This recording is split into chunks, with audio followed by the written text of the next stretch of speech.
Rights of Man. By Thomas Paine.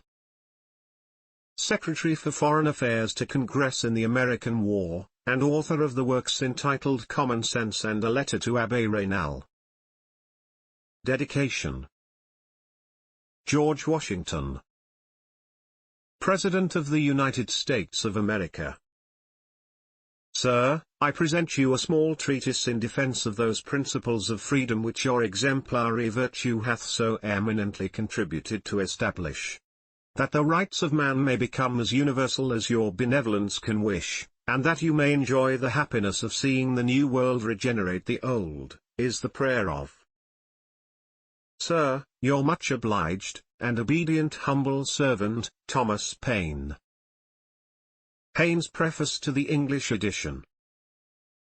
From the part Mr. Burke took in the American Revolution, it was natural that I should consider him a friend to mankind, and as our acquaintance commenced on that ground, it would have been more agreeable to me to have had cause to continue in that opinion than to change it. At the time Mr. Burke made his violent speech last winter in the English Parliament against the French Revolution and the National Assembly, I was in Paris, and had written to him but a short time before to inform him how prosperously matters were going on. Soon after this I saw his advertisement of the pamphlet he intended to publish, as the attack was to be made in a language but little studied, and less understood in France, and as everything suffers by translation, I promised some of the friends of the Revolution in that country that whenever Mr. Burke's pamphlet came forth, I would answer it. This appeared to me the more necessary to be done, when I saw the flagrant misrepresentations which Mr. Burke's pamphlet contains, and that while it is an outrageous abuse on the French Revolution, and the principles of liberty, it is an imposition on the rest of the world. I am the more astonished and disappointed at this conduct in Mr. Burke, as I had formed other expectations.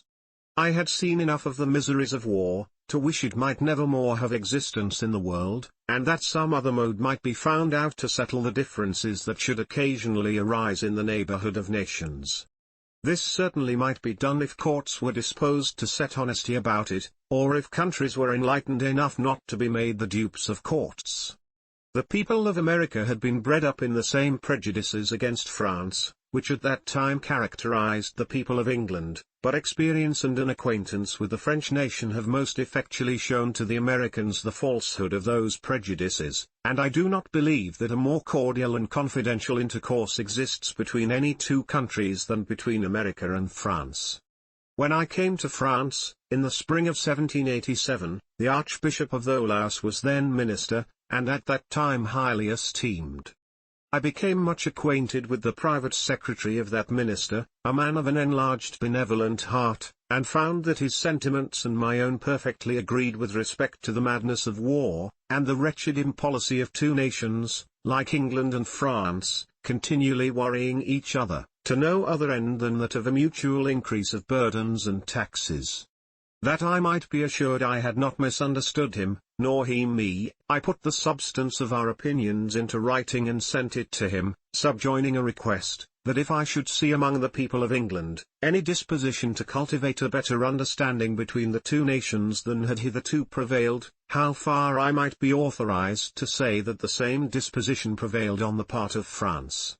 He answered me by a letter in the most unreserved manner, and that not for himself only, but for the minister, with whose knowledge the letter was declared to be written. I put this letter into the hands of Mr. Burke almost 3 years ago, and left it with him, where it still remains, hoping, and at the same time naturally expecting, from the opinion I had conceived of him, that he would find some opportunity of making good use of it, for the purpose of removing those errors and prejudices which two neighboring nations, from the want of knowing each other, had entertained, to the injury of both. When the French Revolution broke out, it certainly afforded to Mr. Burke an opportunity of doing some good, had he been disposed to it, instead of which, no sooner did he see the old prejudices wearing away, than he immediately began sowing the seeds of a new inveteracy, as if he were afraid that England and France would cease to be enemies. That there are men in all countries who get their living by war, and by keeping up the quarrels of nations, is as shocking as it is true, but when those who are concerned in the government of a country, make it their study to sow discord and cultivate prejudices between nations, it becomes the more unpardonable. With respect to a paragraph in this work alluding to Mr. Burke's having a pension, the report has been some time in circulation, at least 2 months, and as a person is often the last to hear what concerns him the most to know, I have mentioned it, that Mr. Burke may have an opportunity of contradicting the rumour, if he thinks proper. Paine's Preface to the French edition. The astonishment which the French Revolution has caused throughout Europe should be considered from 2 different points of view, first as it affects foreign peoples, secondly as it affects their governments. The cause of the French people is that of all Europe, or rather of the whole world, but the governments of all those countries are by no means favourable to it. It is important that we should never lose sight of this distinction. We must not confuse the peoples with their governments, especially not the English people with its government. The government of England is no friend of the Revolution of France. Of this we have sufficient proofs in the thanks given by that weak and witless person, the Elector of Hanover, sometimes called the King of England, to Mr. Burke for the insults heaped on it in his book, and in the malevolent comments of the English minister, Pitt, in his speeches in Parliament. In spite of the professions of sincerest friendship found in the official correspondence of the English government with that of France, its conduct gives the lie to all its declarations, and shows us clearly that it is not a court to be trusted, but an insane court, plunging in all the quarrels and intrigues of Europe, in quest of a war to satisfy its folly and countenance its extravagance. The English nation, on the contrary, is very favourably disposed towards the French Revolution, and to the progress of liberty in the whole world, and this feeling will become more general in England as the intrigues and artifices of its government are better known, and the principles of the Revolution better understood. The French should know that most English newspapers are directly in the pay of government, or, if indirectly connected with it, always under its orders, and that those papers constantly distort and attack the Revolution in France in order to deceive the nation. But, as it is impossible long to prevent the prevalence of truth, the daily falsehoods of those papers no longer have the desired effect. To be convinced that the voice of truth has been stifled in England, the world needs only to be told that the government regards and prosecutes as a libel that which it should protect. This outrage on morality is called law, and judges are found wicked enough to inflict penalties on truth. The English government presents, just now, a curious phenomenon. Seeing that the French and English nations are getting rid of the prejudices and false notions formerly entertained against each other, and which have cost them so much money, that government seems to be placarding its need of a foe, for unless it finds one somewhere, no pretext exists for the enormous revenue and taxation now deemed necessary. Therefore it seeks in Russia the enemy it has lost in France, and appears to say to the universe, or to say to itself, if nobody will be so kind as to become my foe, I shall need no more fleets nor armies, and shall be forced to reduce my taxes. The American war enabled me to double the taxes, the Dutch business to add more, the Nootka humbug gave me a pretext for raising 3 million sterling more, but unless I can make an enemy of Russia the harvest from wars will end. I was the first to incite Turk against Russian, and now I hope to reap a fresh crop of taxes. If the miseries of war, and the flood of evils it spreads over a country, did not check all inclination to mirth, and turn laughter into grief, the frantic conduct of the government of England would only excite ridicule. But it is impossible to banish from one's mind the images of suffering which the contemplation of such vicious policy presents. To reason with governments, as they have existed for ages, is to argue with brutes. It is only from the nations themselves that reforms can be expected. There ought not now to exist any doubt that the peoples of France, England, and America, enlightened and enlightening each other, shall henceforth be able, not merely to give the world an example of good government, but by their united influence enforce its practice. Rights of Man. Part the first being an answer to Mr. Burke's attack on the French Revolution. Among the incivilities by which nations or individuals provoke and irritate each other, Mr. Burke's pamphlet on the French Revolution is an extraordinary instance. Neither the people of France, nor the National Assembly, were troubling themselves about the affairs of England, or the English Parliament, and that Mr. Burke should commence an unprovoked attack upon them, both in Parliament and in public, is a conduct that cannot be pardoned on the score of manners, nor justified on that of policy. There is scarcely an epithet of abuse to be found in the English language, with which Mr. Burke has not loaded the French nation and the National Assembly. Everything which rancor, prejudice, ignorance or knowledge could suggest, is poured forth in the copious fury of near 400 pages. In the strain and on the plan Mr. Burke was writing, he might have written on to as many thousands. When the tongue or the pen is let loose in a frenzy of passion, it is the man, and not the subject, that becomes exhausted. Hitherto Mr. Burke has been mistaken and disappointed in the opinions he had formed of the affairs of France, but such is the ingenuity of his hope, or the malignancy of his despair, that it furnishes him with new pretenses to go on. There was a time when it was impossible to make Mr. Burke believe there would be any revolution in France. His opinion then was, that the French had neither spirit to undertake it nor fortitude to support it, and now that there is one, he seeks an escape by condemning it. Not sufficiently content with abusing the National Assembly, a great part of his work is taken up with abusing Drive. Price, one of the best-hearted men that lives, and the two societies in England known by the name of the Revolution Society and the Society for Constitutional Information. Drive. Price had preached a sermon on the 4th of November, 1789, being the anniversary of what is called in England the Revolution, which took place 1688. Mr. Burke, speaking of this sermon, says, "The political divine proceeds dogmatically to assert, that by the principles of the Revolution, the people of England have acquired three fundamental rights: 1. To choose our own governors. 2. To cashier them for misconduct. 3. To frame a government for ourselves." Drive. Price does not say that the right to do these things exists in this or in that person, or in this or in that description of persons, but that it exists in the whole, that it is a right resident in the nation. Mr. Burke, on the contrary, denies that such a right exists in the nation, either in whole or in part, or that it exists anywhere, and, what is still more strange and marvellous, he says, that the people of England utterly disclaim such a right, and that they will resist the practical assertion of it with their lives and fortunes. That men should take up arms and spend their lives and fortunes, not to maintain their rights, but to maintain they have not rights, is an entirely new species of discovery, and suited to the paradoxical genius of Mr. Burke. The method which Mr. Burke takes to prove that the people of England have no such rights, and that such rights do not now exist in the nation, either in whole or in part, or anywhere at all, is of the same marvellous and monstrous kind with what he has already said, for his arguments are that the persons, or the generation of persons, in whom they did exist, are dead, and with them the right is dead also. To prove this, he quotes a declaration made by Parliament about 100 years ago, to William and Mary, in these words: "The Lords spiritual and temporal, and Commons, do, in the name of the people aforesaid most humbly and faithfully submit themselves, their heirs and posterities, for ever."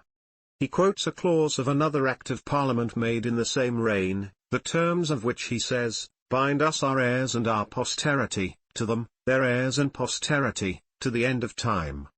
Mr. Burke conceives his point sufficiently established by producing those clauses, which he enforces by saying that they exclude the right of the nation forever. And not yet content with making such declarations, repeated over and over again, he farther says, that if the people of England possessed such a right before the Revolution, yet that the English nation did, at the time of the Revolution, most solemnly renounce and abdicate it, for themselves, and for all their posterity, forever. As Mr. Burke occasionally applies the poison drawn from his horrid principles, not only to the English nation, but to the French Revolution and the National Assembly, and charges that august, illuminated and illuminating body of men with the epithet of usurpers, I shall, sans ceremony, place another system of principles in opposition to his. The English Parliament of 1688 did a certain thing, which, for themselves and their constituents, they had a right to do, and which it appeared right should be done. But, in addition to this right, which they possessed by delegation, they set up another right by assumption, that of binding and controlling posterity to the end of time. The case, therefore, divides itself into two parts, the right which they possessed by delegation, and the right which they set up by assumption. The first is admitted, but with respect to the second, I reply, there never did, there never will, and there never can, exist a parliament, or any description of men, or any generation of men, in any country, possessed of the right or the power of binding and controlling posterity to the end of time, or of commanding forever how the world shall be governed, or who shall govern it, and therefore all such clauses, acts or declarations by which the makers of them attempt to do what they have neither the right nor the power to do, nor the power to execute, are in themselves null and void. Every age and generation must be as free to act for itself in all cases as the age and generations which preceded it. The vanity and presumption of governing beyond the grave is the most ridiculous and insolent of all tyrannies. Man has no property in man, neither has any generation a property in the generations which are to follow. The Parliament or the people of 1688, or of any other period, had no more right to dispose of the people of the present day, or to bind or to control them in any shape whatever, than the Parliament or the people of the present day have to dispose of, bind or control those who are to live 100 or 1,000 years hence. Every generation is, and must be, competent to all the purposes which its occasions require. It is the living, and not the dead, that are to be accommodated. When man ceases to be, his power and his wants cease with him, and having no longer any participation in the concerns of this world, he has no longer any authority in directing who shall be its governors, or how its government shall be organized, or how administered. I am not contending for nor against any form of government, nor for nor against any party, here or elsewhere. That which a whole nation chooses to do it has a right to do. Mr. Burke says, no. Where, then, does the right exist? I am contending for the rights of the living, and against their being willed away and controlled and contracted for by the manuscript assumed authority of the dead, and Mr. Burke is contending for the authority of the dead over the rights and freedom of the living. There was a time when kings disposed of their crowns by will upon their deathbeds, and consigned the people, like beasts of the field, to whatever successor they appointed. This is now so exploded as scarcely to be remembered, and so monstrous as hardly to be believed. But the parliamentary clauses upon which Mr. Burke builds his political church are of the same nature. The laws of every country must be analogous to some common principle. In England no parent or master, nor all the authority of Parliament, omnipotent as it has called itself, can bind or control the personal freedom even of an individual beyond the age of 21 years. On what ground of right, then, could the Parliament of 1688, or any other Parliament, bind all posterity forever? Those who have quitted the world, and those who have not yet arrived at it, are as remote from each other as the utmost stretch of mortal imagination can conceive. What possible obligation, then, can exist between them? What rule or principle can be laid down that of two non-entities, the one out of existence and the other not in, and who never can meet in this world, the one should control the other to the end of time? In England it is said that money cannot be taken out of the pockets of the people without their consent. But who authorized, or who could authorize, the Parliament of 1688 to control and take away the freedom of posterity and limit and confine their right of acting in certain cases forever? A greater absurdity cannot present itself to the understanding of man than what Mr. Burke offers to his readers. He tells them, and he tells the world to come, that a certain body of men who existed 100 years ago made a law, and that there does not exist in the nation, nor ever will, nor ever can, a power to alter it. Under how many subtleties or absurdities has the divine right to govern been imposed on the credulity of mankind? Mr. Burke has discovered a new one, and he has shortened his journey to Rome by appealing to the power of this infallible Parliament of former days, and he produces what it has done as of divine authority, for that power must certainly be more than human, which no human power to the end of time can alter. But Mr. Burke has done some service not to his cause, but to his country by bringing those clauses into public view. They serve to demonstrate how necessary it is at all times to watch against the attempted encroachment of power, and to prevent its running to excess. It is somewhat extraordinary that the offence for which James II was expelled, that of setting up power by assumption, should be reacted, under another shape and form, by the Parliament that expelled him. It shows that the rights of man were but imperfectly understood at the Revolution, for certain it is that the right which that Parliament set up by assumption over the persons and freedom of posterity forever was of the same tyrannical unfounded kind which James attempted to set up over the Parliament and the nation, and for which he was expelled. The only difference is, for in principle they differ not, that the one was an usurper over living, and the other over the unborn, and as the one has no better authority to stand upon than the other, both of them must be equally null and void, and of no effect. From what, or from whence, does Mr. Burke prove the right of any human power to bind posterity forever? He has produced his clauses, but he must produce also his proofs that such a right existed, and show how it existed.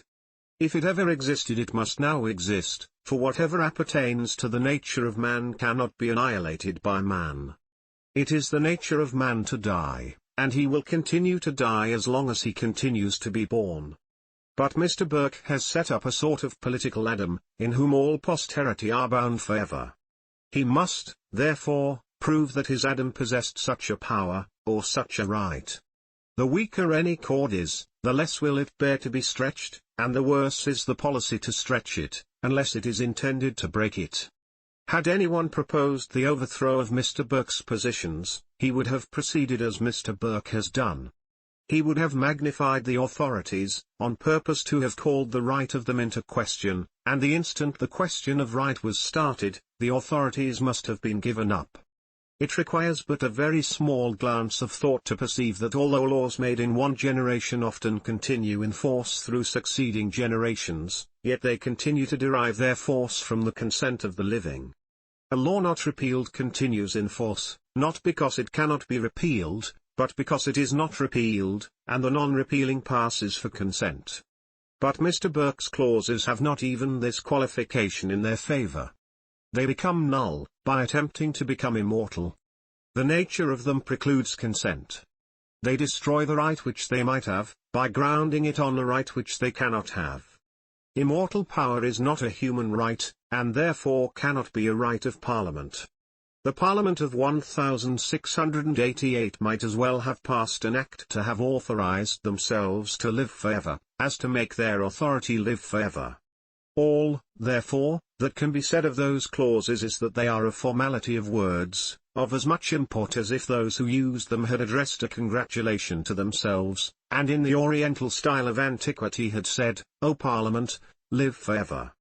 The circumstances of the world are continually changing, and the opinions of men change also, and as government is for the living, and not for the dead, it is the living only that has any right in it. That which may be thought right and found convenient in one age may be thought wrong and found inconvenient in another. In such cases, who is to decide, the living or the dead? As almost 100 pages of Mr. Burke's book are employed upon these clauses, it will consequently follow that if the clauses themselves, so far as they set up an assumed usurped dominion over posterity forever, are unauthoritative, and in their nature null and void, that all his voluminous inferences, and declamation drawn therefrom, or founded thereon, are null and void also, and on this ground I rest the matter. We now come more particularly to the affairs of France. Mr. Burke's book has the appearance of being written as instruction to the French nation, but if I may permit myself the use of an extravagant metaphor, suited to the extravagance of the case, it is darkness attempting to illuminate light. While I am writing this there are accidentally before me some proposals for a Declaration of Rights by the Marquis de Lafayette. I ask his pardon for using his former address, and do it only for distinction's sake, to the National Assembly, on the 11th of July, 1789, 3 days before the taking of the Bastille, and I cannot but remark with astonishment how opposite the sources are from which that gentleman and Mr. Burke draw their principles. Instead of referring to musty records and mouldy parchments to prove that the rights of the living are lost, renounced and abdicated forever, by those who are now no more, as Mr. Burke has done, M. de Lafayette applies to the living world, and emphatically says, "Call to mind the sentiments which nature has engraved on the heart of every citizen, and which take a new force when they are solemnly recognized by all. For a nation to love liberty, it is sufficient that she knows it, and to be free, it is sufficient that she wills it." How dry, barren, and obscure is the source from which Mr. Burke labors! And how ineffectual, though gay with flowers, are all his declamation and his arguments compared with these clear, concise, and soul-animating sentiments! Few and short as they are, they lead on to a vast field of generous and manly thinking, and do not finish, like Mr. Burke's periods, with music in the ear, and nothing in the heart. As I have introduced M. de Lafayette, I will take the liberty of adding an anecdote respecting his farewell address to the Congress of America in 1783, and which occurred fresh to my mind, when I saw Mr. Burke's thundering attack on the French Revolution. M. de Lafayette went to America at the early period of the war, and continued a volunteer in her service to the end. His conduct through the whole of that enterprise is one of the most extraordinary that is to be found in the history of a young man, scarcely 20 years of age. Situated in a country that was like the lap of sensual pleasure, and with the means of enjoying it, how few are there to be found who would exchange such a scene for the woods and wildernesses of America, and pass the flowery years of youth in unprofitable danger and hardship. But such is the fact. When the war ended, and he was on the point of taking his final departure, he presented himself to Congress, and contemplating in his affectionate farewell the revolution he had seen, expressed himself in these words: "May this great monument raised to liberty serve as a lesson to the oppressor, and an example to the oppressed." When this address came to the hands of Drive Franklin, who was then in France, he applied to Count Vergennes to have it inserted in the French Gazette, but never could obtain his consent. The fact was that Count Vergennes was an aristocratical despot at home, and dreaded the example of the American Revolution in France, as certain other persons now dread the example of the French Revolution in England, and Mr. Burke's tribute of fear runs parallel with Count Vergennes' refusal. But to return more particularly to his work. "We have seen," says Mr. Burke, "the French rebel against a mild and lawful monarch, with more fury, outrage, and insult, than any people has been known to rise against the most illegal usurper, or the most sanguinary tyrant." This is one among 1,000 other instances, in which Mr. Burke shows that he is ignorant of the springs and principles of the French Revolution. It was not against Louis XVI, but against the despotic principles of the government, that the nation revolted. These principles had not their origin in him, but in the original establishment, many centuries back, and they were become too deeply rooted to be removed, and the Augean stables of parasites and plunderers too abominably filthy to be cleansed by anything short of a complete and universal revolution. When it becomes necessary to do anything, the whole heart and soul should go into the measure, or not attempt it. That crisis was then arrived, and there remained no choice but to act with determined vigor, or not to act at all. The king was known to be the friend of the nation, and this circumstance was favorable to the enterprise. Perhaps no man bred up in the style of an absolute king, ever possessed a heart so little disposed to the exercise of that species of power as the present King of France. But the principles of the government itself still remained the same. The monarch and the monarchy were distinct and separate things, and it was against the established despotism of the latter, and not against the person or principles of the former, that the revolt commenced, and the revolution has been carried. Mr. Burke does not attend to the distinction between men and principles, and, therefore, he does not see that a revolt may take place against the despotism of the latter, while there lies no charge of despotism against the former. The natural moderation of Louis XVI contributed nothing to alter the hereditary despotism of the monarchy. All the tyrannies of former reigns, acted under that hereditary despotism, were still liable to be revived in the hands of a successor. It was not the respite of a reign that would satisfy France, enlightened as she was then become. A casual discontinuance of the practice of despotism is not a discontinuance of its principles. The former depends on the virtue of the individual who is in immediate possession of the power, the latter, on the virtue and fortitude of the nation. In the case of Charles I. and James II. of England, the revolt was against the personal despotism of the men, whereas in France, it was against the hereditary despotism of the established government.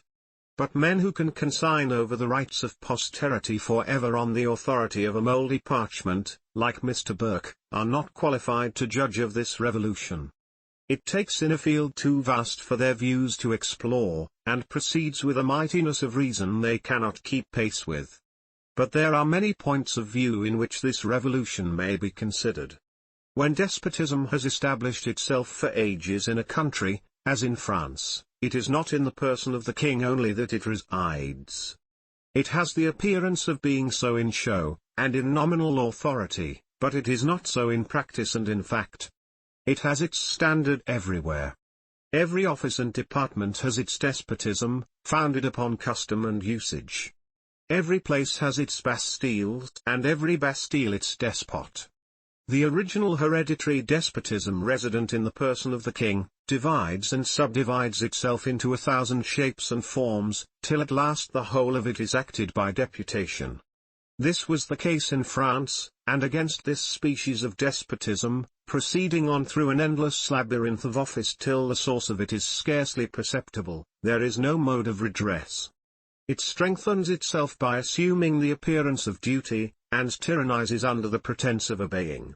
When a man reflects on the condition which France was in from the nature of her government, he will see other causes for revolt than those which immediately connect themselves with the person or character of Louis XVI. There were, if I may so express it, 1,000 despotisms to be reformed in France, which had grown up under the hereditary despotism of the monarchy, and became so rooted as to be in a great measure independent of it. Between the monarchy, the parliament, and the church there was a rivalship of despotism, besides the feudal despotism operating locally, and the ministerial despotism operating everywhere. But Mr. Burke, by considering the king as the only possible object of a revolt, speaks as if France was a village, in which everything that passed must be known to its commanding officer, and no oppression could be acted but what he could immediately control. Mr. Burke might have been in the Bastille his whole life, as well under Louis XVI as Louis XIV. And neither the one nor the other have known that such a man as Burke existed. The despotic principles of the government were the same in both reigns, though the dispositions of the men were as remote as tyranny and benevolence. What Mr. Burke considers as a reproach to the French Revolution, that of bringing it forward under a reign more mild than the preceding ones, is one of its highest honors. The revolutions that have taken place in other European countries, have been excited by personal hatred. The rage was against the man, and he became the victim. But, in the instance of France we see a revolution generated in the rational contemplation of the rights of man, and distinguishing from the beginning between persons and principles.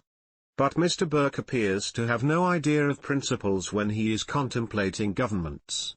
10 years ago, says he, I could have felicitated France on her having a government, without inquiring what the nature of that government was, or how it was administered. Is this the language of a rational man? Is it the language of a heart feeling as it ought to feel for the rights and happiness of the human race? On this ground, Mr. Burke must compliment all the governments in the world, while the victims who suffer under them, whether sold into slavery, or tortured out of existence, are wholly forgotten. It is power, and not principles, that Mr. Burke venerates, and under this abominable depravity he is disqualified to judge between them. Thus much for his opinion as to the occasions of the French Revolution. I now proceed to other considerations.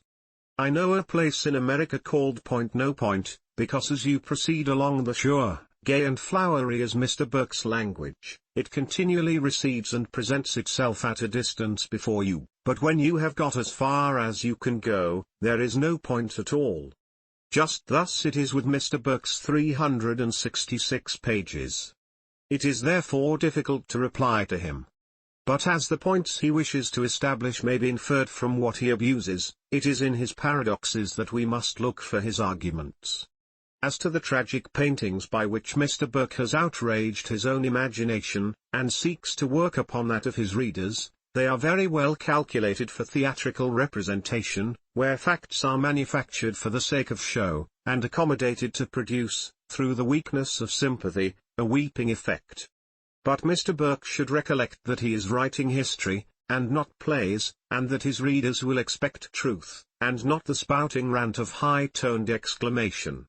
When we see a man dramatically lamenting in a publication intended to be believed that the age of chivalry is gone, that the glory of Europe is extinguished forever, that the unbought grace of life, the cheap defense of nations, the nurse of manly sentiment and heroic enterprise is gone, and all this because the quixote age of chivalry nonsense is gone, what opinion can we form of his judgment, or what regard can we pay to his facts?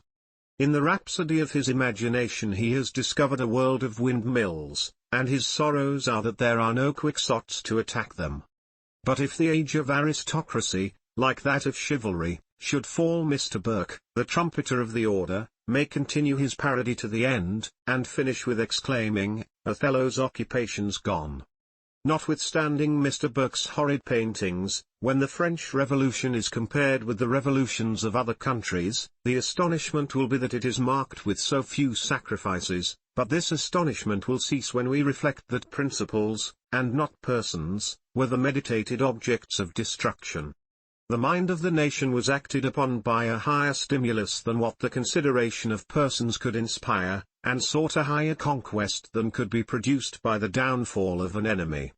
Among the few who fell there do not appear to be any that were intentionally singled out. They all of them had their fate in the circumstances of the moment, and were not pursued with that long, cold-blooded unabated revenge which pursued the unfortunate Scotch in the affair of 1745. Through the whole of Mr. Burke's book I do not observe that the Bastille is mentioned more than once, and that with a kind of implication as if he were sorry it was pulled down, and wished it were built up again.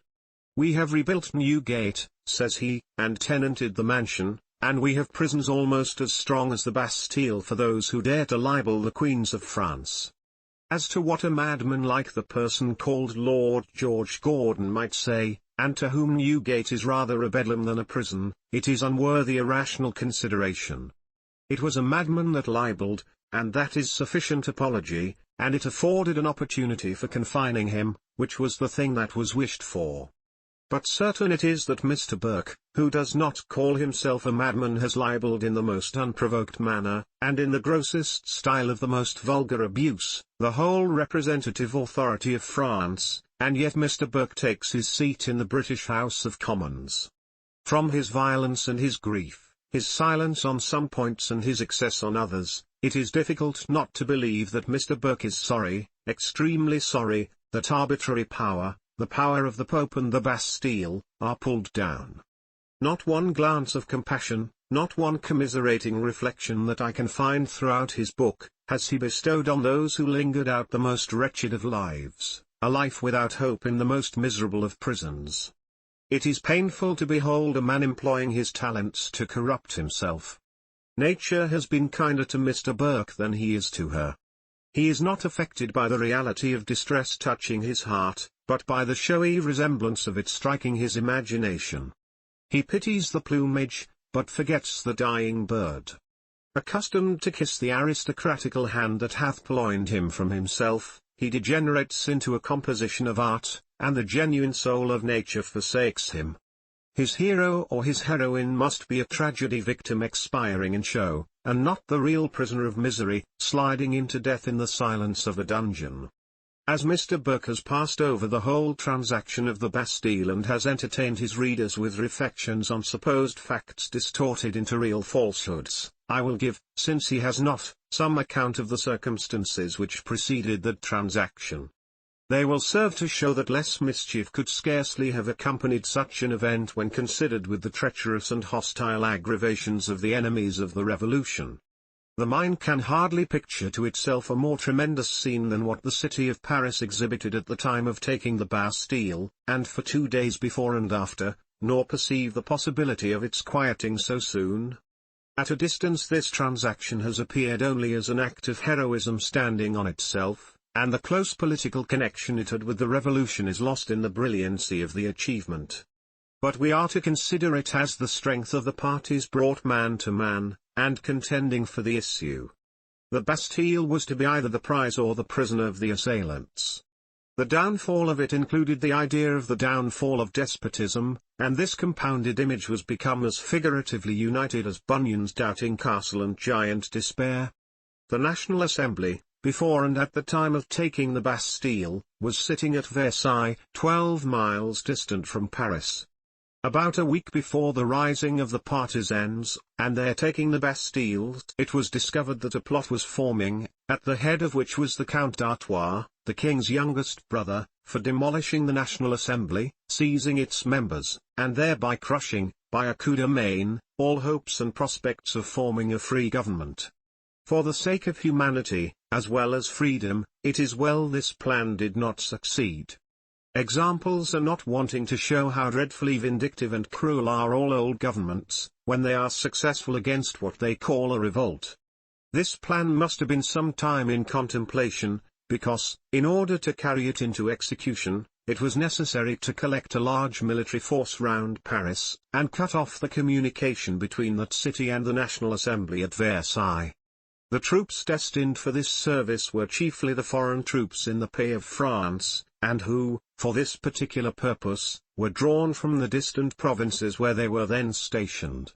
When they were collected to the amount of between 25 and 30,000, it was judged time to put the plan into execution. The ministry who were then in office, and who were friendly to the revolution, were instantly dismissed and a new ministry formed of those who had concerted the project, among whom was Count de Broglio, and to his share was given the command of those troops. The character of this man is described to me in a letter which I communicated to Mr. Burke before he began to write his book, and from an authority which Mr. Burke well knows was good, was that of a high-flying aristocrat, cool, and capable of every mischief. While these matters were agitating, the National Assembly stood in the most perilous and critical situation that a body of men can be supposed to act in. They were the devoted victims, and they knew it. They had the hearts and wishes of their country on their side, but military authority they had none. The guards of Broglio surrounded the hall where the assembly sat, ready, at the word of command, to seize their persons, as had been done the year before to the Parliament of Paris. Had the National Assembly deserted their trust, or had they exhibited signs of weakness or fear, their enemies had been encouraged and their country depressed. When the situation they stood in, the cause they were engaged in, and the crisis then ready to burst, which should determine their personal and political fate and that of their country, and probably of Europe, are taken into one view, none but a heart callous with prejudice or corrupted by dependence can avoid interesting itself in their success. The Archbishop of Vienne was at this time President of the National Assembly, a person too old to undergo the scene that a few days or a few hours might bring forth. A man of more activity and bolder fortitude was necessary, and the National Assembly chose, under the form of a vice-president, for the presidency still resided in the Archbishop M. de Lafayette, and this is the only instance of a vice-president being chosen. It was at the moment that this storm was pending, July 11, that a Declaration of Rights was brought forward by M. de Lafayette, and is the same which is alluded to earlier. It was hastily drawn up, and makes only a part of the more extensive Declaration of Rights agreed upon and adopted afterwards by the National Assembly. The particular reason for bringing it forward at this moment was that, if the National Assembly should fall in the threatened destruction that then surrounded it, some trace of its principles might have the chance of surviving the wreck. Everything now was drawing to a crisis. The event was freedom or slavery. On one side, an army of nearly 30,000 men, on the other, an unarmed body of citizens for the citizens of Paris, on whom the National Assembly must then immediately depend, were as unarmed and as undisciplined as the citizens of London are now. The French guards had given strong symptoms of their being attached to the national cause, but their numbers were small, not a tenth part of the force that Broglio commanded, and their officers were in the interest of Broglio. Matters being now ripe for execution, the new ministry made their appearance in office. The reader will carry in his mind that the Bastille was taken the 14th July, the point of time I am now speaking of is the 12th. Immediately on the news of the change of ministry reaching Paris, in the afternoon, all the playhouses and places of entertainment, shops and houses, were shut up. The change of ministry was considered as the prelude of hostilities, and the opinion was rightly founded. The foreign troops began to advance towards the city. The Prince de Lambesc, who commanded a body of German cavalry, approached by the place of Louis XV, which connects itself with some of the streets. In his march, he insulted and struck an old man with a sword. The French are remarkable for their respect to old age, and the insolence with which it appeared to be done, uniting with the general fermentation they were in, produced a powerful effect, and a cry of "To arms! To arms!" spread itself in a moment over the city. Arms they had none, nor scarcely anyone who knew the use of them, but desperate resolution, when every hope is at stake, supplies, for a while, the want of arms. Near where the Prince de Lambesc was drawn up, were large piles of stones collected for building the new bridge, and with these the people attacked the cavalry. A party of French guards upon hearing the firing, rushed from their quarters and joined the people, and night coming on, the cavalry retreated. The streets of Paris, being narrow, are favorable for defense, and the loftiness of the houses, consisting of many stories, from which great annoyance might be given, secured them against nocturnal enterprises, and the night was spent in providing themselves with every sort of weapon they could make or procure, guns, swords, blacksmiths' hammers, carpenters' axes, iron crows, pikes, halberts, pitchforks, spits, clubs, etc., etc. The incredible numbers in which they assembled the next morning, and the still more incredible resolution they exhibited, embarrassed and astonished their enemies. Little did the new ministry expect such a salute. Accustomed to slavery themselves, they had no idea that liberty was capable of such inspiration, or that a body of unarmed citizens would dare to face the military force of 30,000 men. Every moment of this day was employed in collecting arms, concerting plans, and arranging themselves into the best order which such an instantaneous movement could afford. Broglio continued lying round the city, but made no further advances this day, and the succeeding night passed with as much tranquillity as such a scene could possibly produce. But defense only was not the object of the citizens. They had a cause at stake, on which depended their freedom or their slavery. They every moment expected an attack, or to hear of one made on the National Assembly, and in such a situation, the most prompt measures are sometimes the best. The object that now presented itself was the Bastille, and the éclat of carrying such a fortress in the face of such an army, could not fail to strike terror into the new ministry, who had scarcely yet had time to meet. By some intercepted correspondence this morning, it was discovered that the mayor of Paris, M. de Flesselles, who appeared to be in the interest of the citizens, was betraying them, and from this discovery, there remained no doubt that Broglio would reinforce the Bastille the ensuing evening. It was therefore necessary to attack it that day, but before this could be done, it was first necessary to procure a better supply of arms than they were then possessed of. There was, adjoining to the city, a large magazine of arms deposited at the Hospital of the Invalids, which the citizens summoned to surrender, and as the place was neither defensible, nor attempted much defense, they soon succeeded. Thus supplied, they marched to attack the Bastille, a vast mixed multitude of all ages, and of all degrees, armed with all sorts of weapons. Imagination would fail in describing to itself the appearance of such a procession, and of the anxiety of the events which a few hours or a few minutes might produce. What plans the ministry were forming, were as unknown to the people within the city, as what the citizens were doing was unknown to the ministry, and what movements Broglio might make for the support or relief of the place, were to the citizens equally as unknown. All was mystery and hazard. That the Bastille was attacked with an enthusiasm of heroism, such only as the highest animation of liberty could inspire, and carried in the space of a few hours, is an event which the world is fully possessed of. I am not undertaking the detail of the attack, but bringing into view the conspiracy against the nation which provoked it, and which fell with the Bastille. The prison to which the new ministry were dooming the National Assembly, in addition to its being the high altar and castle of despotism, became the proper object to begin with. This enterprise broke up the new ministry, who began now to fly from the ruin they had prepared for others. The troops of Broglio dispersed, and himself fled also. Mr. Burke has spoken a great deal about plots, but he has never once spoken of this plot against the National Assembly, and the liberties of the nation, and that he might not, he has passed over all the circumstances that might throw it in his way. The exiles who have fled from France, whose case he so much interests himself in, and from whom he has had his lesson, fled in consequence of the miscarriage of this plot.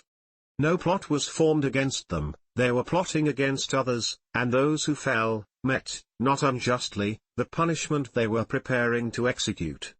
But will Mr. Burke say that if this plot, contrived with the subtlety of an ambuscade, had succeeded, the successful party would have restrained their wrath so soon?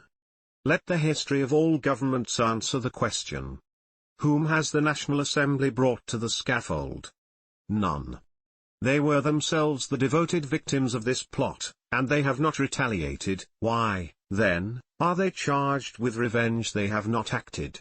In the tremendous breaking forth of the whole people, in which all degrees, tempers and characters are confounded, delivering themselves, by a miracle of exertion, from the destruction meditated against them, is it to be expected that nothing will happen?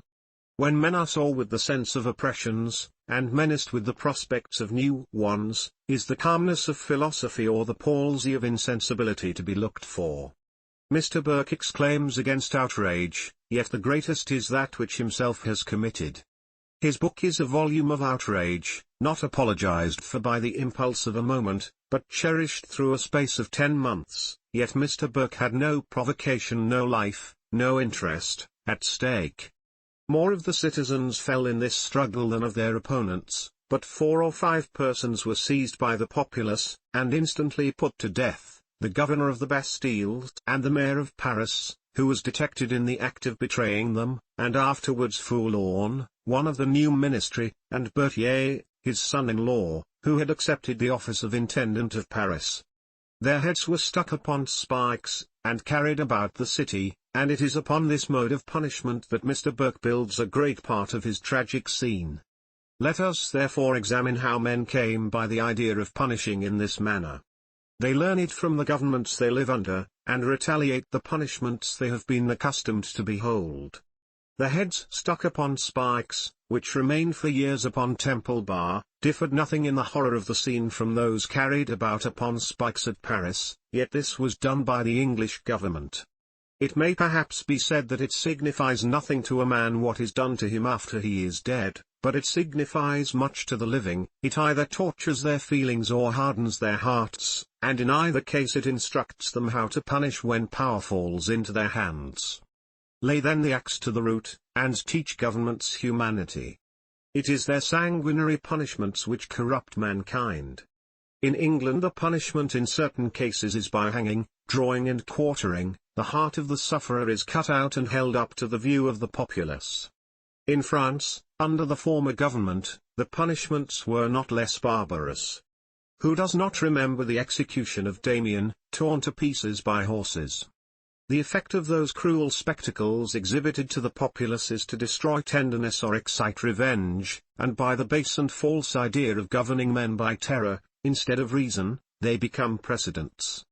It is over the lowest class of mankind that government by terror is intended to operate, and it is on them that it operates to the worst effect. They have sense enough to feel they are the objects aimed at, and they inflict in their turn the examples of terror they have been instructed to practice. There is in all European countries a large class of people of that description, which in England is called the mob. Of this class were those who committed the burnings and devastations in London in 1780, and of this class were those who carried the heads on iron spikes in Paris.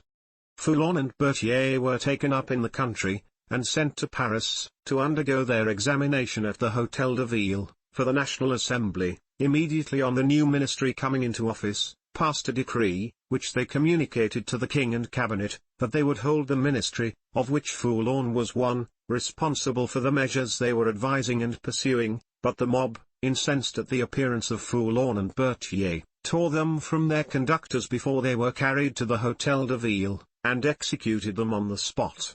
Why then does Mr. Burke charge outrages of this kind on the whole people? As well may he charge the riots and outrages of 1780 on all the people of London, or those in Ireland on all his countrymen. But everything we see or hear offensive to our feelings and derogatory to the human character should lead to other reflections than those of reproach. Even the beings who commit them have some claim to our consideration. How then is it that such vast classes of mankind as are distinguished by the appellation of the vulgar, or the ignorant mob, are so numerous in all old countries? The instant we ask ourselves this question, reflection feels an answer. They rise, as an unavoidable consequence, out of the ill construction of all old governments in Europe, England included with the rest. It is by distortedly exalting some men, that others are distortedly debased, till the whole is out of nature. A vast mass of mankind are degradedly thrown into the background of the human picture, to bring forward, with greater glare, the puppet show of state and aristocracy. In the commencement of a revolution, those men are rather the followers of the camp than of the standard of liberty, and have yet to be instructed how to reverence it. I give to Mr. Burke all his theatrical exaggerations for facts, and I then ask him if they do not establish the certainty of what I here lay down. Admitting them to be true, they show the necessity of the French Revolution, as much as any one thing he could have asserted. These outrages were not the effect of the principles of the Revolution, but of the degraded mind that existed before the Revolution, and which the Revolution is calculated to reform. Place them then to their proper cause, and take the reproach of them to your own side. It is the honor of the National Assembly and the city of Paris that, during such a tremendous scene of arms and confusion, beyond the control of all authority, they have been able, by the influence of example and exhortation, to restrain so much. Never were more pains taken to instruct and enlighten mankind, and to make them see that their interest consisted in their virtue, and not in their revenge, than have been displayed in the Revolution of France. I now proceed to make some remarks on Mr. Burke's account of the expedition to Versailles, October the 5th and 6th. I can consider Mr. Burke's book in scarcely any other light than a dramatic performance, and he must, I think, have considered it in the same light himself, by the poetical liberties he has taken of omitting some facts, distorting others, and making the whole machinery bend to produce a stage effect.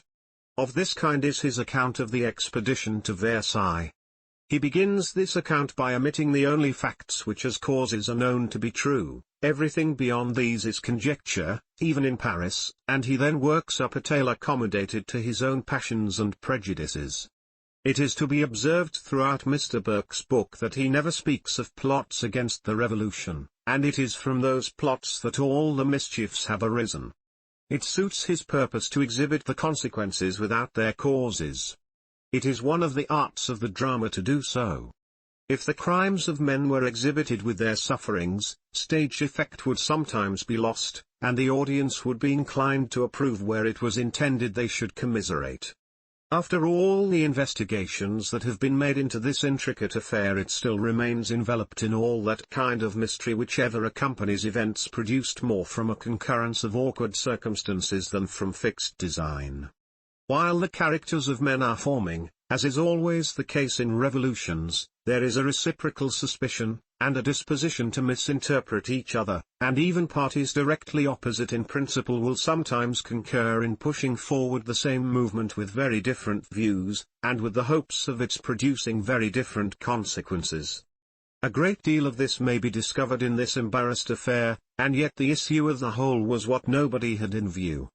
The only things certainly known are that considerable uneasiness was at this time excited at Paris by the delay of the king in not sanctioning and forwarding the decrees of the National Assembly, particularly that of the Declaration of the Rights of Man, and the decrees of the 4th of August, which contained the foundation principles on which the Constitution was to be erected.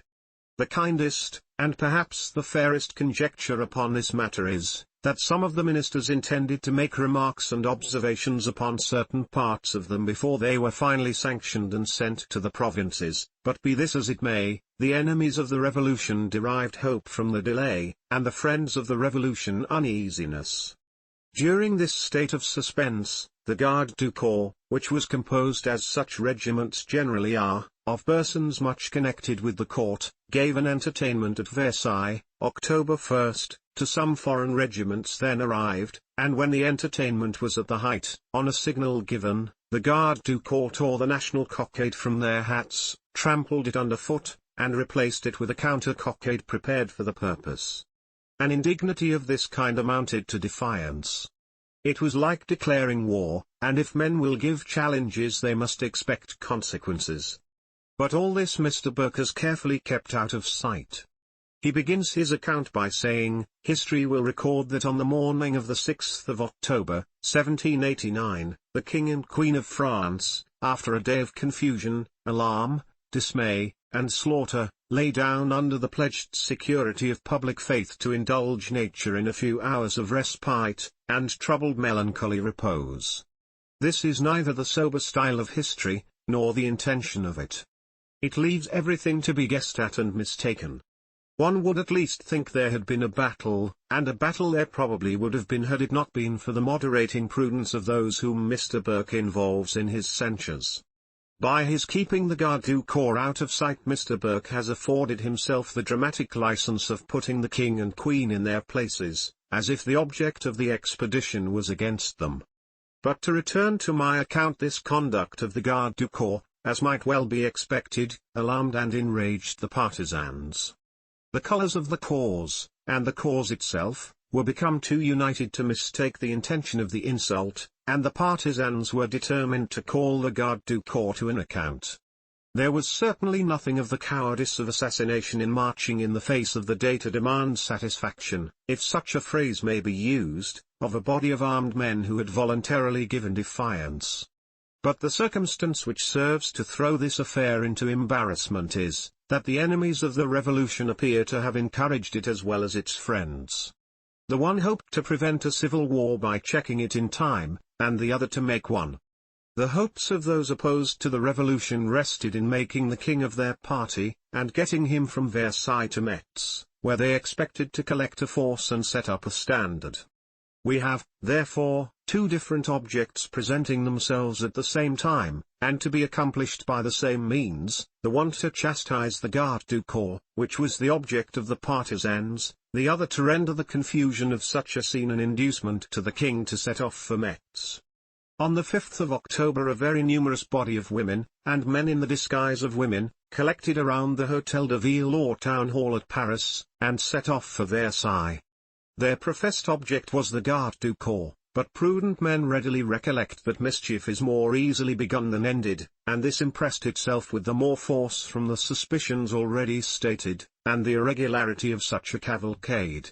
As soon, therefore, as a sufficient force could be collected, M. de Lafayette, by orders from the civil authority of Paris, set off after them at the head of 20,000 of the Paris militia. The revolution could derive no benefit from confusion, and its opposers might. By an amiable and spirited manner of address he had hitherto been fortunate in calming disquietudes, and in this he was extraordinarily successful, to frustrate, therefore, the hopes of those who might seek to improve this scene into a sort of justifiable necessity for the king's quitting Versailles and withdrawing to Metz, and to prevent at the same time the consequences that might ensue between the Garde du Corps and this phalanx of men and women. He forwarded expresses to the king, that he was on his march to Versailles, by the orders of the civil authority of Paris, for the purpose of peace and protection, expressing at the same time the necessity of restraining the Garde du Corps from firing upon the people. He arrived at Versailles between 10 and 11 at night. The Garde du Corps was drawn up, and the people had arrived some time before, but everything had remained suspended. Wisdom and policy now consisted in changing a scene of danger into a happy event. M. de Lafayette became the mediator between the enraged parties, and the king, to remove the uneasiness which had arisen from the delay already stated, sent for the President of the National Assembly, and signed the Declaration of the Rights of Man, and such other parts of the Constitution as were in readiness. It was now about 1 in the morning. Everything appeared to be composed, and a general congratulation took place. By the beat of a drum a proclamation was made that the citizens of Versailles would give the hospitality of their houses to their fellow citizens of Paris. Those who could not be accommodated in this manner remained in the streets, or took up their quarters in the churches, and at 2 o'clock the king and queen retired. In this state matters passed till the break of day, when a fresh disturbance arose from the censurable conduct of some of both parties, for such characters there will be in all such scenes. One of the garde du corps appeared at one of the windows of the palace, and the people who had remained during the night in the streets accosted him with reviling and provocative language. Instead of retiring, as in such a case prudence would have dictated, he presented his musket, fired, and killed one of the Paris militia. The peace being thus broken, the people rushed into the palace in quest of the offender. They attacked the quarters of the garde du corps within the palace, and pursued them throughout the avenues of it, and to the apartments of the king. On this tumult, not the queen only, as Mr. Burke has represented it, but every person in the palace, was awakened and alarmed, and M. de Lafayette had a second time to interpose between the parties, the event of which was that the garde du corps put on the national cockade, and the matter ended as by oblivion, after the loss of 2 or 3 lives. During the latter part of the time in which this confusion was acting, the king and queen were in public at the balcony, and neither of them concealed for safety's sake, as Mr. Burke insinuates. Matters being thus appeased, and tranquillity restored, a general acclamation broke forth of Gloire à Paris, Gloire à Paris, the king to Paris. It was the shout of peace, and immediately accepted on the part of the king. By this measure all future projects of trepanning the king to Metz, and setting up the standard of opposition to the Constitution, were prevented, and the suspicions extinguished.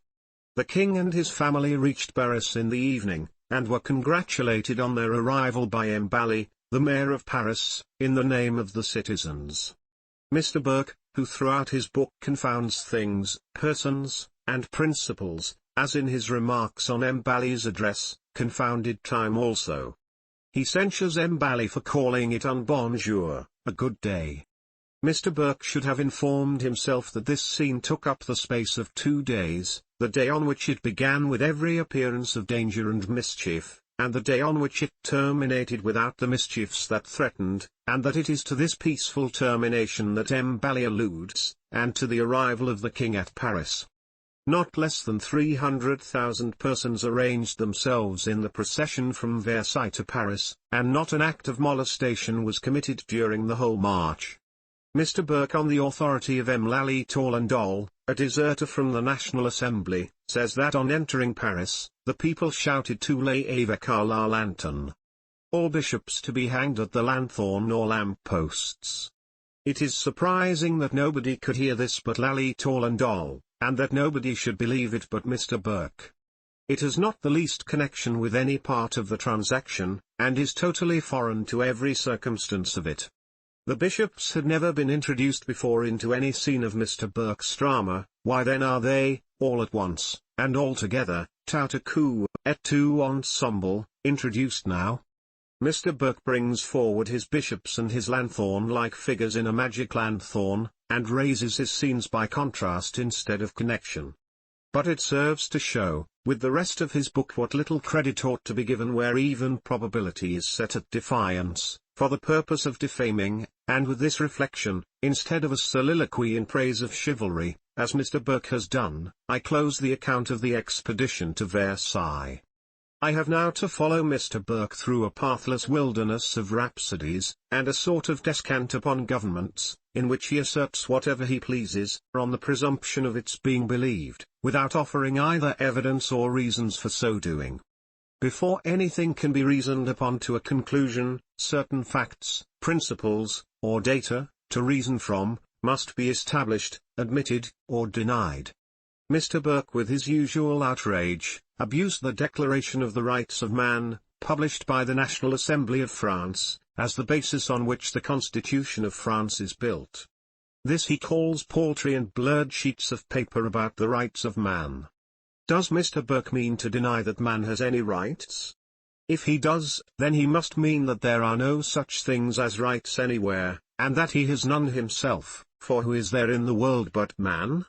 But if Mr. Burke means to admit that man has rights, the question then will be, what are those rights, and how man came by them originally? The error of those who reason by precedents drawn from antiquity, respecting the rights of man, is that they do not go far enough into antiquity. They do not go the whole way. They stop in some of the intermediate stages of 100 or 1,000 years, and produce what was then done, as a rule for the present day. This is no authority at all. If we travel still farther into antiquity, we shall find a direct contrary opinion and practice prevailing, and if antiquity is to be authority, 1,000 such authorities may be produced, successively contradicting each other, but if we proceed on, we shall at last come out right, we shall come to the time when man came from the hand of his Maker. What was he then? Man. Man was his high and only title, and a higher cannot be given him. But of titles I shall speak hereafter. We are now got at the origin of man, and at the origin of his rights. As to the manner in which the world has been governed from that day to this, it is no farther any concern of ours than to make a proper use of the errors or the improvements which the history of it presents. Those who lived 100 or 1,000 years ago, were then moderns, as we are now. They had their ancients, and those ancients had others, and we also shall be ancients in our turn. If the mere name of antiquity is to govern in the affairs of life, the people who are to live 100 or 1,000 years hence, may as well take us for a precedent, as we make a precedent of those who lived 100 or 1,000 years ago. The fact is, that portions of antiquity, by proving everything, establish nothing. It is authority against authority all the way, till we come to the divine origin of the rights of man at the creation. Here our inquiries find a resting place, and our reason finds a home. If a dispute about the rights of man had arisen at the distance of 100 years from the creation, it is to this source of authority they must have referred, and it is to this same source of authority that we must now refer. Though I mean not to touch upon any sectarian principle of religion, yet it may be worth observing, that the genealogy of Christ is traced to Adam. Why then not trace the rights of man to the creation of man? I will answer the question. Because there have been upstart governments, thrusting themselves between, and presumptuously working to unmake man. If any generation of men ever possessed the right of dictating the mode by which the world should be governed forever, it was the first generation that existed, and if that generation did it not, no succeeding generation can show any authority for doing it, nor can set any up. The illuminating and divine principle of the equal rights of man relates, not only to the living individuals, but to generations of men succeeding each other. Every generation is equal in rights to generations which preceded it, by the same rule that every individual is born equal in rights with his contemporary. Every history of the creation, and every traditionary account, whether from the lettered or unlettered world, however they may vary in their opinion or belief of certain particulars, all agree in establishing one point, the unity of man, by which I mean that men are all of one degree, and consequently that all men are born equal, and with equal natural right, in the same manner as if posterity had been continued by creation instead of generation, the latter being the only mode by which the former is carried forward, and consequently every child born into the world must be considered as deriving its existence from God. The world is as new to him as it was to the first man that existed, and his natural right in it is of the same kind. The Mosaic account of the creation, whether taken as divine authority or merely historical, is full to this point, the unity or equality of man. The expression admits of no controversy. And God said, "Let us make man in our own image. In the image of God created he him, male and female created he them." The distinction of sexes is pointed out, but no other distinction is even implied.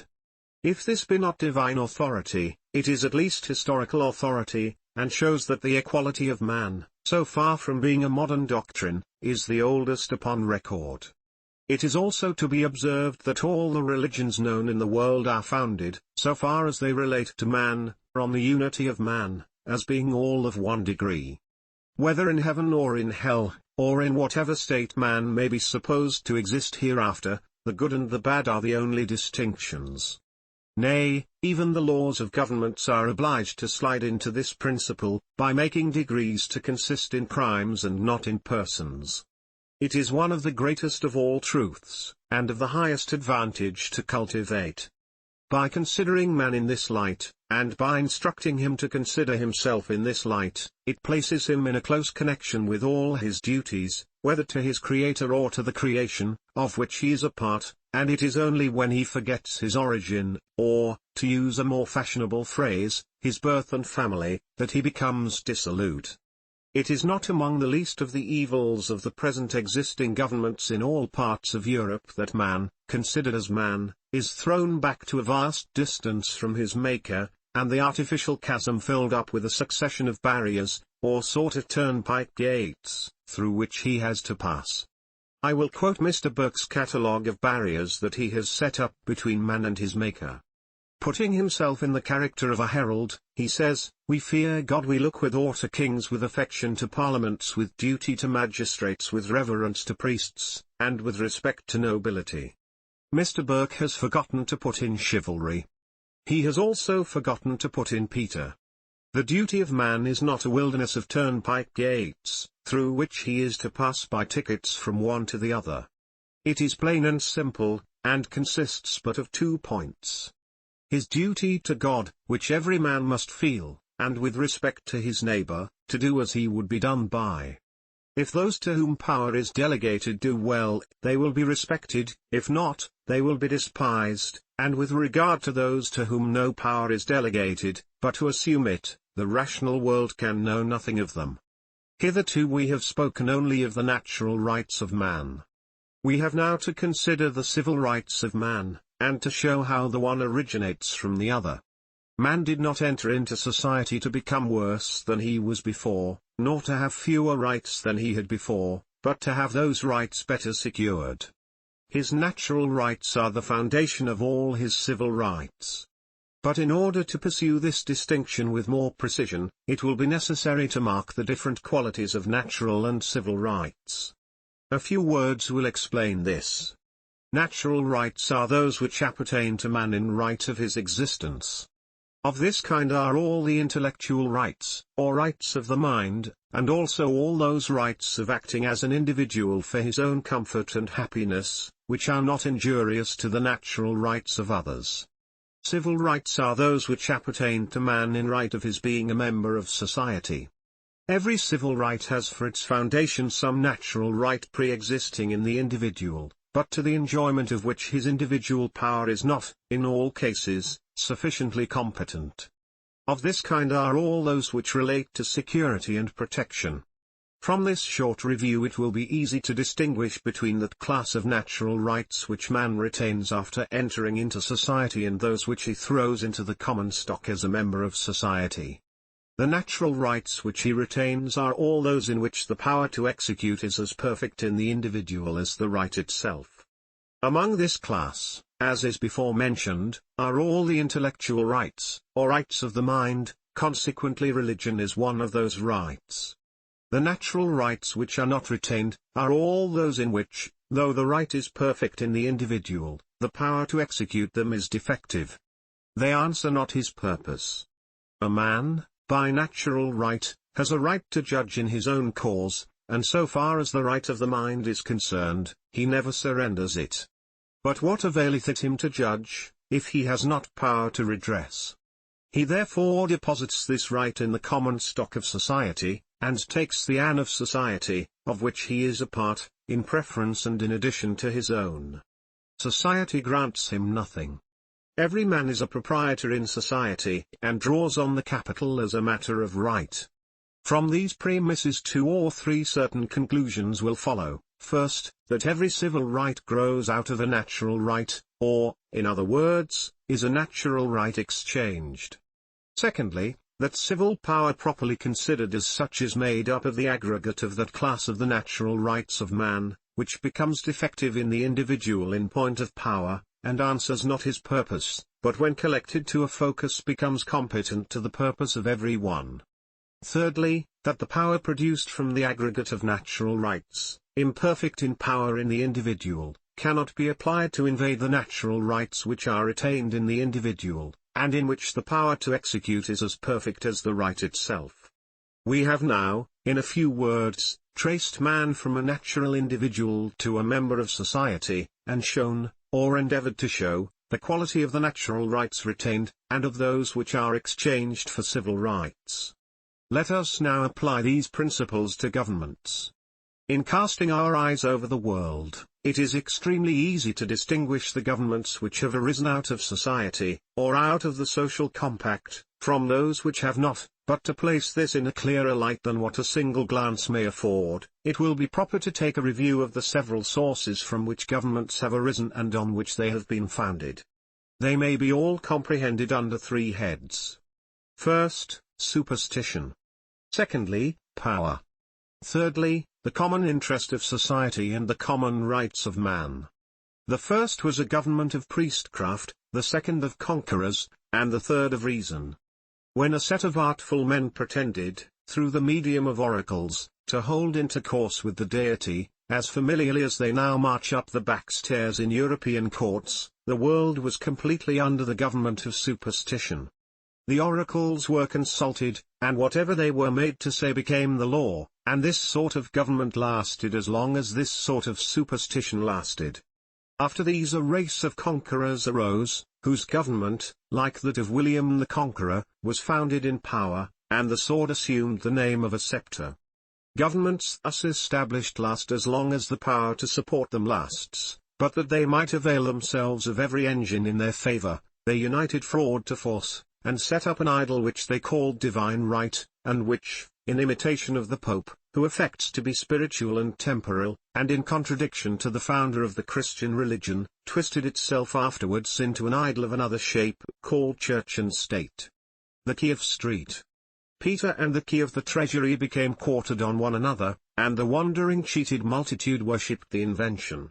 When I contemplate the natural dignity of man, when I feel for the honor and happiness of its character, I become irritated at the attempt to govern mankind by force and fraud, as if they were all knaves and fools, and can scarcely avoid disgust at those who are thus imposed upon. We have now to review the governments which arise out of society, in contradistinction to those which arose out of superstition and conquest.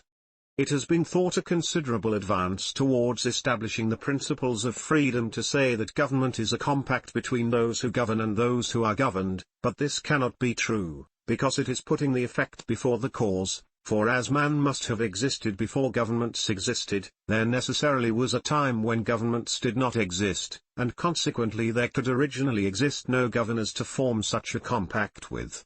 The fact therefore must be that the individuals themselves, each in his own personal and sovereign right, entered into a compact with each other to produce a government, and this is the only mode in which governments have a right to arise, and the only principle on which they have a right to exist. To possess ourselves of a clear idea of what government is, or ought to be, we must trace it to its origin. In doing this we shall easily discover that governments must have arisen either out of the people or over the people. Mr. Burke has made no distinction.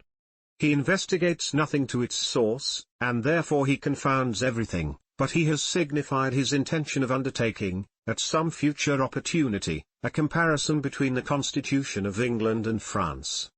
As he thus renders it a subject of controversy by throwing the gauntlet, I take him upon his own ground.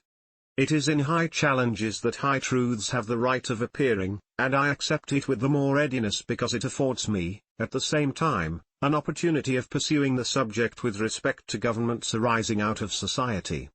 But it will be first necessary to define what is meant by a constitution. It is not sufficient that we adopt the word, we must fix also a standard signification to it. A constitution is not a thing in name only, but in fact. It has not an ideal, but a real existence, and wherever it cannot be produced in a visible form, there is none. A constitution is a thing antecedent to a government, and a government is only the creature of a constitution. The constitution of a country is not the act of its government, but of the people constituting its government. It is the body of elements, to which you can refer, and quote article by article, and which contains the principles on which the government shall be established, the manner in which it shall be organized, the powers it shall have, the mode of elections, the duration of parliaments, or by what other name such bodies may be called, the powers which the executive part of the government shall have, and in fine, everything that relates to the complete organization of a civil government, and the principles on which it shall act, and by which it shall be bound. A constitution, therefore, is to a government what the laws made afterwards by that government are to a court of judicature. The court of judicature does not make the laws, neither can it alter them, it only acts in conformity to the laws made, and the government is in like manner governed by the constitution. Can, then, Mr. Burke produce the English constitution? If he cannot, we may fairly conclude that though it has been so much talked about, no such thing as a constitution exists, or ever did exist, and consequently that the people have yet a constitution to form. Mr. Burke will not, I presume, deny the position I have already advanced, namely, that governments arise either out of the people or over the people. The English government is one of those which arose out of a conquest, and not out of society, and consequently it arose over the people, and though it has been much modified from the opportunity of circumstances since the time of William the Conqueror, the country has never yet regenerated itself, and is therefore without a constitution.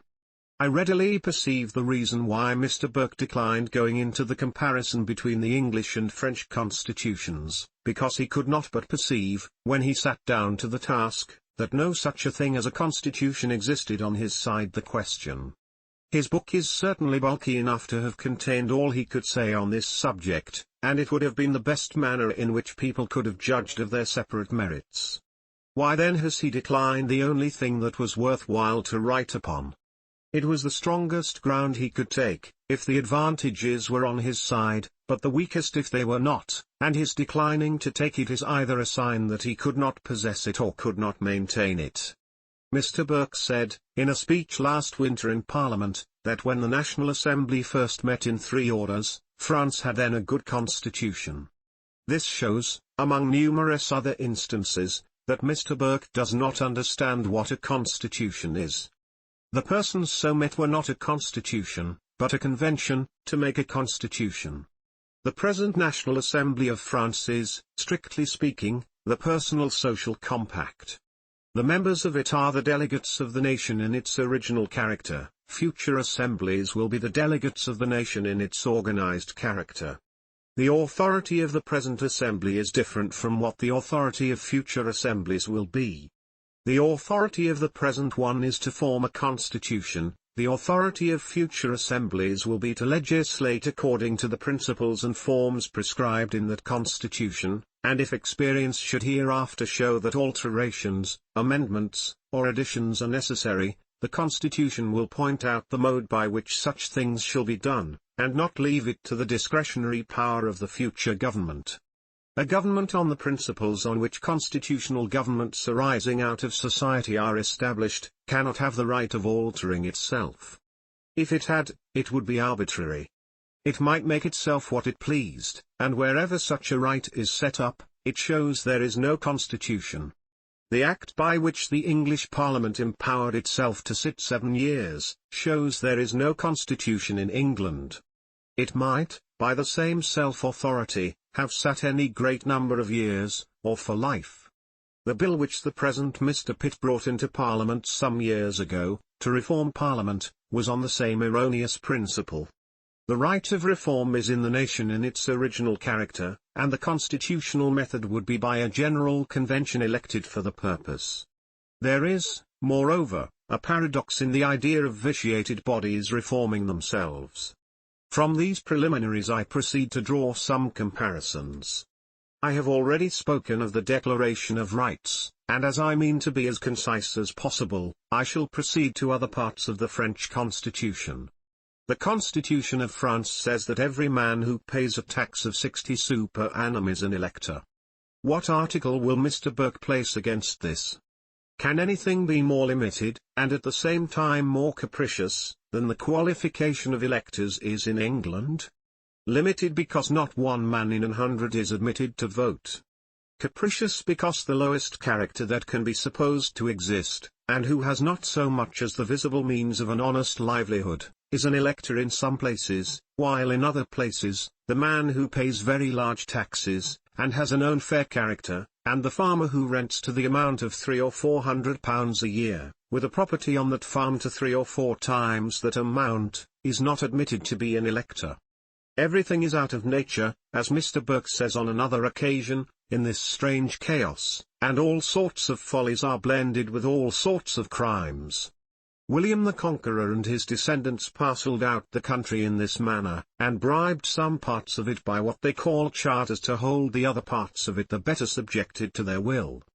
This is the reason why so many of those charters abound in Cornwall. The people were averse to the government established at the Conquest, and the towns were garrisoned and bribed to enslave the country.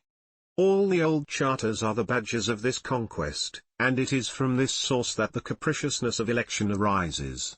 The French Constitution says that the number of representatives for any place shall be in a ratio to the number of taxable inhabitants or electors. What article will Mr. Burke place against this? The county of York, which contains nearly 1 million of souls, sends 2 county members, and so does the county of Rutland, which contains not 100th part of that number. The old town of Sarum, which contains not 3 houses, sends 2 members, and the town of Manchester, which contains upward of 60,000 souls, is not admitted to send any. Is there any principle in these things? It is admitted that all this is altered, but there is much to be done yet, before we have a fair representation of the people.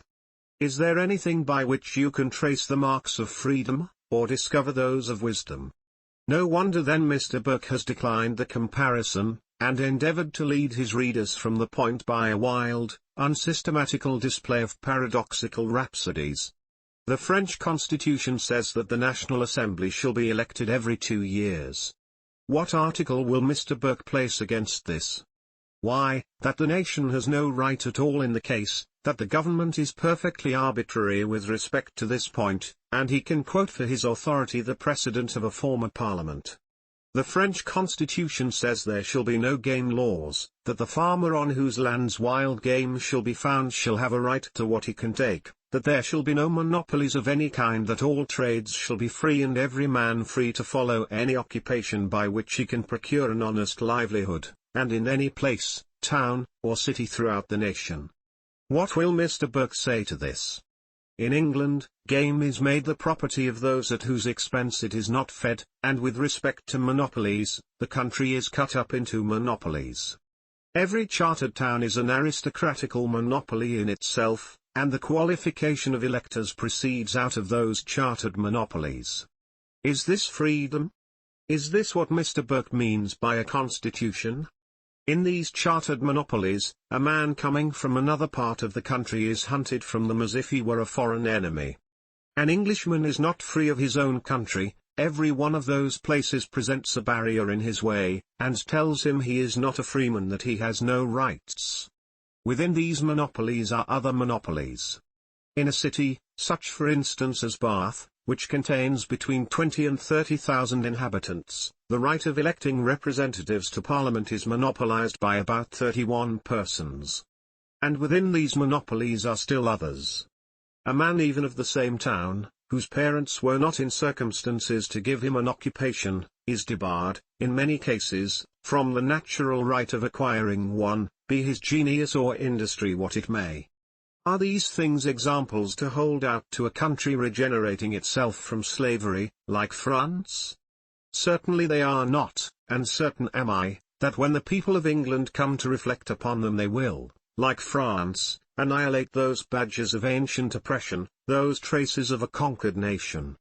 Had Mr. Burke possessed talents similar to the author of On the Wealth of Nations, he would have comprehended all the parts which enter into, and, by assemblage, form a constitution. He would have reasoned from minutiae to magnitude. It is not from his prejudices only, but from the disorderly cast of his genius, that he is unfitted for the subject he writes upon. Even his genius is without a constitution.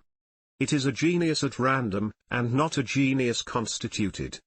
But he must say something. He has therefore mounted in the air like a balloon, to draw the eyes of the multitude from the ground they stand upon. Much is to be learnt from the French Constitution. Conquest and tyranny transplanted themselves with William the Conqueror from Normandy into England, and the country is yet disfigured with the marks. May, then, the example of all France contribute to regenerate the freedom which a province of it destroyed. The French Constitution says that to preserve the national representation from being corrupt, no member of the National Assembly shall be an officer of the government, a placeman or a pensioner.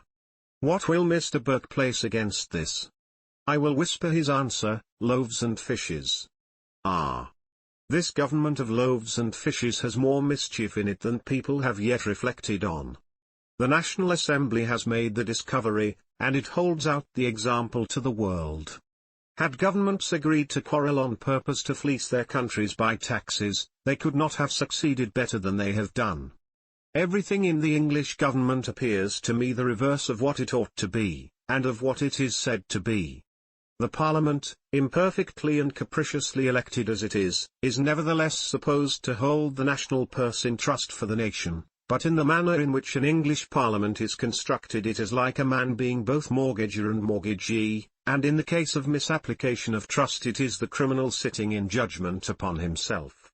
If those who vote the supplies are the same persons who receive the supplies when voted, and are to account for the expenditure of those supplies to those who voted them, it is themselves accountable to themselves, and the comedy of errors concludes with the pantomime of hush.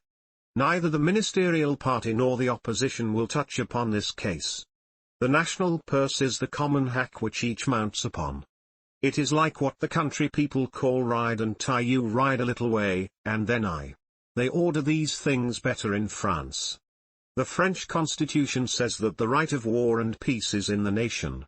Where else should it reside but in those who are to pay the expense?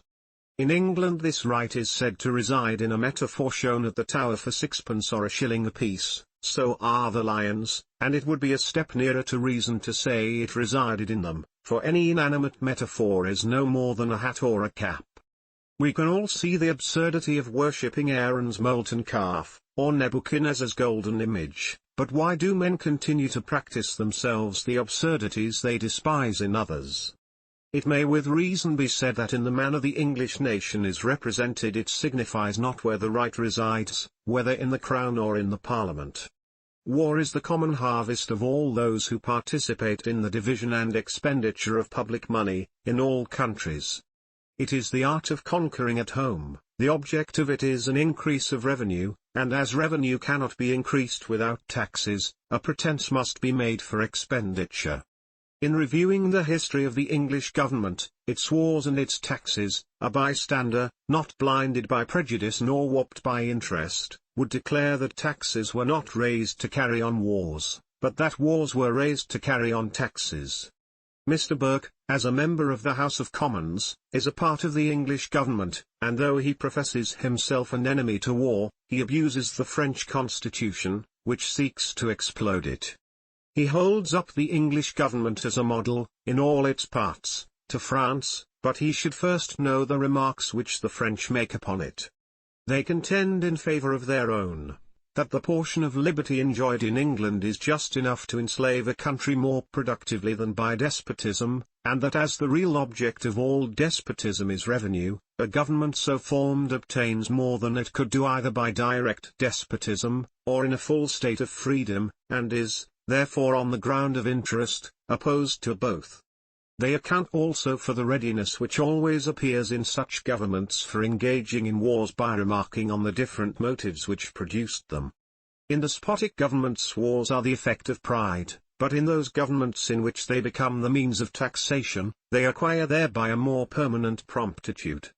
The French Constitution, therefore, to provide against both these evils, has taken away the power of declaring war from kings and ministers, and placed the right where the expense must fall. When the question of the right of war and peace was agitating in the National Assembly, the people of England appeared to be much interested in the event, and highly to applaud the decision. As a principle it applies as much to one country as another. William the Conqueror, as a conqueror, held this power of war and peace in himself, and his descendants have ever since claimed it under him as a right. Although Mr. Burke has asserted the right of the Parliament at the Revolution to bind and control the nation and posterity forever, he denies at the same time that the Parliament or the nation had any right to alter what he calls the succession of the crown in anything but in part, or by a sort of modification. By his taking this ground he throws the case back to the Norman conquest, and by thus running a line of succession springing from William the Conqueror to the present day, he makes it necessary to inquire who and what William the Conqueror was, and where he came from, and into the origin, history and nature of what are called prerogatives. Everything must have had a beginning, and the fog of time and antiquity should be penetrated to discover it. Let, then, Mr. Burke bring forward his William of Normandy, for it is to this origin that his argument goes. It also unfortunately happens, in running this line of succession, that another line parallel thereto presents itself, which is that if the succession runs in the line of the conquest, the nation runs in the line of being conquered, and it ought to rescue itself from this reproach. But it will perhaps be said that though the power of declaring war descends in the heritage of the conquest, it is held in check by the right of Parliament to withhold the supplies. It will always happen when a thing is originally wrong that amendments do not make it right, and it often happens that they do as much mischief one way as good the other, and such is the case here, for if the one rashly declares war as a matter of right, and the other peremptorily withholds the supplies as a matter of right, the remedy becomes as bad, or worse, than the disease. The one forces the nation to a combat, and the other ties its hands, but the more probable issue is that the contest will end in a collusion between the parties, and be made a screen to both. On this question of war, three things are to be considered. First, the right of declaring it; secondly, the expense of supporting it; thirdly, the mode of conducting it after it is declared. The French Constitution places the right where the expense must fall, and this union can only be in the nation. The mode of conducting it after it is declared, it consigns to the executive department. Were this the case in all countries, we should hear but little more of wars. Before I proceed to consider other parts of the French Constitution, and by way of relieving the fatigue of argument, I will introduce an anecdote which I had from Drive. Franklin. While the doctor resided in France as minister from America, during the war, he had numerous proposals made to him by projectors of every country and of every kind, who wished to go to the land that floweth with milk and honey, America, and among the rest, there was one who offered himself to be king.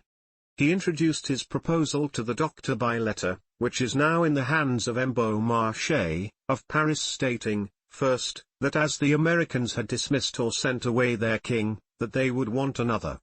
Secondly, that himself was a Norman. Thirdly, that he was of a more ancient family than the Dukes of Normandy, and of a more honourable descent, his line having never been bastardized. Fourthly, that there was already a precedent in England of kings coming out of Normandy, and on these grounds he rested his offer, enjoining that the doctor would forward it to America. But as the doctor neither did this, nor yet sent him an answer, the projector wrote a second letter, in which he did not, it is true, threaten to go over and conquer America, but only with great dignity proposed that if his offer was not accepted, an acknowledgment of about 30,000 might be made to him for his generosity. Now, as all arguments respecting succession must necessarily connect that succession with some beginning, Mr. Burke's arguments on this subject go to show that there is no English origin of kings, and that they are descendants of the Norman line in right of the conquest.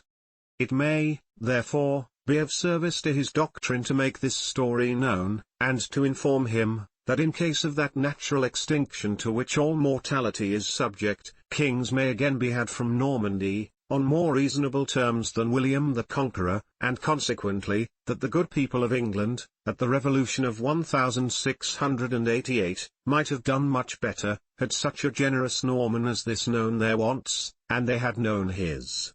The chivalric character which Mr. Burke so much admires, is certainly much easier to make a bargain with than a hard-dealing Dutchman. But to return to the matters of the Constitution, the French Constitution says, "There shall be no titles, and, of consequence, all that class of equivocal generation which in some countries is called aristocracy and in others nobility, is done away, and the peer is exalted into the man. Titles are but nicknames, and every nickname is a title. The thing is perfectly harmless in itself, but it marks a sort of foppery in the human character, which degrades it. It reduces man into the diminutive of man in things which are great, and the counterfeit of women in things which are little. It talks about its fine blue ribbon like a girl, and shows its new garter like a child. A certain writer, of some antiquity, says, "When I was a child, I thought as a child, but when I became a man, I put away childish things." It is, properly, from the elevated mind of France that the folly of titles has fallen. It has outgrown the baby clothes of count and duke, and breached itself in manhood. France has not levelled, it has exalted. It has put down the dwarf, to set up the man. The punyism of a senseless word like duke, count or earl has ceased to please. Even those who possessed them have disowned the gibberish, and as they outgrew the rickets, have despised the rattle. The genuine mind of man, thirsting for its native home, society, contemns the gewgaws that separate him from it. Titles are like circles drawn by the magician's wand, to contract the sphere of man's felicity. He lives immured within the Bastille of a word, and surveys at a distance the envied life of man. Is it, then, any wonder that titles should fall in France? Is it not a greater wonder that they should be kept up anywhere? What are they? What is their worth, and what is their amount? When we think or speak of a judge or a general, we associate with it the ideas of office and character, we think of gravity in one and bravery in the other, but when we use the word merely as a title, no ideas associate with it. Through all the vocabulary of Adam there is not such an animal as a duke or a count, neither can we connect any certain ideas with the words. Whether they mean strength or weakness, wisdom or folly, a child or a man, or the rider or the horse, is all equivocal. What respect then can be paid to that which describes nothing, and which means nothing? Imagination has given figure and character to centaurs, satyrs, and down to all the fairy tribe, but titles baffle even the powers of fancy, and are a chimerical nondescript. But this is not all. If a whole country is disposed to hold them in contempt, all their value is gone, and none will own them. It is common opinion only that makes them anything, or nothing, or worse than nothing. There is no occasion to take titles away, for they take themselves away when society concurs to ridicule them. This species of imaginary consequence has visibly declined in every part of Europe, and it hastens to its exit as the world of reason continues to rise. There was a time when the lowest class of what are called nobility was more thought of than the highest is now, and when a man in armour riding throughout Christendom in quest of adventures was more stared at than a modern duke. The world has seen this folly fall, and it has fallen by being laughed at, and the farce of titles will follow its fate. The patriots of France have discovered in good time that rank and dignity in society must take a new ground. The old one has fallen through. It must now take the substantial ground of character, instead of the chimerical ground of titles, and they have brought their titles to the altar, and made of them a burnt offering to reason. If no mischief had annexed itself to the folly of titles they would not have been worth a serious and formal destruction, such as the National Assembly have decreed them, and this makes it necessary to inquire farther into the nature and character of aristocracy. That, then, which is called aristocracy in some countries and nobility in others arose out of the governments founded upon conquest. It was originally a military order for the purpose of supporting military government, and to keep up a succession of this order for the purpose for which it was established. All the younger branches of those families were disinherited and the law of primogenitureship set up. The nature and character of aristocracy shows itself to us in this law. It is the law against every other law of nature, and nature herself calls for its destruction. Establish family justice, and aristocracy falls. By the aristocratical law of primogenitureship, in a family of 6 children 5 are exposed. Aristocracy has never more than one child. The rest are begotten to be devoured. they are thrown to the cannibal for prey, and the natural parent prepares the unnatural repast. As everything which is out of nature in man affects, more or less, the interest of society, so does this. All the children which the aristocracy disowns are, in general, cast like orphans on a parish, to be provided for by the public, but at a greater charge. Unnecessary offices and places in governments and courts are created at the expense of the public to maintain them. With what kind of parental reflections can the father or mother contemplate their younger offspring? By nature they are children, and by marriage they are heirs, but by aristocracy they are bastards and orphans. They are the flesh and blood of their parents in the one line, and nothing akin to them in the other. To restore, therefore, parents to their children, and children to their parents' relations to each other, and man to society, and to exterminate the monster aristocracy, root and branch, the French Constitution has destroyed the law of primogenitureship. Here then lies the monster, and Mr. Burke, if he pleases, may write its epitaph. Hitherto we have considered aristocracy chiefly in one point of view. We have now to consider it in another. But whether we view it before or behind, or sideways, or any way else, domestically or publicly, it is still a monster.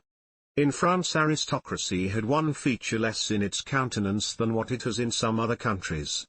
It did not compose a body of hereditary legislators. It was not a corporation of aristocracy, for such I have heard M. de Lafayette describe an English House of Peers. Let us then examine the grounds upon which the French Constitution has resolved against having such a house in France. Because, in the first place, as is already mentioned, aristocracy is kept up by family tyranny and injustice. Secondly, because there is an unnatural unfitness in an aristocracy to be legislators for a nation. Their ideas of distributive justice are corrupted at the very source. They begin life by trampling on all their younger brothers and sisters, and relations of every kind, and are taught and educated so to do.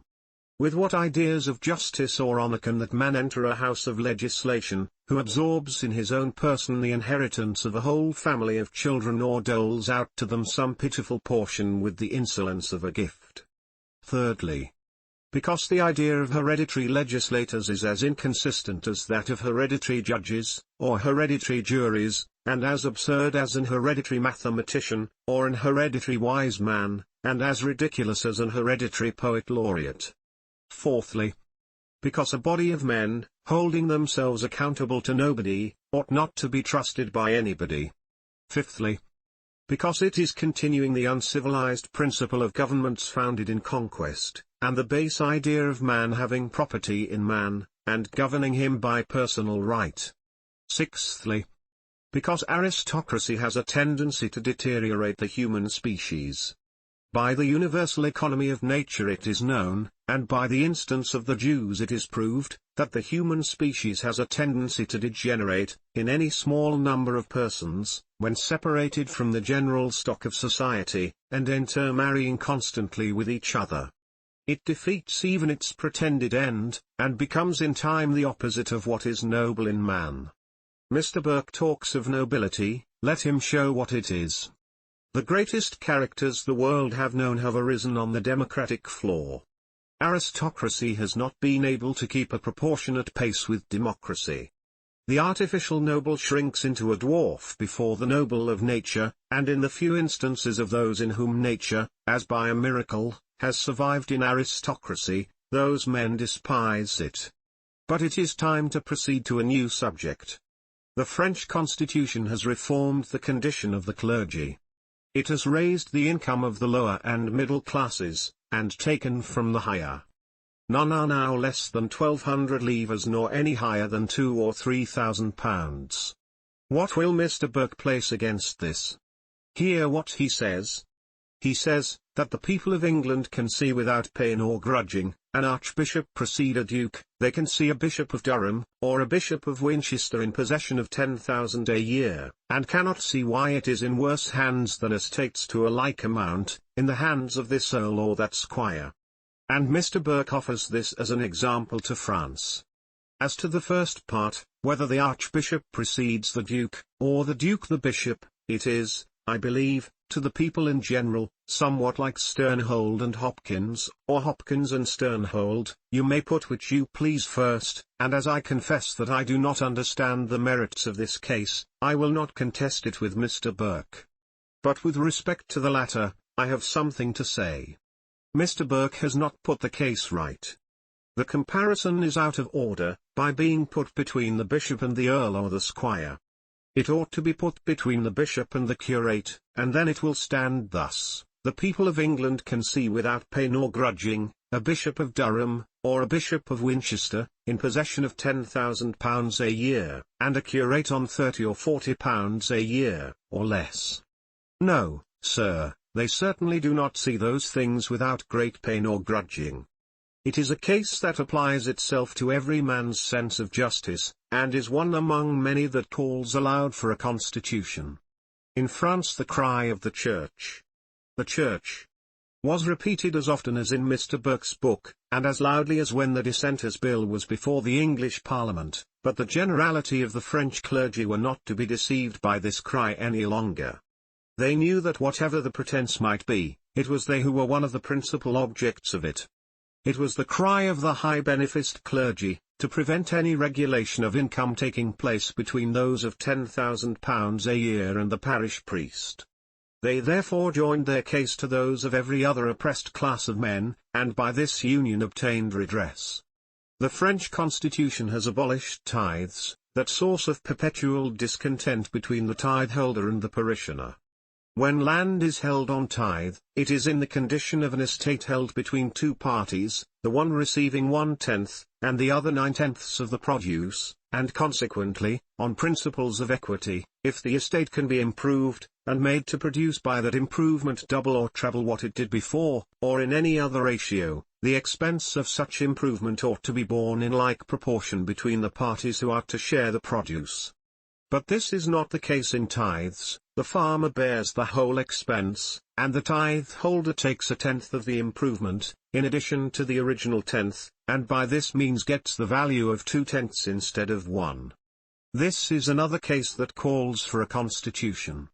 The French Constitution hath abolished or announced toleration and intolerance also, and hath established universal right of conscience. Toleration is not the opposite of intolerance, but is the counterfeit of it. Both are despotisms. The one assumes to itself the right of withholding liberty of conscience, and the other of granting it. The one is the Pope armed with fire and faggot, and the other is the Pope selling or granting indulgences. The former is church and state, and the latter is church and traffic. But toleration may be viewed in a much stronger light. Man worships not himself, but his Maker, and the liberty of conscience which he claims is not for the service of himself, but of his God. In this case, therefore, we must necessarily have the associated idea of two things, the mortal who renders the worship, and the immortal being who is worshipped. Toleration, therefore, places itself, not between man and man, nor between church and church, nor between one denomination of religion and another, but between God and man, between the being who worships, and the being who is worshipped, and by the same act of assumed authority which it tolerates man to pay his worship, it presumptuously and blasphemously sets itself up to tolerate the Almighty to receive it. Were a bill brought into any parliament, entitled, "An Act to tolerate or grant liberty to the Almighty to receive the worship of a Jew or Turk, or to prohibit the Almighty from receiving it," all men would startle and call it blasphemy. There would be an uproar. The presumption of toleration in religious matters would then present itself unmasked, but the presumption is not the less because the name of man only appears to those laws, for the associated idea of the worshipper and the worshipped cannot be separated. Who then art thou, vain dust and ashes? By whatever name thou art called, whether a king, a bishop, a church, or a state, a parliament, or anything else, that obtrudest thine insignificance between the soul of man and its Maker? Mind thine own concerns. If he believes not as thou believest, it is a proof that thou believest not as he believes, and there is no earthly power can determine between you. With respect to what are called denominations of religion, if every one is left to judge of its own religion, there is no such thing as a religion that is wrong, but if they are to judge of each other's religion, there is no such thing as a religion that is right, and therefore all the world is right, or all the world is wrong. But with respect to religion itself, without regard to names, and as directing itself from the universal family of mankind to the divine object of all adoration, it is man bringing to his Maker the fruits of his heart, and though those fruits may differ from each other like the fruits of the earth, the grateful tribute of every one is accepted. A bishop of Durham, or a bishop of Winchester, or the archbishop who heads the dukes, will not refuse a tithe sheaf of wheat because it is not a cock of hay, nor a cock of hay because it is not a sheaf of wheat, nor a pig, because it is neither one nor the other, but these same persons, under the figure of an established church, will not permit their Maker to receive the varied tithes of man's devotion. One of the continual choruses of Mr. Burke's book is Church and State. He does not mean some one particular church, or some one particular state, but any church and state, and he uses the term as a general figure to hold forth the political doctrine of always uniting the church with the state in every country, and he censures the National Assembly for not having done this in France. Let us bestow a few thoughts on this subject. All religions are in their nature kind and benign, and united with principles of morality. They could not have made proselytes at first by professing anything that was vicious, cruel, persecuting, or immoral. Like everything else, they had their beginning, and they proceeded by persuasion, exhortation, and example. How then is it that they lose their native mildness, and become morose and intolerant? It proceeds from the connection which Mr. Burke recommends. By engendering the church with the state, a sort of mule animal, capable only of destroying, and not of breeding up, is produced, called the church established by law. It is a stranger, even from its birth, to any parent mother, on whom it is begotten, and whom in time it kicks out and destroys. The Inquisition in Spain does not proceed from the religion originally professed, but from this mule animal, engendered between the church and the state. The burnings in Smithfield proceeded from the same heterogeneous production, and it was the regeneration of this strange animal in England afterwards, that renewed rancor and irreligion among the inhabitants, and that drove the people called Quakers and Dissenters to America. Persecution is not an original feature in any religion, but it is always the strongly marked feature of all law religions, or religions established by law. Take away the law establishment, and every religion reassumes its original benignity. In America, a Catholic priest is a good citizen, a good character, and a good neighbor. An Episcopalian minister is of the same description, and this proceeds independently of the men, from there being no law establishment in America. If also we view this matter in a temporal sense, we shall see the ill effects it has had on the prosperity of nations. The union of church and state has impoverished Spain. The revoking the Edict of Nantes drove the silk manufacture from that country into England, and church and state are now driving the cotton manufacture from England to America and France. Let then Mr. Burke continue to preach his anti-political doctrine of church and state. It will do some good. The National Assembly will not follow his advice, but will benefit by his folly. It was by observing the ill effects of it in England, that America has been warned against it, and it is by experiencing them in France, that the National Assembly have abolished it, and, like America, have established universal right of conscience, and universal right of citizenship.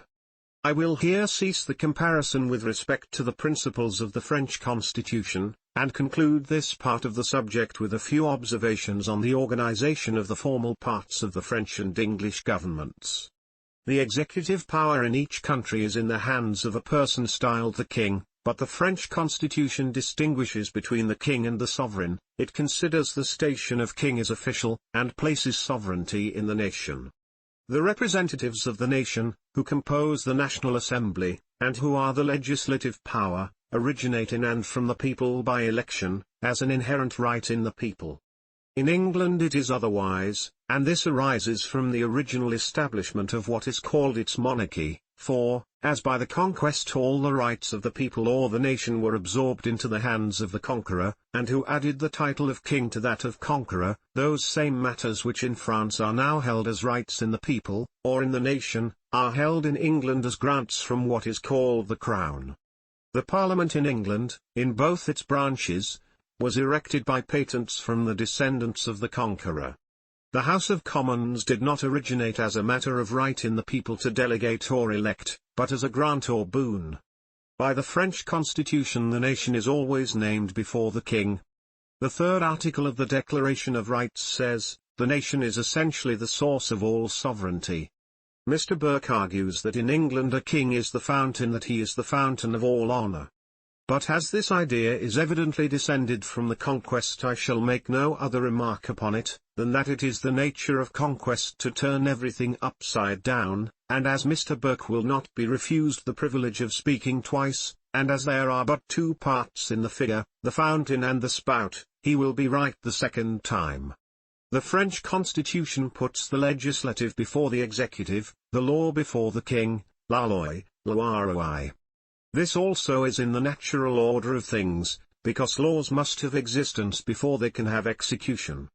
A king in France does not, in addressing himself to the National Assembly, say, "My Assembly," similar to the phrase used in England of "my Parliament," neither can he use it consistently with the Constitution, nor could it be admitted.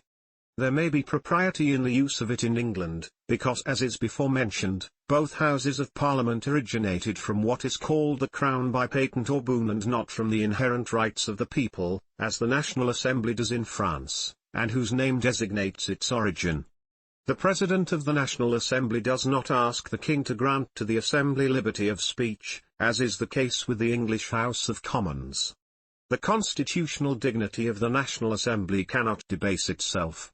Speech is, in the first place, one of the natural rights of man always retained, and with respect to the National Assembly the use of it is their duty, and the nation is their authority. They were elected by the greatest body of men exercising the right of election the European world ever saw. They sprung not from the filth of rotten boroughs, nor are they the vassal representatives of aristocratical ones. Feeling the proper dignity of their character they support it. Their parliamentary language, whether for or against a question, is free, bold and manly, and extends to all the parts and circumstances of the case. If any matter or subject respecting the executive department or the person who presides in it comes before them, it is debated on with the spirit of men, and in the language of gentlemen, and their answer or their address is returned in the same style. They stand not aloof with the gaping vacuity of vulgar ignorance, nor bend with the cringe of sycophantic insignificance. The graceful pride of truth knows no extremes, and preserves, in every latitude of life, the right-angled character of man. Let us now look to the other side of the question. In the addresses of the English parliaments to their kings we see neither the intrepid spirit of the old parliaments of France, nor the serene dignity of the present National Assembly, neither do we see in them anything of the style of English manners, which border somewhat on bluntness. Since then they are neither of foreign extraction, nor naturally of English production, their origin must be sought for elsewhere, and that origin is the Norman conquest. They are evidently of the vassalage class of manners, and emphatically mark the prostrate distance that exists in no other condition of men than between the conqueror and the conquered. That this vassalage idea and style of speaking was not got rid of even at the Revolution of 1688, is evident from the declaration of Parliament to William and Mary in these words: "We do most humbly and faithfully submit ourselves, our heirs and posterities, for ever." Submission is wholly a vassalage term, repugnant to the dignity of freedom, and an echo of the language used at the conquest. As the estimation of all things is given by comparison, the Revolution of 1688, however from circumstances it may have been exalted beyond its value, will find its level. It is already on the wane, eclipsed by the enlarging orb of reason, and the luminous revolutions of America and France. In less than another century it will go, as well as Mr. Burke's labours, to the family vault of all the Capulets. mankind will then scarcely believe that a country calling itself free would send to Holland for a man, and clothe him with power on purpose to put themselves in fear of him, and give him almost £1,000,000 a year for leave to submit themselves and their posterity, like bondmen and bondwomen, forever. But there is a truth that ought to be made known, I have had the opportunity of seeing it, which is, that notwithstanding appearances, there is not any description of men that despise monarchy so much as courtiers. But they well know, that if it were seen by others, as it is seen by them, the juggle could not be kept up. They are in the condition of men who get their living by a show, and to whom the folly of that show is so familiar that they ridicule it. But were the audience to be made as wise in this respect as themselves, there would be an end to the show and the profits with it. The difference between a republican and a courtier with respect to monarchy, is that the one opposes monarchy, believing it to be something, and the other laughs at it, knowing it to be nothing. As I used sometimes to correspond with Mr. Burke, believing him then to be a man of sounder principles than his book shows him to be, I wrote to him last winter from Paris, and gave him an account how prosperously matters were going on. Among other subjects in that letter, I referred to the happy situation the National Assembly were placed in, that they had taken ground on which their moral duty and their political interest were united. They have not to hold out a language which they do not themselves believe, for the fraudulent purpose of making others believe it. Their station requires no artifice to support it, and can only be maintained by enlightening mankind. It is not their interest to cherish ignorance, but to dispel it. They are not in the case of a ministerial or an opposition party in England, who, though they are opposed, are still united to keep up the common mystery. The National Assembly must throw open a magazine of light. It must show man the proper character of man, and the nearer it can bring him to that standard, the stronger the National Assembly becomes. In contemplating the French Constitution, we see in it a rational order of things. The principles harmonize with the forms, and both with their origin. It may perhaps be said as an excuse for bad forms, that they are nothing more than forms, but this is a mistake. Forms grow out of principles, and operate to continue the principles they grow from. It is impossible to practice a bad form on anything but a bad principle. It cannot be engrafted on a good one, and wherever the forms in any government are bad, it is a certain indication that the principles are bad also. I will here finally close this subject. I began it by remarking that Mr. Burke had voluntarily declined going into a comparison of the English and French constitutions. He apologizes for not doing it, by saying that he had not time. Mr. Burke's book was upwards of 8 months in hand, and is extended to a volume of 366 pages. As his omission does injury to his cause, his apology makes it worse, and men on the English side of the water will begin to consider, whether there is not some radical defect in what is called the English Constitution, that made it necessary for Mr. Burke to suppress the comparison, to avoid bringing it into view. As Mr. Burke has not written on constitutions, so neither has he written on the French Revolution. He gives no account of its commencement or its progress. He only expresses his wonder. "It looks," says he, "to me, as if I were in a great crisis, not of the affairs of France alone, but of all Europe, perhaps of more than Europe. All circumstances taken together, the French Revolution is the most astonishing that has hitherto happened in the world. As wise men are astonished at foolish things, and other people at wise ones, I know not on which ground to account for Mr. Burke's astonishment, but certain it is, that he does not understand the French Revolution. It has apparently burst forth like a creation from a chaos, but it is no more than the consequence of a mental revolution priorly existing in France. The mind of the nation had changed beforehand, and the new order of things has naturally followed the new order of thoughts. I will here, as concisely as I can, trace out the growth of the French Revolution, and mark the circumstances that have contributed to produce it. The despotism of Louis XIV, united with the gaiety of his court, and the gaudy ostentation of his character, had so humbled, and at the same time so fascinated the mind of France, that the people appeared to have lost all sense of their own dignity, in contemplating that of their grand monarch, and the whole reign of Louis XV. remarkable only for weakness and effeminacy, made no other alteration than that of spreading a sort of lethargy over the nation, from which it showed no disposition to rise. The only signs which appeared to the spirit of liberty during those periods, are to be found in the writings of the French philosophers. Montesquieu, President of the Parliament of Bordeaux, went as far as a writer under a despotic government could well proceed, and being obliged to divide himself between principle and prudence, his mind often appears under a veil, and we ought to give him credit for more than he has expressed. Voltaire, who was both the flatterer and the satirist of despotism, took another line. His forte lay in exposing and ridiculing the superstitions which priestcraft, united with statecraft, had interwoven with governments. It was not from the purity of his principles, or his love of mankind, but from his strong capacity of seeing folly in its true shape, and his irresistible propensity to expose it, that he made those attacks. They were, however, as formidable as if the motive had been virtuous, and he merits the thanks rather than the esteem of mankind. On the contrary, we find in the writings of Rousseau, and the Abbé Raynal, a loveliness of sentiment in favor of liberty, that excites respect, and elevates the human faculties, but having raised this animation, they do not direct its operation, and leave the mind in love with an object, without describing the means of possessing it. The writings of Corneille, Turgot, and the friends of those authors, are of the serious kind, but they labored under the same disadvantage with Montesquieu. Their writings abound with moral maxims of government, but are rather directed to economize and reform the administration of the government, than the government itself.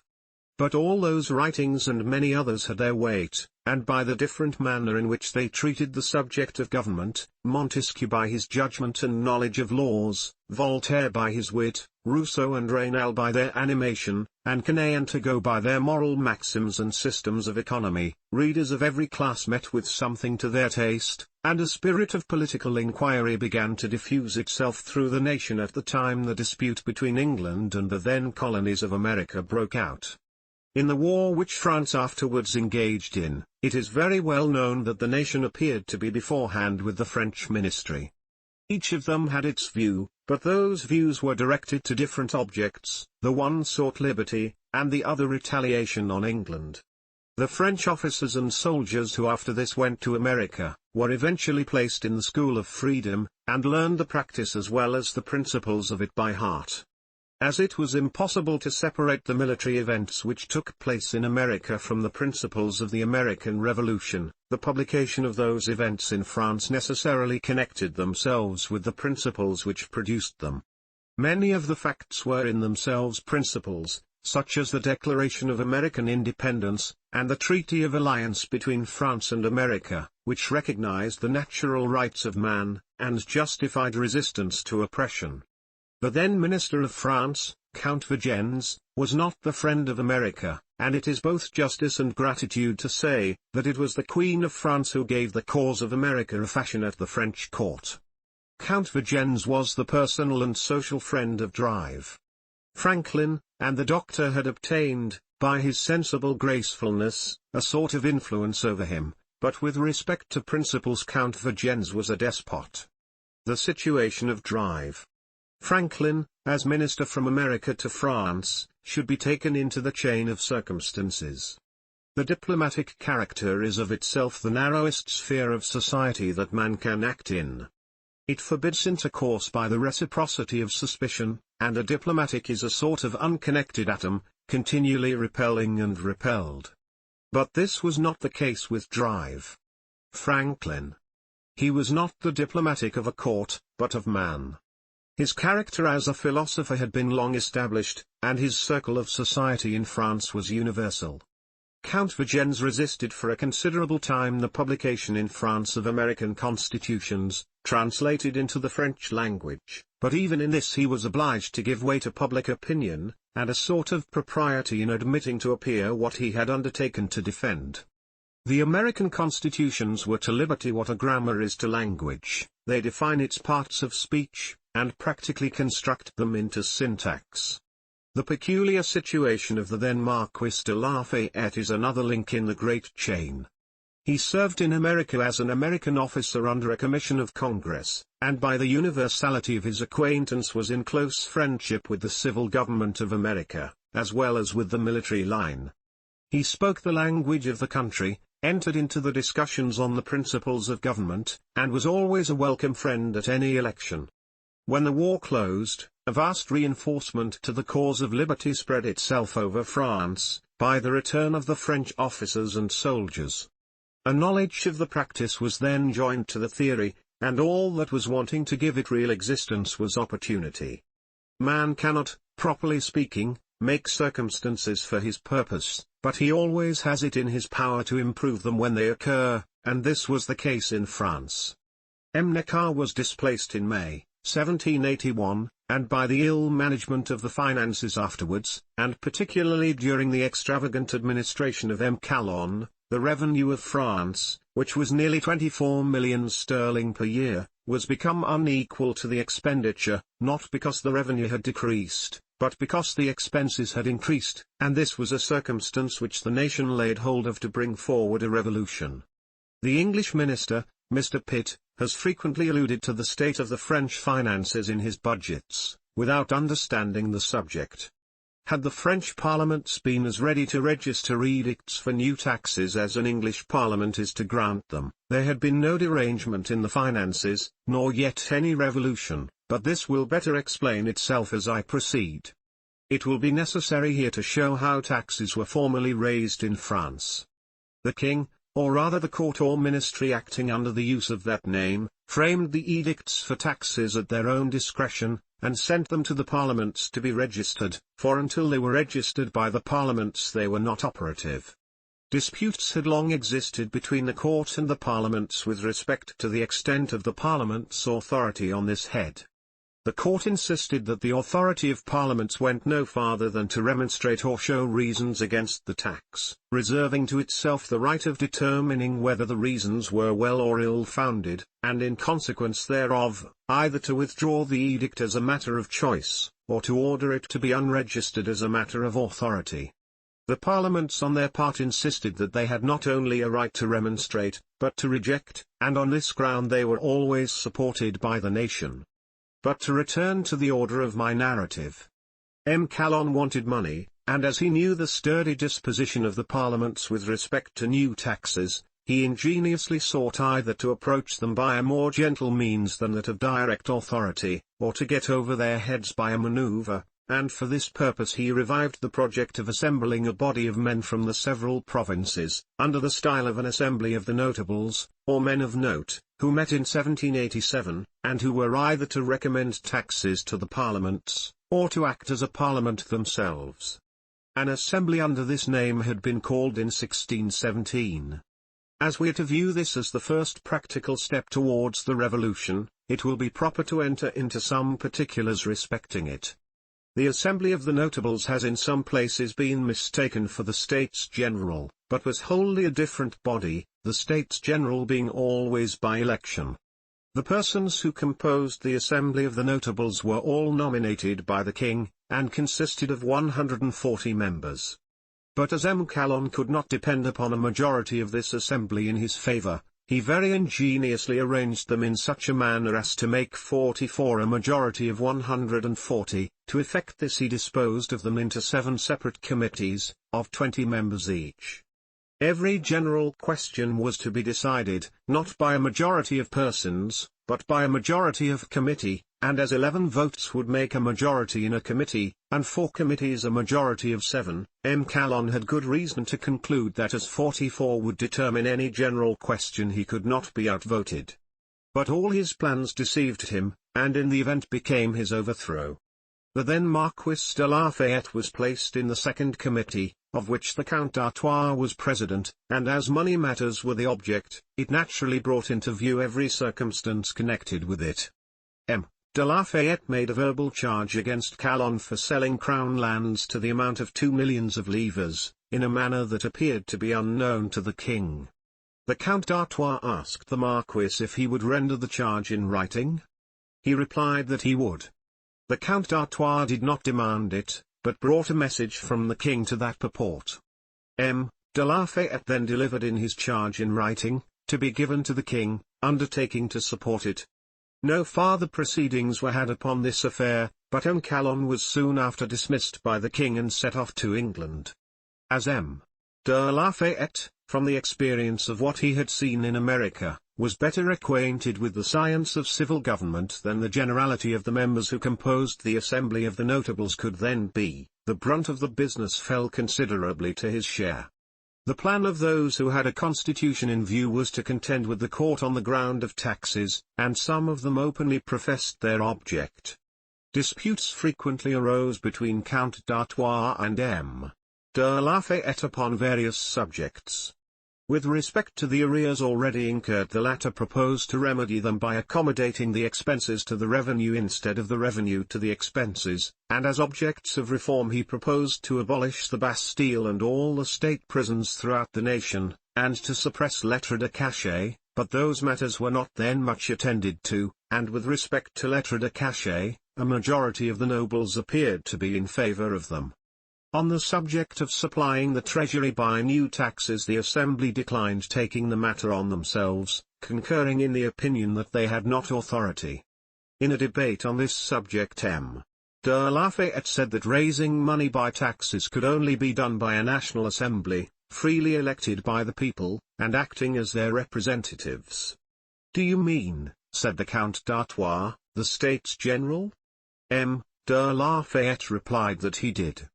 "Will you," said the Count d'Artois, "sign what you say to be given to the king?" The other replied that he would not only do this but that he would go farther, and say that the effectual mode would be for the king to agree to the establishment of a constitution. As one of the plans had thus failed, that of getting the Assembly to act as a parliament, the other came into view, that of recommending. On this subject the Assembly agreed to recommend two new taxes to be unregistered by the Parliament, the one a stamp tax and the other a territorial tax, or sort of land tax. The two have been estimated at about 5 millions sterling per annum. We have now to turn our attention to the parliaments, on whom the business was again devolving.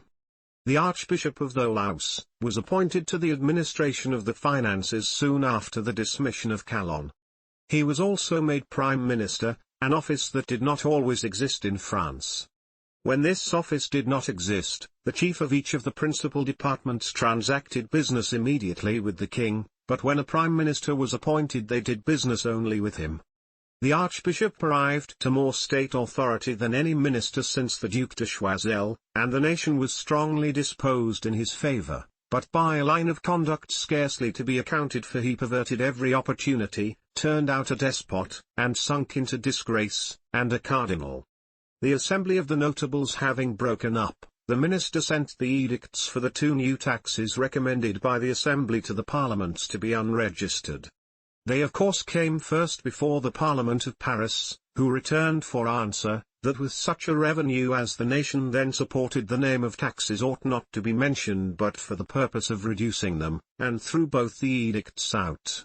On this refusal the Parliament was ordered to Versailles, where, in the usual form, the king held what under the old government was called a bed of justice, and the two edicts were unregistered in presence of the Parliament by an order of state, in the manner mentioned earlier. On this the Parliament immediately returned to Paris, renewed their session in form, and ordered the enregistering to be struck out, declaring that everything done at Versailles was illegal. All the members of the Parliament were then served with lettres de cachet, and exiled to Troyes, but as they continued as inflexible in exile as before, and as vengeance did not supply the place of taxes, they were after a short time recalled to Paris. The edicts were again tendered to them, and the Count d'Artois undertook to act as representative of the king. For this purpose he came from Versailles to Paris, in a train of procession, and the Parliament were assembled to receive him. But show and parade had lost their influence in France, and whatever ideas of importance he might set off with, he had to return with those of mortification and disappointment. On alighting from his carriage to ascend the steps of the Parliament House, the crowd threw out trite expressions, saying, "This is Monsieur d'Artois, who wants more of our money to spend." The marked disapprobation which he saw impressed him with apprehensions, and the word to arms. was given out by the officer of the guard who attended him. It was so loudly vociferated, that it echoed through the avenues of the house, and produced a temporary confusion. I was then standing in one of the apartments through which he had to pass, and could not avoid reflecting how wretched was the condition of a disrespected man. He endeavored to impress the Parliament by great words, and opened his authority by saying, "The King, our Lord and Master." The Parliament received him very coolly, and with their usual determination not to register the taxes, and in this manner the interview ended. After this a new subject took place, in the various debates and contests which arose between the court and the parliaments on the subject of taxes. The Parliament of Paris at last declared that although it had been customary for parliaments to enregister edicts for taxes as a matter of convenience, the right belonged only to the States General, and that, therefore, the Parliament could no longer with propriety continue to debate on what it had not authority to act. The King after this came to Paris and held a meeting with the Parliament, in which he continued from 10 in the morning till about 6 in the evening, and, in a manner that appeared to proceed from him as if unconsulted upon with the Cabinet or Ministry, gave his word to the Parliament that the States General should be convened. But after this another scene arose, on a ground different from all the former. The Minister and the Cabinet were averse to calling the States General.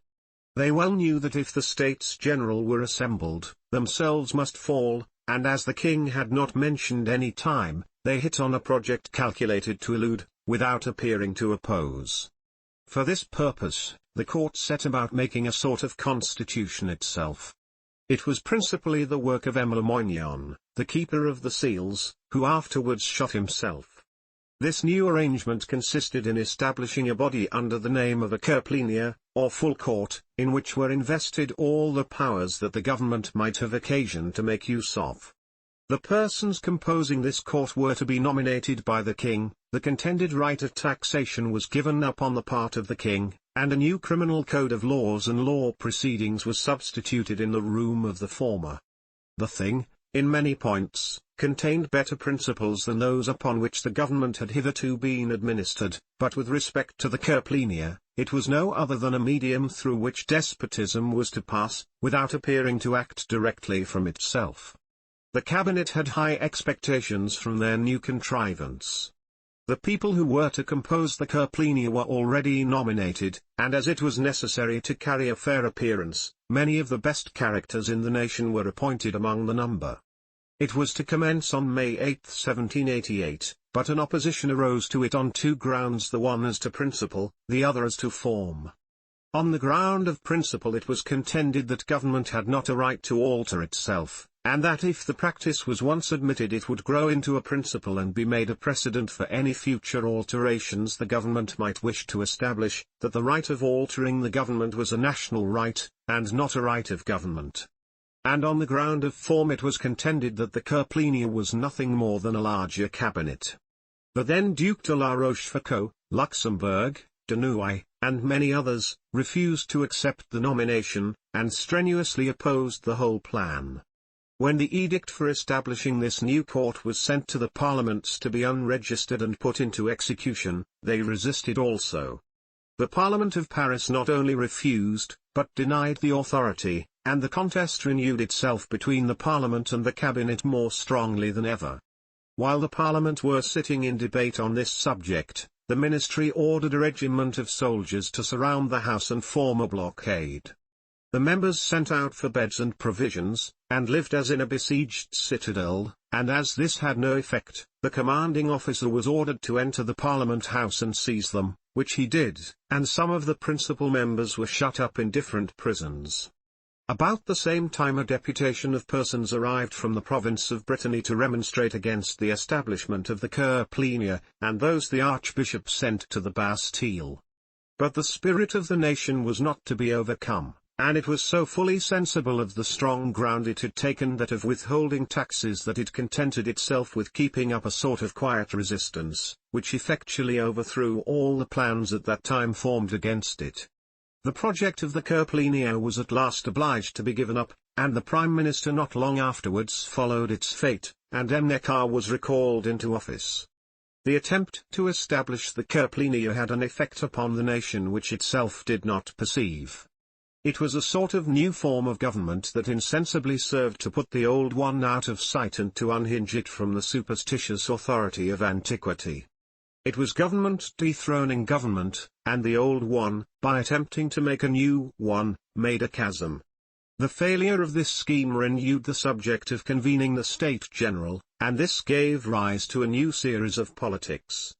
There was no settled form for convening the States General. All that it positively meant was a deputation from what was then called the clergy, the noblesse, and the commons, but their numbers or their proportions had not been always the same. They had been convened only on extraordinary occasions, the last of which was in 1614, their numbers were then in equal proportions, and they voted by orders. It could not well escape the sagacity of M. Necker, that the mode of 1614 would answer neither the purpose of the then government nor of the nation. As matters were at that time circumstanced, it would have been too contentious to agree upon anything. The debates would have been endless upon privileges and exemptions, in which neither the wants of the government nor the wishes of the nation for a constitution would have been attended to. But as he did not choose to take the decision upon himself, he summoned again the assembly of the notables and referred it to them. This body was in general interested in the decision, being chiefly of aristocracy and high-paid clergy, and they decided in favor of the mode of 1614. This decision was against the sense of the nation, and also against the wishes of the court, for the aristocracy opposed itself to both and contended for privileges independent of either. The subject was then taken up by the Parliament, who recommended that the number of the commons should be equal to the other two, and they should all sit in one house and vote in one body. The number finally determined on was 1,200, 600 to be chosen by the commons, 300 by the clergy, and 300 by the aristocracy, but with respect to the mode of assembling themselves, whether together or apart, or the manner in which they should vote, those matters were referred. The election that followed was not a contested election, but an animated one. The candidates were not men, but principles. Societies were formed in Paris, and committees of correspondence and communication established throughout the nation, for the purpose of enlightening the people, and explaining to them the principles of civil government, and so orderly was the election conducted, that it did not give rise even to the rumor of tumult. The States General were to meet at Versailles in April 1789, but did not assemble till May. They situated themselves in 3 separate chambers, or rather the clergy and aristocracy withdrew each into a separate chamber. The majority of the aristocracy claimed what they called the privilege of voting as a separate body, and of giving their consent or their negative in that manner, and many of the bishops and the high beneficed clergy claimed the same privilege on the part of their order. The tiers état disowned any knowledge of artificial orders and artificial privileges, and they were not only resolute on this point, but somewhat disdainful. They began to consider the aristocracy as a kind of fungus growing out of the corruption of society, that could not be admitted even as a branch of it, and from the disposition the aristocracy had shown by upholding lettre de cachet, and in sundry other instances, it was manifest that no constitution could be formed by admitting men in any other character than as national men. After various altercations on this head, the tiers état or commons declared themselves the representative of the nation, and that the two orders could be considered but as deputies of corporations, and could only have a deliberate voice when they assembled in a national character with the national representatives. This proceeding extinguished the style of États Généraux, or States General, and erected it into the style it now bears, that of l'Assemblée Nationale, or National Assembly. This motion was not made in a precipitate manner. It was the result of cool deliberation, and concerned between the national representatives and the patriotic members of the two chambers, who saw into the folly, mischief, and injustice of artificial privileged distinctions. It was become evident, that no constitution, worthy of being called by that name, could be established on anything less than a national ground. The aristocracy had hitherto opposed the despotism of the court, and affected the language of patriotism, but it opposed it as its rival, and it now opposed the nation from the same motives. On carrying this motion, the national representatives, as had been concerted, sent an invitation to the two chambers, to unite with them in a national character, and proceed to business. A majority of the clergy, chiefly of the parish priests, withdrew from the clerical chamber, and joined the nation, and 45 from the other chamber joined in like manner. There is a sort of secret history belonging to this last circumstance, which is necessary to its explanation. It was not judged prudent that all the patriotic members of the chamber, styling itself the nobles, should quit it at once, and in consequence of this arrangement, they drew off by degrees, always leaving some, as well to reason the case, as to watch the suspected. In a little time the numbers increased from 45 to 80, and soon after to a greater number, which, with the majority of the clergy, and the whole of the national representatives, put the malcontents in a very diminutive condition. The king, who, very different from the general class called by that name, is a man of a good heart, showed himself disposed to recommend a union of the three chambers, on the ground the National Assembly had taken, but the malcontents exerted themselves to prevent it, and began now to have another project in view. Their numbers consisted of a majority of the aristocratical chamber, and the minority of the clerical chamber, chiefly of bishops and high-beneficed clergy, and these men were determined to put everything to issue, as well by strength as by stratagem. They had no objection to a constitution, but it must be such a one as themselves should dictate, and suited to their own views and particular situations.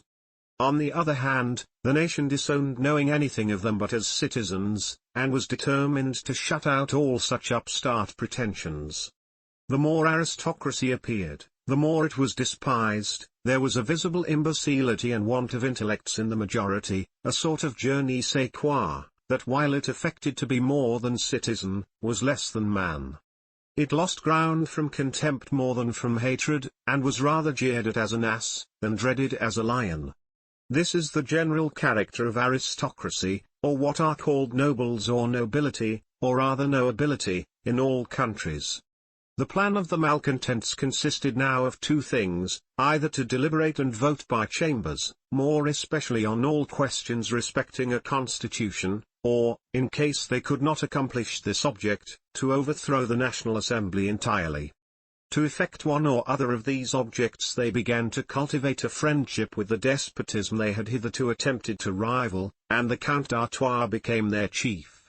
The king held, according to the old form, a bed of justice, in which he accorded to the deliberation and vote parte upon several subjects, but reserved the deliberation and vote upon all questions respecting a constitution to the three chambers separately. This declaration of the king was made against the advice of M. Necker, who now began to perceive that he was growing out of fashion at court, and that another minister was in contemplation.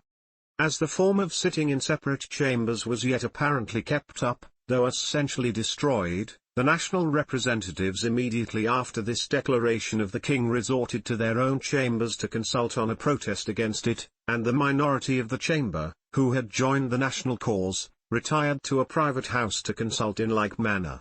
The malcontents had by this time concerted their measures with the court, which the Count d'Artois undertook to conduct, and as they saw from the discontent which the declaration excited, and the opposition making against it, that they could not obtain a control over the intended constitution by a separate vote, they prepared themselves for their final object, that of conspiring against the National Assembly, and overthrowing it. The next morning the door of the chamber of the National Assembly was shut against them, and guarded by troops, and the members were refused admittance.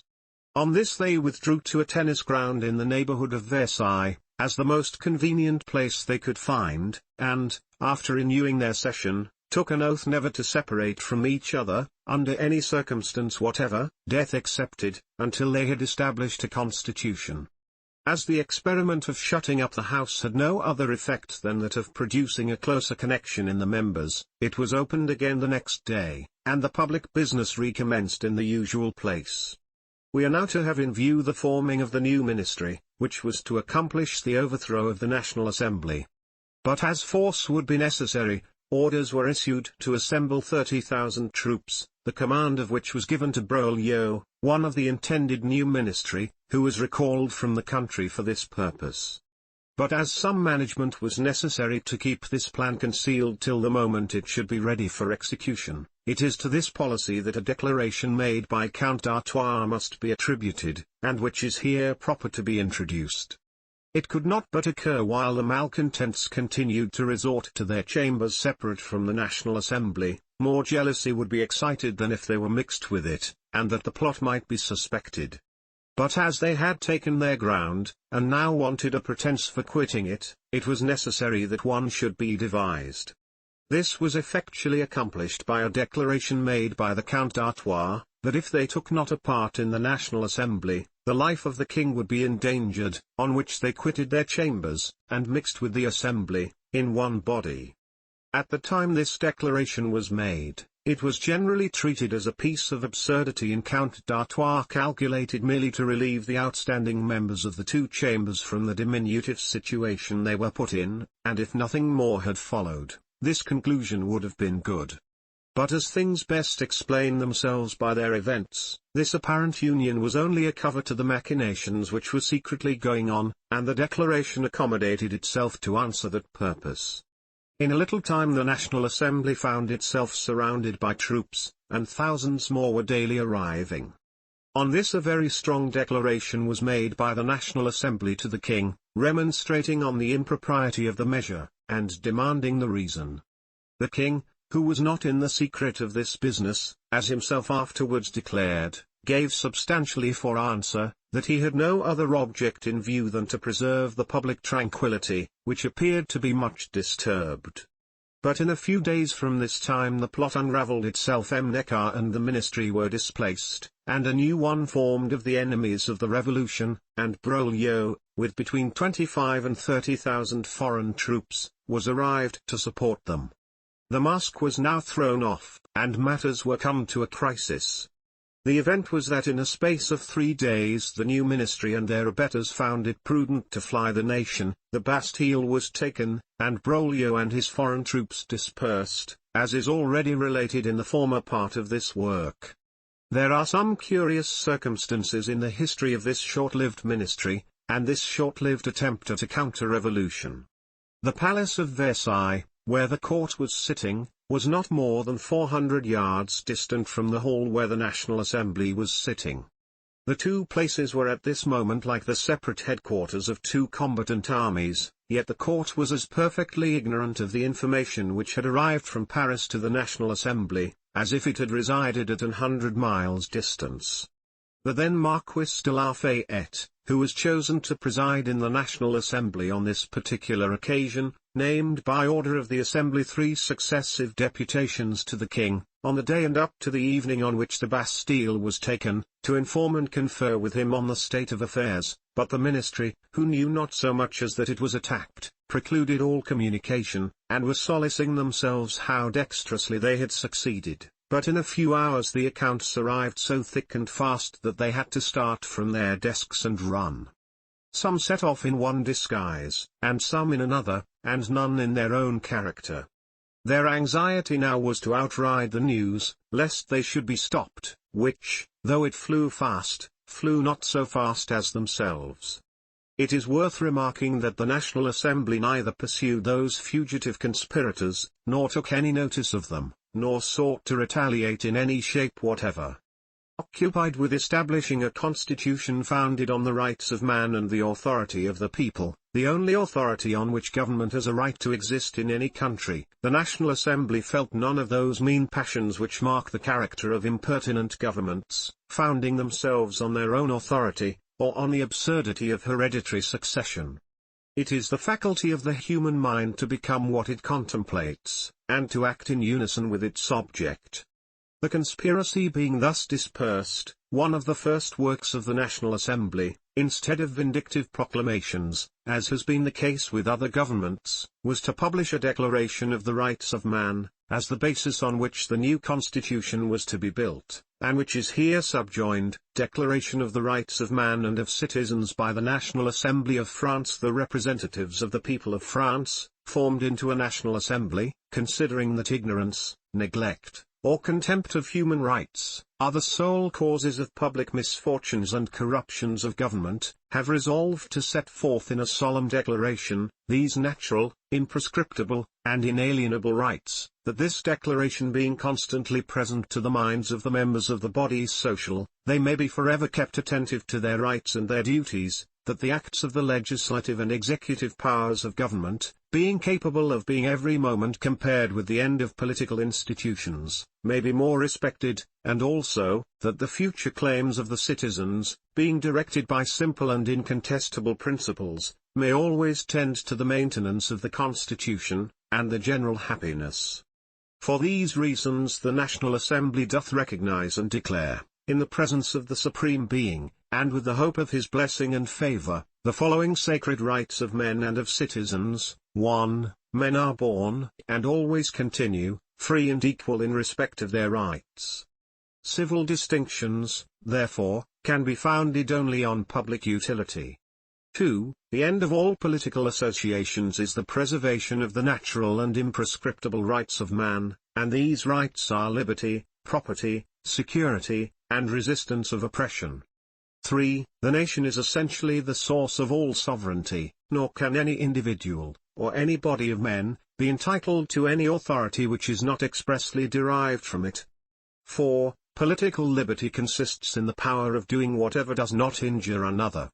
The exercise of the natural rights of every man, has no other limits than those which are necessary to secure to every other man the free exercise of the same rights, and these limits are determinable only by the law. 5. The law ought to prohibit only actions hurtful to society.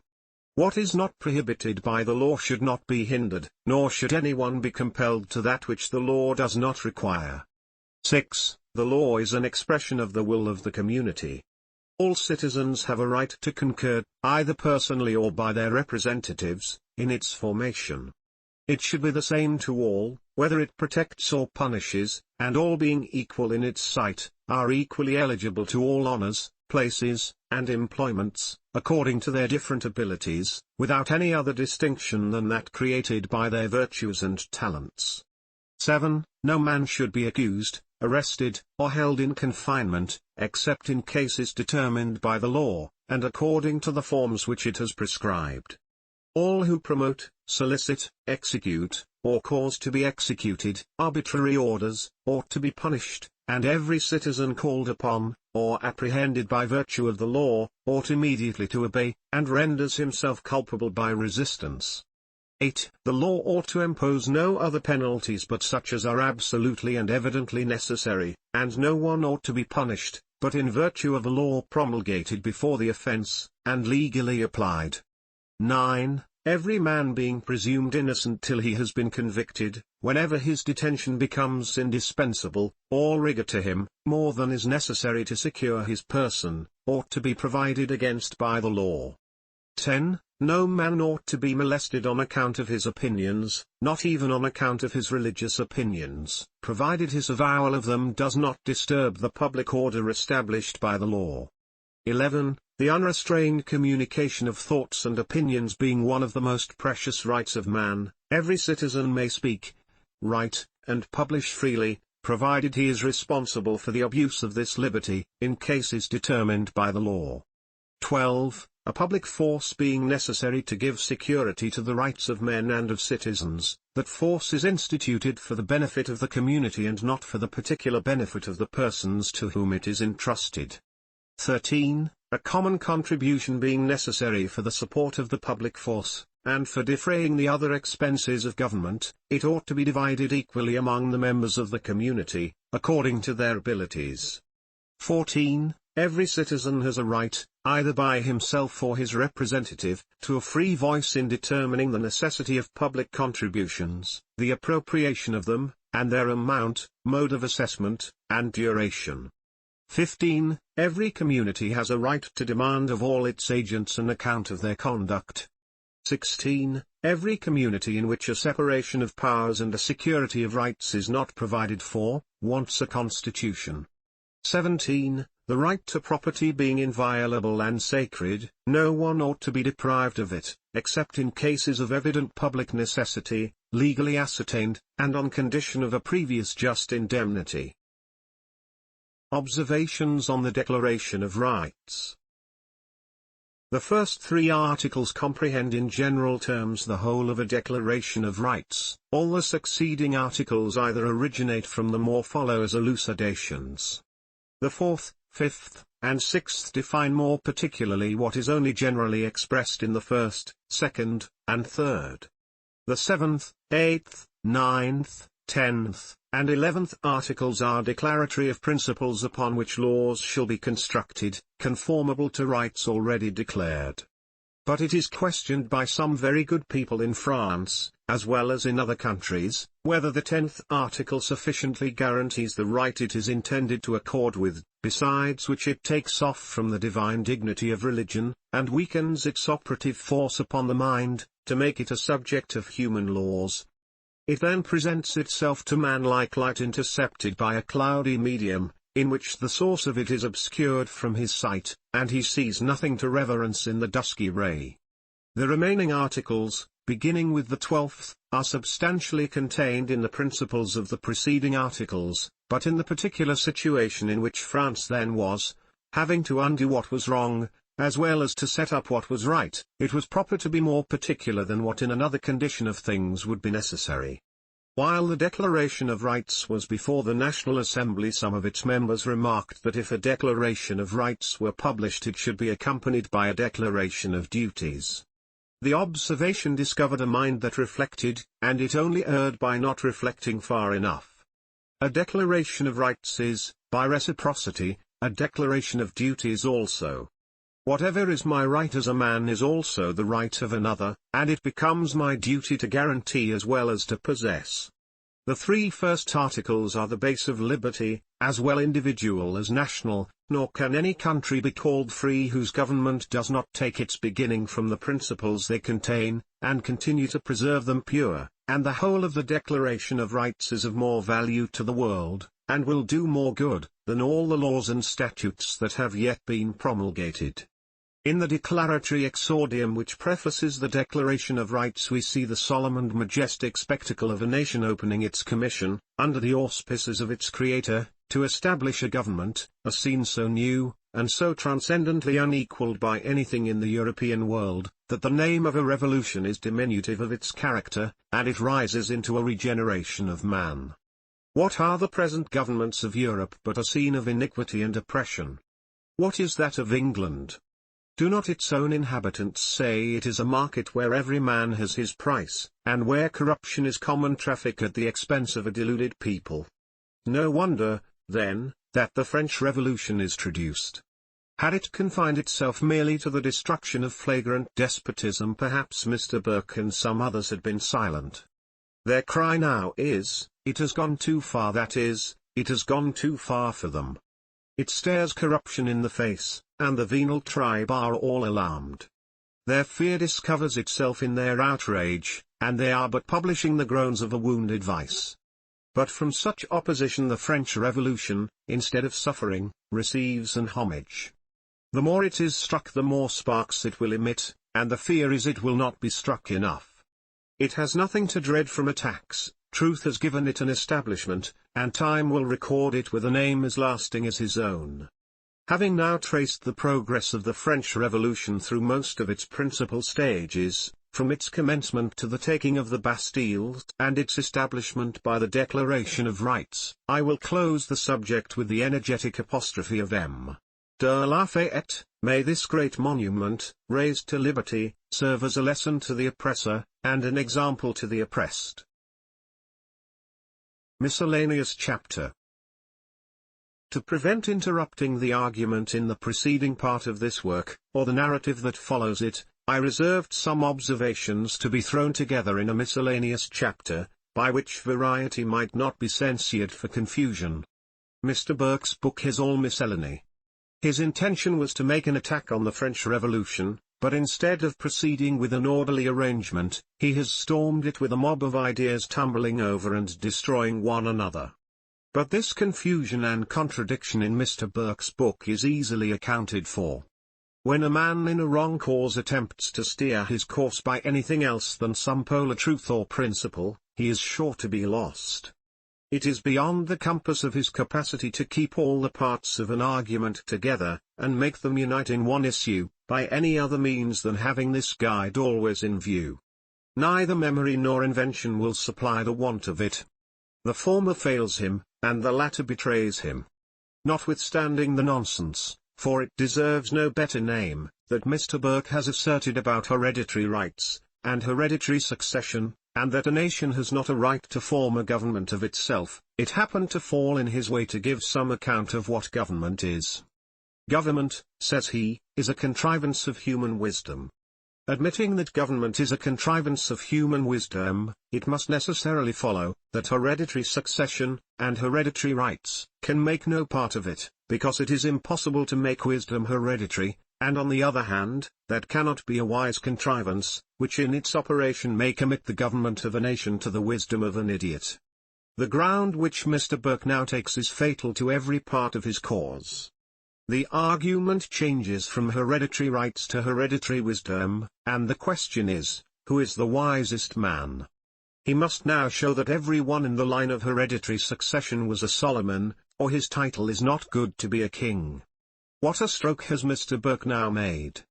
To use a sailor's phrase, he has swabbed the deck, and scarcely left a name legible in the list of kings, and he has mowed down and thinned the House of Peers, with a scythe as formidable as death and time. But Mr. Burke appears to have been aware of this retort, and he has taken care to guard against it, by making government to be not only a contrivance of human wisdom, but a monopoly of wisdom. He puts the nation as fools on one side, and places his government of wisdom, all wise men of Gotham, on the other side, and he then proclaims, and says that men have a right that their wants should be provided for by this wisdom. Having thus made proclamation, he next proceeds to explain to them what their wants are, and also what their rights are. In this he has succeeded dexterously, for he makes their wants to be a want of wisdom, but as this is cold comfort, he then informs them, that they have a right but to be governed by it, and in order to impress them with a solemn reverence for this monopoly government of wisdom, and of its vast capacity for all purposes, possible or impossible, right or wrong, he proceeds with astrological mysterious importance, to tell to them its powers in these words: the rights of men in government are their advantages. And these are often in balance between differences of good, and in compromises sometimes between good and evil, and sometimes between evil and evil. Political reason is a computing principle, adding, subtracting, multiplying and dividing, morally and not metaphysically or mathematically, true moral denominations. As the wandering audience, whom Mr. Burke supposes himself talking to, may not understand all this learnt jargon, I will undertake to be its interpreter. The meaning, then, good people, of all this, is, that government is governed by no principle whatever, that it can make evil good, or good evil, just as it pleases. In short, that government is arbitrary power. But there are some things which Mr. Burke has forgotten.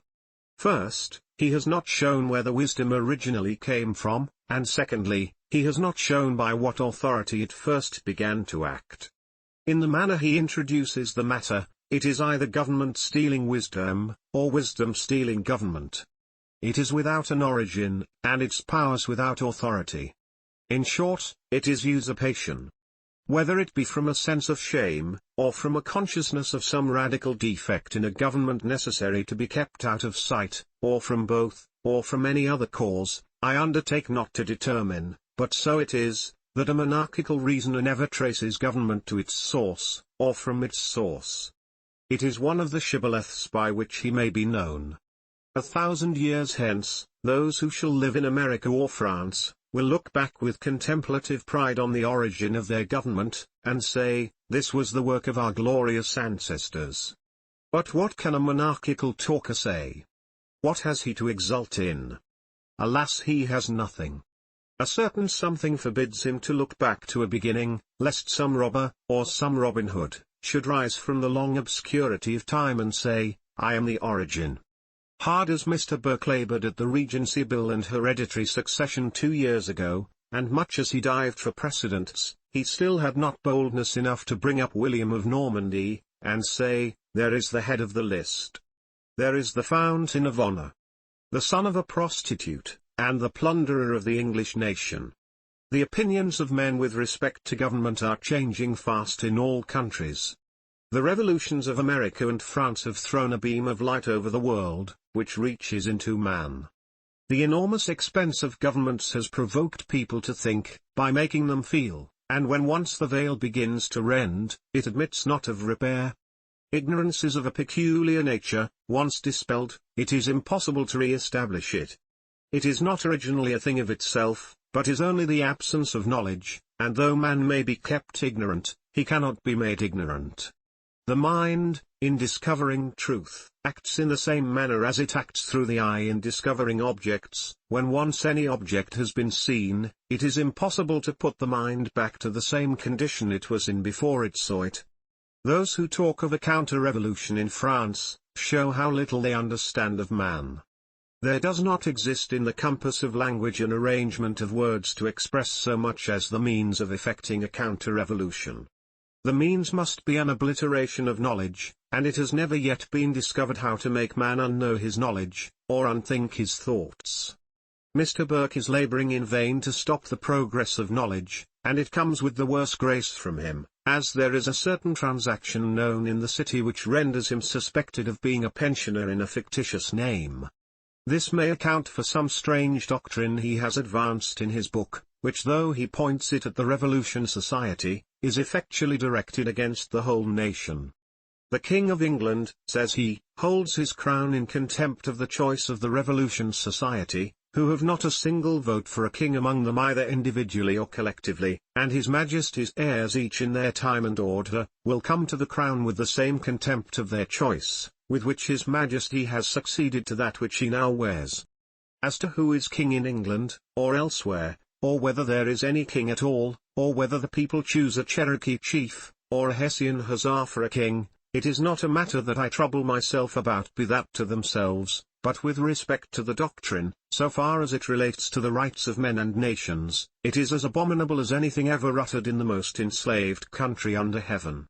Whether it sounds worse to my ear, by not being accustomed to hear such despotism, than what it does to another person, I am not so well a judge of, but of its abominable principle I am at no loss to judge.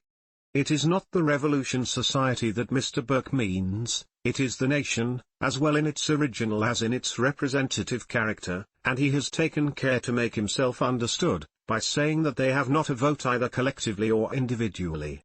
The Revolution Society is composed of citizens of all denominations, and of members of both the Houses of Parliament, and consequently, if there is not a right to a vote in any of the characters, there can be no right to any either in the nation or in its Parliament. This ought to be a caution to every country how to import foreign families to be kings. It is somewhat curious to observe, that although the people of England had been in the habit of talking about kings, it is always a foreign house of kings, hating foreigners yet governed by them. It is now the House of Brunswick, one of the petty tribes of Germany. It has hitherto been the practice of the English parliaments to regulate what was called the succession.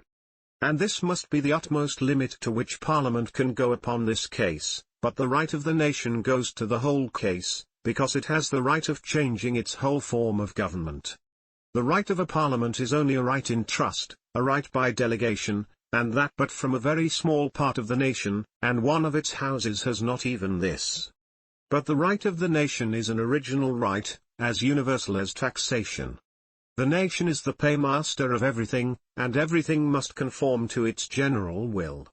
I remember taking notice of a speech in what is called the English House of Peers, by the then Earl of Shelburne, and I think it was at the time he was minister, which is applicable to this case. I do not directly charge my memory with every particular, but the words and the purport, as nearly as I remember, were these, that the form of a government was a matter wholly at the will of the nation at all times, that if it chose a monarchical form, it had a right to have it so, and if it afterwards chose to be a republic, it had a right to be a republic, and to say to a king, "We have no longer any occasion for you."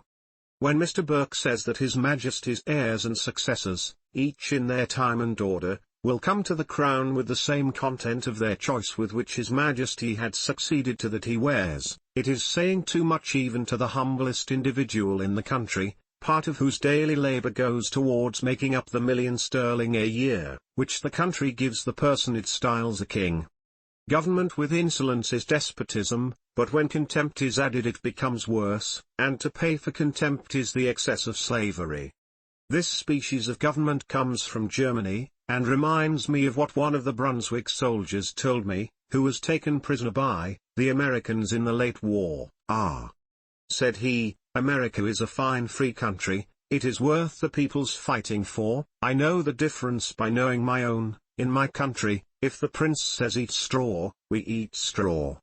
God help that country, thought I, be it England or elsewhere, whose liberties are to be protected by German principles of government, and princes of Brunswick. As Mr. Burke sometimes speaks of England, sometimes of France, and sometimes of the world, and of government in general, it is difficult to answer his book without apparently meeting him on the same ground. Although principles of government are general subjects, it is next to impossible, in many cases, to separate them from the idea of place and circumstance, and the more so when circumstances are put for arguments, which is frequently the case with Mr. Burke. In the former part of his book, addressing himself to the people of France, he says, "No experience has taught us, that in any other course or method than that of a hereditary crown, can our liberties be regularly perpetuated and preserved sacred as our hereditary right. I ask Mr. Burke, who is to take them away?" M. de Lafayette, in speaking to France, says, "For a nation to be free, it is sufficient that she wills it." But Mr. Burke represents England as wanting capacity to take care of itself, and that its liberties must be taken care of by a king holding it in contempt. If England is sunk to this, it is preparing itself to eat straw, as in Hanover, or in Brunswick. But besides the folly of the declaration, it happens that the facts are all against Mr. Burke. It was by the government being hereditary, that the liberties of the people were endangered. Charles I. and James II. are instances of this truth, yet neither of them went so far as to hold the nation in contempt. As it is sometimes of advantage to the people of one country to hear what those of other countries have to say respecting it, it is possible that the people of France may learn something from Mr. Burke's book, and that the people of England may also learn something from the answers it will occasion. When nations fall out about freedom, a wide field of debate is opened. The argument commences with the rights of war, without its evils, and as knowledge is the object contended for, the party that sustains the defeat obtains the prize. Mr. Burke talks about what he calls an hereditary crown, as if it were some production of nature, or as if, like time, it had a power to operate, not only independently, but in spite of man, or as if it were a thing or a subject universally consented to. Alas! It has none of those properties, but is the reverse of them all. It is a thing in imagination, the propriety of which is more than doubted, and the legality of which in a few years will be denied. But, to arrange this matter in a clearer view than what general expression can heads under which an hereditary crown, or more properly speaking, an hereditary succession to the government of a nation, can be considered, which are, first, the right of a particular family to establish itself. Secondly, the right of a nation to establish a particular family. With respect to the first of these heads, that of a family establishing itself with hereditary powers on its own authority, and independent of the consent of a nation, all men will concur in calling it despotism, and it would be trespassing on their understanding to attempt to prove it. But the second head, that of a nation establishing a particular family with hereditary powers, does not present itself as despotism on the first reflection, but if men will permit it a second reflection to take place, and carry that reflection forward but one remove out of their own persons to that of their offspring, they will then see that hereditary succession becomes in its consequences the same despotism to others, which they reprobated for themselves. It operates to preclude the consent of the succeeding generations, and the preclusion of consent is despotism. When the person who at any time shall be in possession of a government, or those who stand in succession to him, shall say to a nation, I hold this power in contempt of you, it signifies not on what authority he pretends to say it. It is no relief, but an aggravation to a person in slavery, to reflect that he was sold by his parent, and as that which heightens the criminality of an act cannot be produced to prove the legality of it, hereditary succession cannot be established as a legal thing. In order to arrive at a more perfect decision on this head, it will be proper to consider the generation which undertakes to establish a family with hereditary powers, apart and separate from the generations which are to follow, and also to consider the character in which the first generation acts with respect to succeeding generations.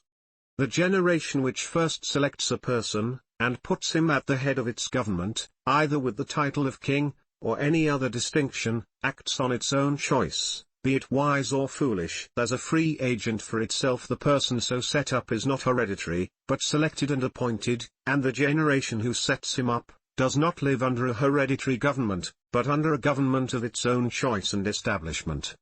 Were the generation who sets him up, and the person so set up, to live forever, it never could become hereditary succession, and of consequence hereditary succession can only follow on the death of the first parties. As, therefore, hereditary succession is out of the question with respect to the first generation, we have now to consider the character in which that generation acts with respect to the commencing generation, and to all succeeding ones. It assumes a character, to which it has neither right nor title.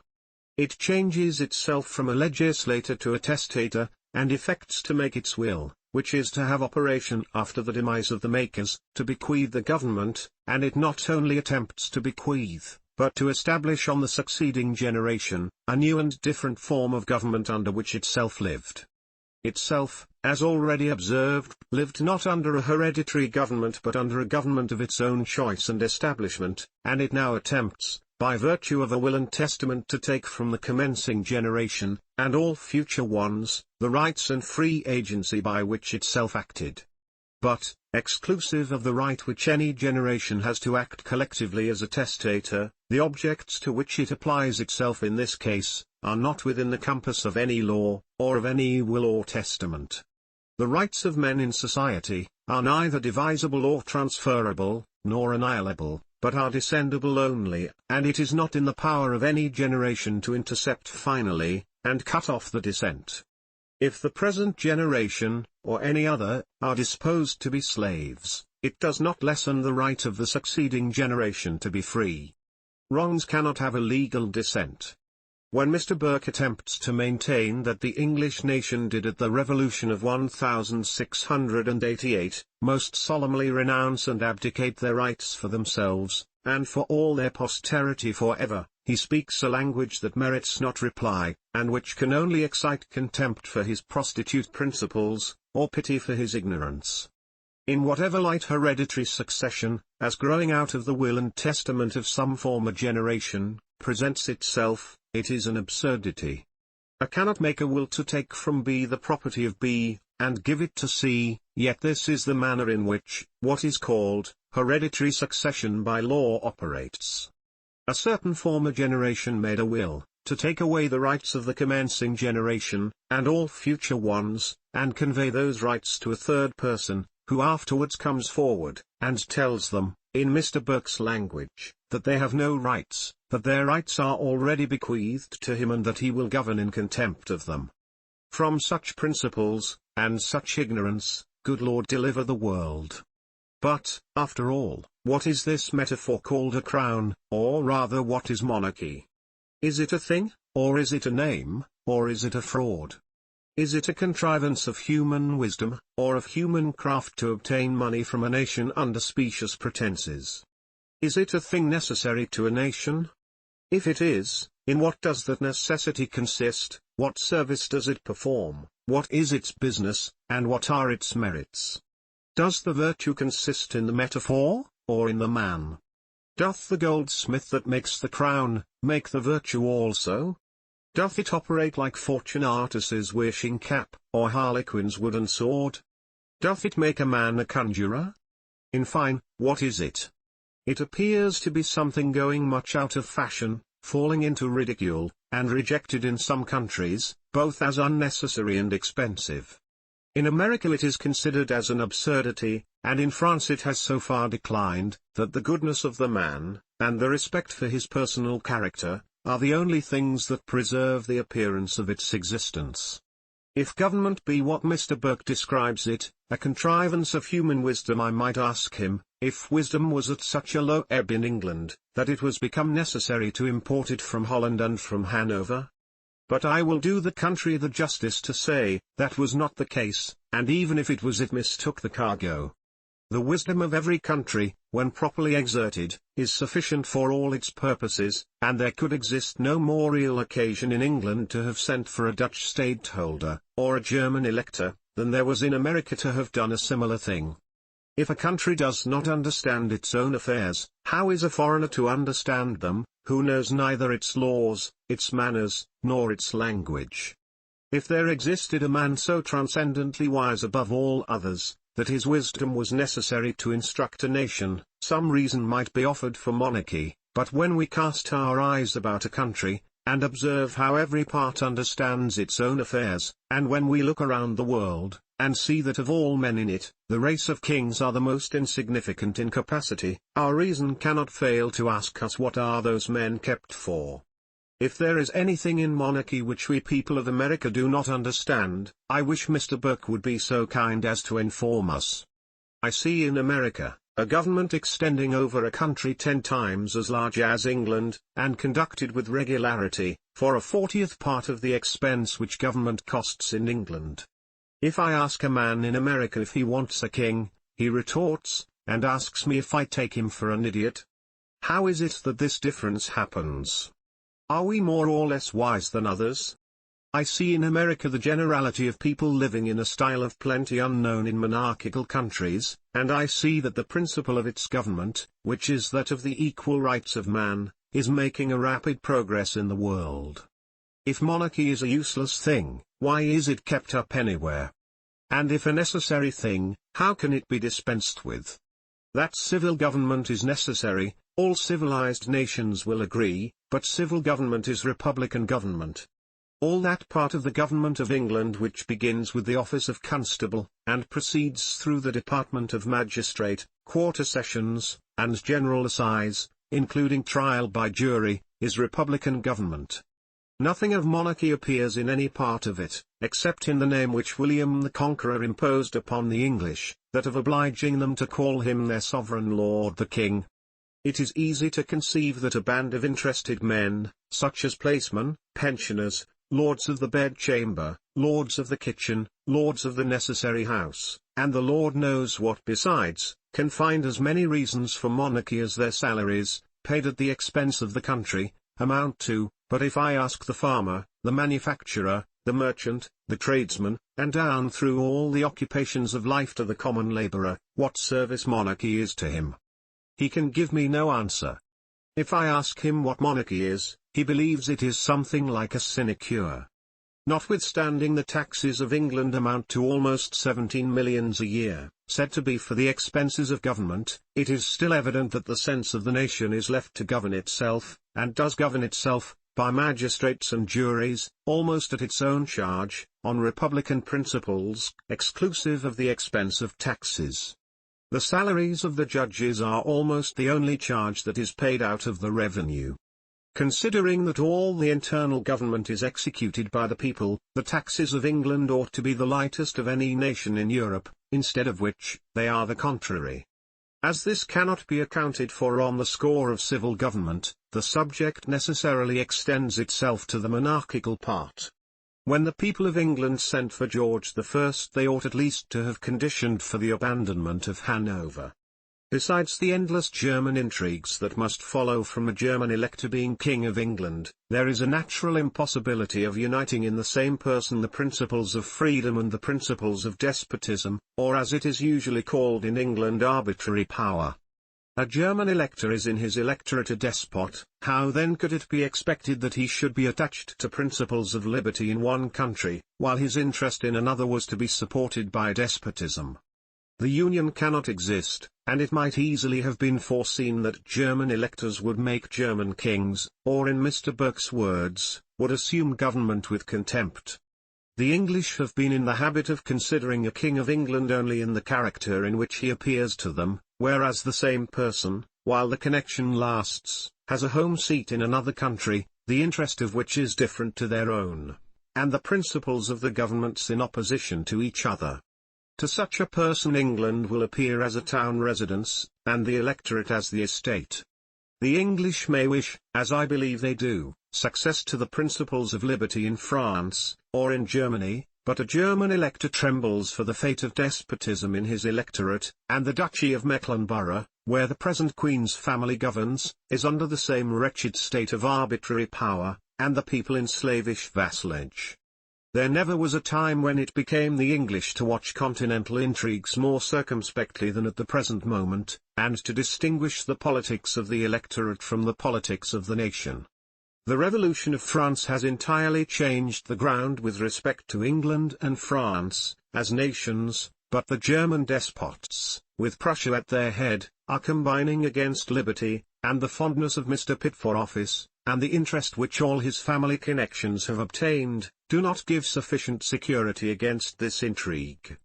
As everything which passes in the world becomes matter for history, I will now quit this subject, and take a concise review of the state of parties and politics in England, as Mr. Burke has done in France.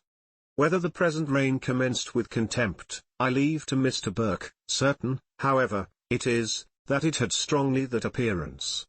The animosity of the English nation, it is very well remembered, ran high, and, had the true principles of liberty been as well understood then as they now promise to be, it is probable the nation would not have patiently submitted to so much.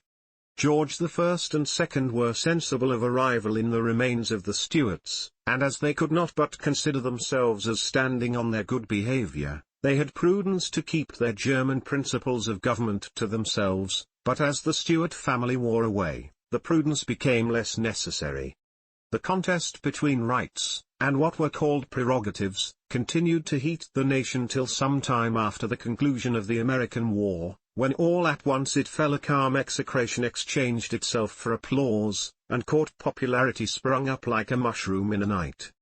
To account for this sudden transition, it is proper to observe that there are two distinct species of popularity, the one excited by merit, and the other by resentment. As the nation had formed itself into two parties, and each was extolling the merits of its parliamentary champions for and against prerogative, nothing could operate to give a more general shock than an immediate coalition of the champions themselves.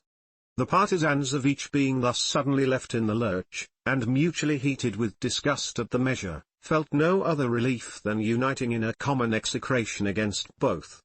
A higher stimulus or resentment being thus excited than what the contest on prerogatives occasioned, the nation quitted all former objects of rights and wrongs, and sought only that of gratification. The indignation at the coalition so effectually superseded the indignation against the court as to extinguish it, and without any change of principles on the part of the court, the same people who had reprobated its despotism united with it to revenge themselves on the coalition parliament. The case was not, which they liked best, but which they hated most, and the least hated passed for love. The dissolution of the coalition parliament, as it afforded the means of gratifying the resentment of the nation, could not fail to be popular, and from hence arose the popularity of the court. Transitions of this kind exhibit a nation under the government of temper, instead of a fixed and steady principle, and having once committed itself, however rashly, it feels itself urged along to justify by continuance its first proceeding. Measures which at other times it would censure it now approves, and acts persuasion upon itself to suffocate its judgment.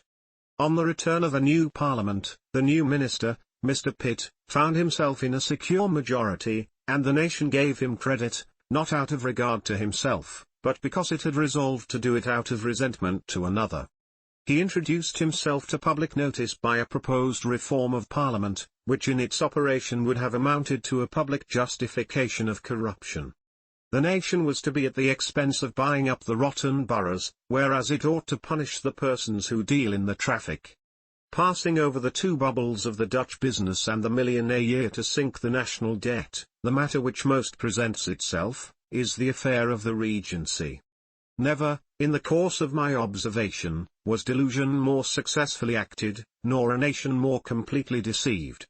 But, to make this appear, it will be necessary to go over the circumstances. Mr. Fox had stated in the House of Commons, that the Prince of Wales, as heir in succession, had a right in himself to assume the government. This was opposed by Mr. Pitt, and, so far as the opposition was confined to the doctrine, it was just.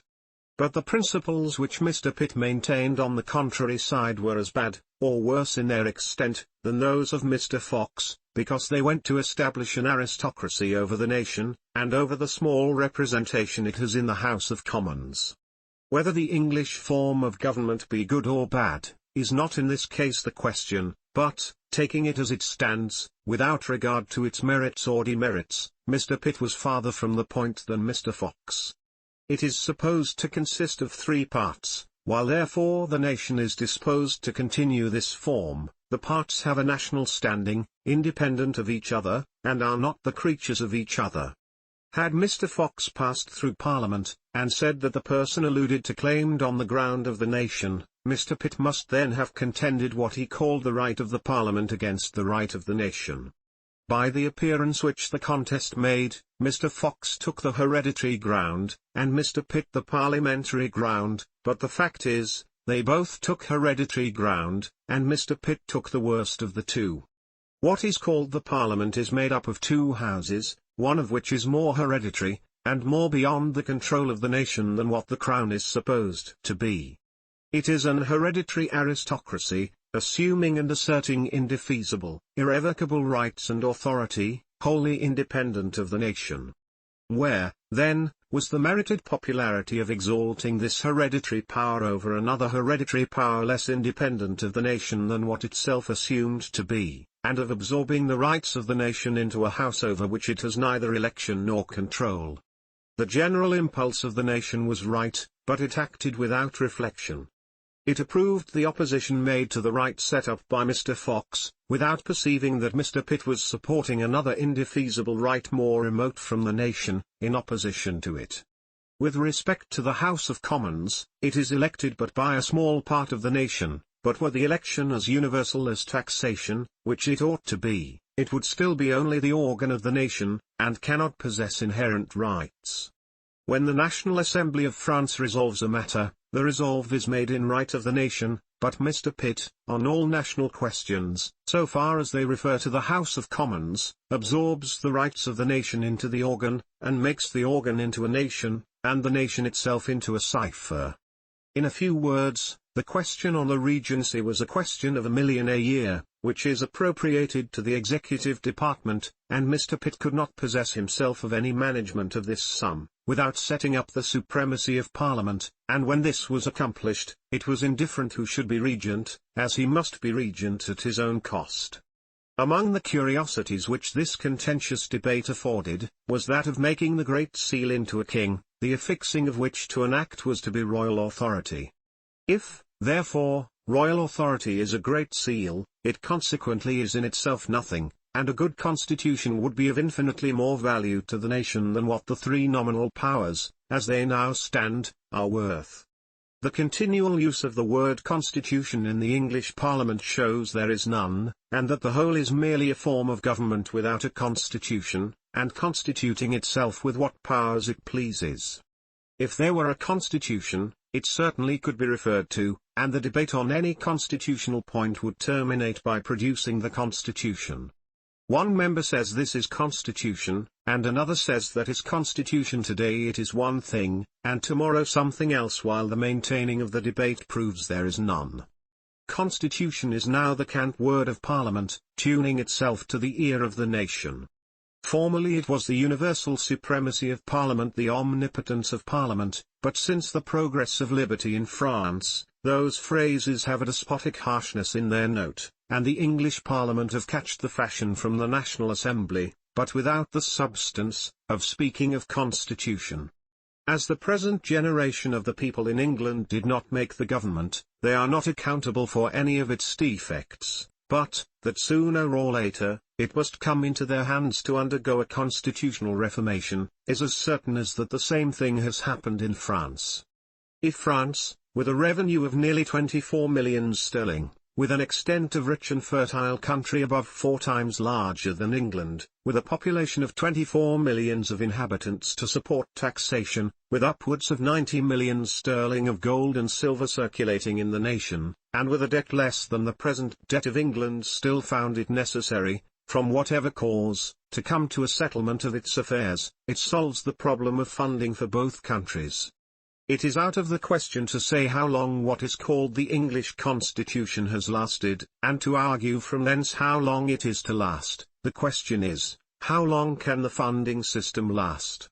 It is a thing but of modern invention, and has not yet continued beyond the life of a man, yet in that short space it has so far accumulated, that, together with the current expenses, it requires an amount of taxes at least equal to the whole landed rental of the nation in acres to defray the annual expenditure. That a government could not have always gone on by the same system which has been followed for the last 70 years, must be evident to every man, and for the same reason it cannot always go on. The funding system is not money, neither is it, properly speaking, credit. It, in effect, creates upon paper the sum which it appears to borrow, and lays on a tax to keep the imaginary capital alive by the payment of interest, and sends the annuity to market, to be sold for paper already in circulation. If any credit is given, it is to the disposition of the people to pay the tax, and not to the government, which lays it on. When this disposition expires, what is supposed to be the credit of government expires with it. The instance of France under the former government shows that it is impossible to compel the payment of taxes by force, when a whole nation is determined to take its stand upon that ground. Mr. Burke, in his review of the finances of France, states the quantity of gold and silver in France, at about 88 millions sterling. In doing this, he has, I presume, divided by the difference of exchange, instead of the standard of 24 livres to a pound sterling, for M. Neckar's statement, from which Mr. Burke's is taken, is 2,200 millions of livres, which is upwards of 91 millions and a half sterling. M. Neckar in France, and Mr. George Chalmers of the Office of Trade and Plantation in England, of which Lord Hawkesbury is president, published nearly about the same time an account of the quantity of money in each nation, from the returns of the mint of each nation. Mr. Chalmers, from the returns of the English Mint at the Tower of London, states the quantity of money in England, including Scotland and Ireland, to be 20 millions sterling. M. Neckar says that the amount of money in France, recoined from the old coin which was called in, was 2,500 millions of livres, and, after deducting for waste, and what may be in the West Indies and other possible circumstances, states the circulation quantity at home to be 91 millions and a half sterling, but, taking it as Mr. Burke has put it, it is 68 millions more than the national quantity in England. That the quantity of money in France cannot be under this sum, may at once be seen from the state of the French revenue, without referring to the records of the French Mint for proofs. The revenue of France, prior to the Revolution, was nearly 24 millions sterling, and as paper had then no existence in France, the whole revenue was collected upon gold and silver, and it would have been impossible to have collected such a quantity of revenue upon a less national quantity than M. Neckar has stated. Before the establishment of paper in England, the revenue was about a fourth part of the national amount of gold and silver, as may be known by referring to the revenue prior to King William, and the quantity of money stated to be in the nation at that time, which was nearly as much as it is now. It can be of no real service to a nation, to impose upon itself, or to permit itself to be imposed upon, but the prejudices of some, and the imposition of others, have always represented France as a nation possessing but little money, whereas the quantity is not only more than 4 times what the quantity is in England, but is considerably greater on a proportion of numbers. To account for this deficiency on the part of England, some reference should be had to the English system of funding. It operates to multiply paper, and to substitute it in the room of money, in various shapes, and the more paper is multiplied, the more opportunities are offered to export the specie, and it admits of a possibility of increasing paper till there is no money left. I know this is not a pleasant subject to English readers, but the matters I am going to mention are so important in themselves as to require the attention of men interested in money transactions of a public nature. There is a circumstance stated by M. Neckar, in his treatise on the administration of the finances, which has never been attended to in England, but which forms the only basis whereon to estimate the quantity of money which ought to be in every nation in Europe, to preserve a relative proportion with other nations. Lisbon and Cadiz are the two ports into which gold and silver from South America are imported, and which afterwards divide and spread themselves over Europe by means of commerce, and increase the quantity of money in all parts of Europe. If, therefore, the amount of the annual importation into Europe can be known, and the relative proportion of the foreign commerce of the several nations by which it can be distributed can be ascertained, they give a rule sufficiently true, to ascertain the quantity of money which ought to be found in any nation, at any given time. M. Neckar shows from the registers of Lisbon and Cadiz, that the importation of gold and silver into Europe, is 5 millions sterling annually. He has not taken it on a single year, but on an average of 15 succeeding years, from 1763 to 1777, both inclusive, in which time, the amount was 1,800 million livres, which is 75 millions sterling. From the commencement of the Hanover succession in 1714 to the time Mr. Chalmers published, is 72 years, and the quantity imported into Europe, in that time, would be 360 millions sterling. If the foreign commerce of Great Britain be stated at a sixth part of what the whole foreign commerce of Europe amounts to, the proportion which Britain should draw by commerce of this sum, to keep herself on a proportion with the rest of Europe, would be also a sixth part, which is 60 millions sterling, and if the same allowance for waste and accident be made for England which M. Neckar makes for France, the quantity remaining after these deductions would be 52 millions, and this sum ought to have been in the nation in addition to the sum which was in the nation at the commencement of the Hanover succession, and to have made in the whole at least 66 millions sterling, instead of which there were but 20 millions, which is 46 millions below its proportionate quantity. As the quantity of gold and silver imported into Lisbon and Cadiz is more exactly ascertained than that of any commodity imported into England, and as the quantity of money coined at the Tower of London is still more positively known, the leading facts do not admit of controversy. Therefore, the commerce of England is unproductive of profit, or the gold and silver which it brings in leak continually away by unseen means at the average rate of about 750,000 a year, which, in the course of 72 years, accounts for the deficiency, and its absence is supplied by paper. The Revolution of France is attended with many novel circumstances, not only in the political sphere, but in the circle of money transactions. Among others, it shows that a government may be in a state of insolvency and a nation rich.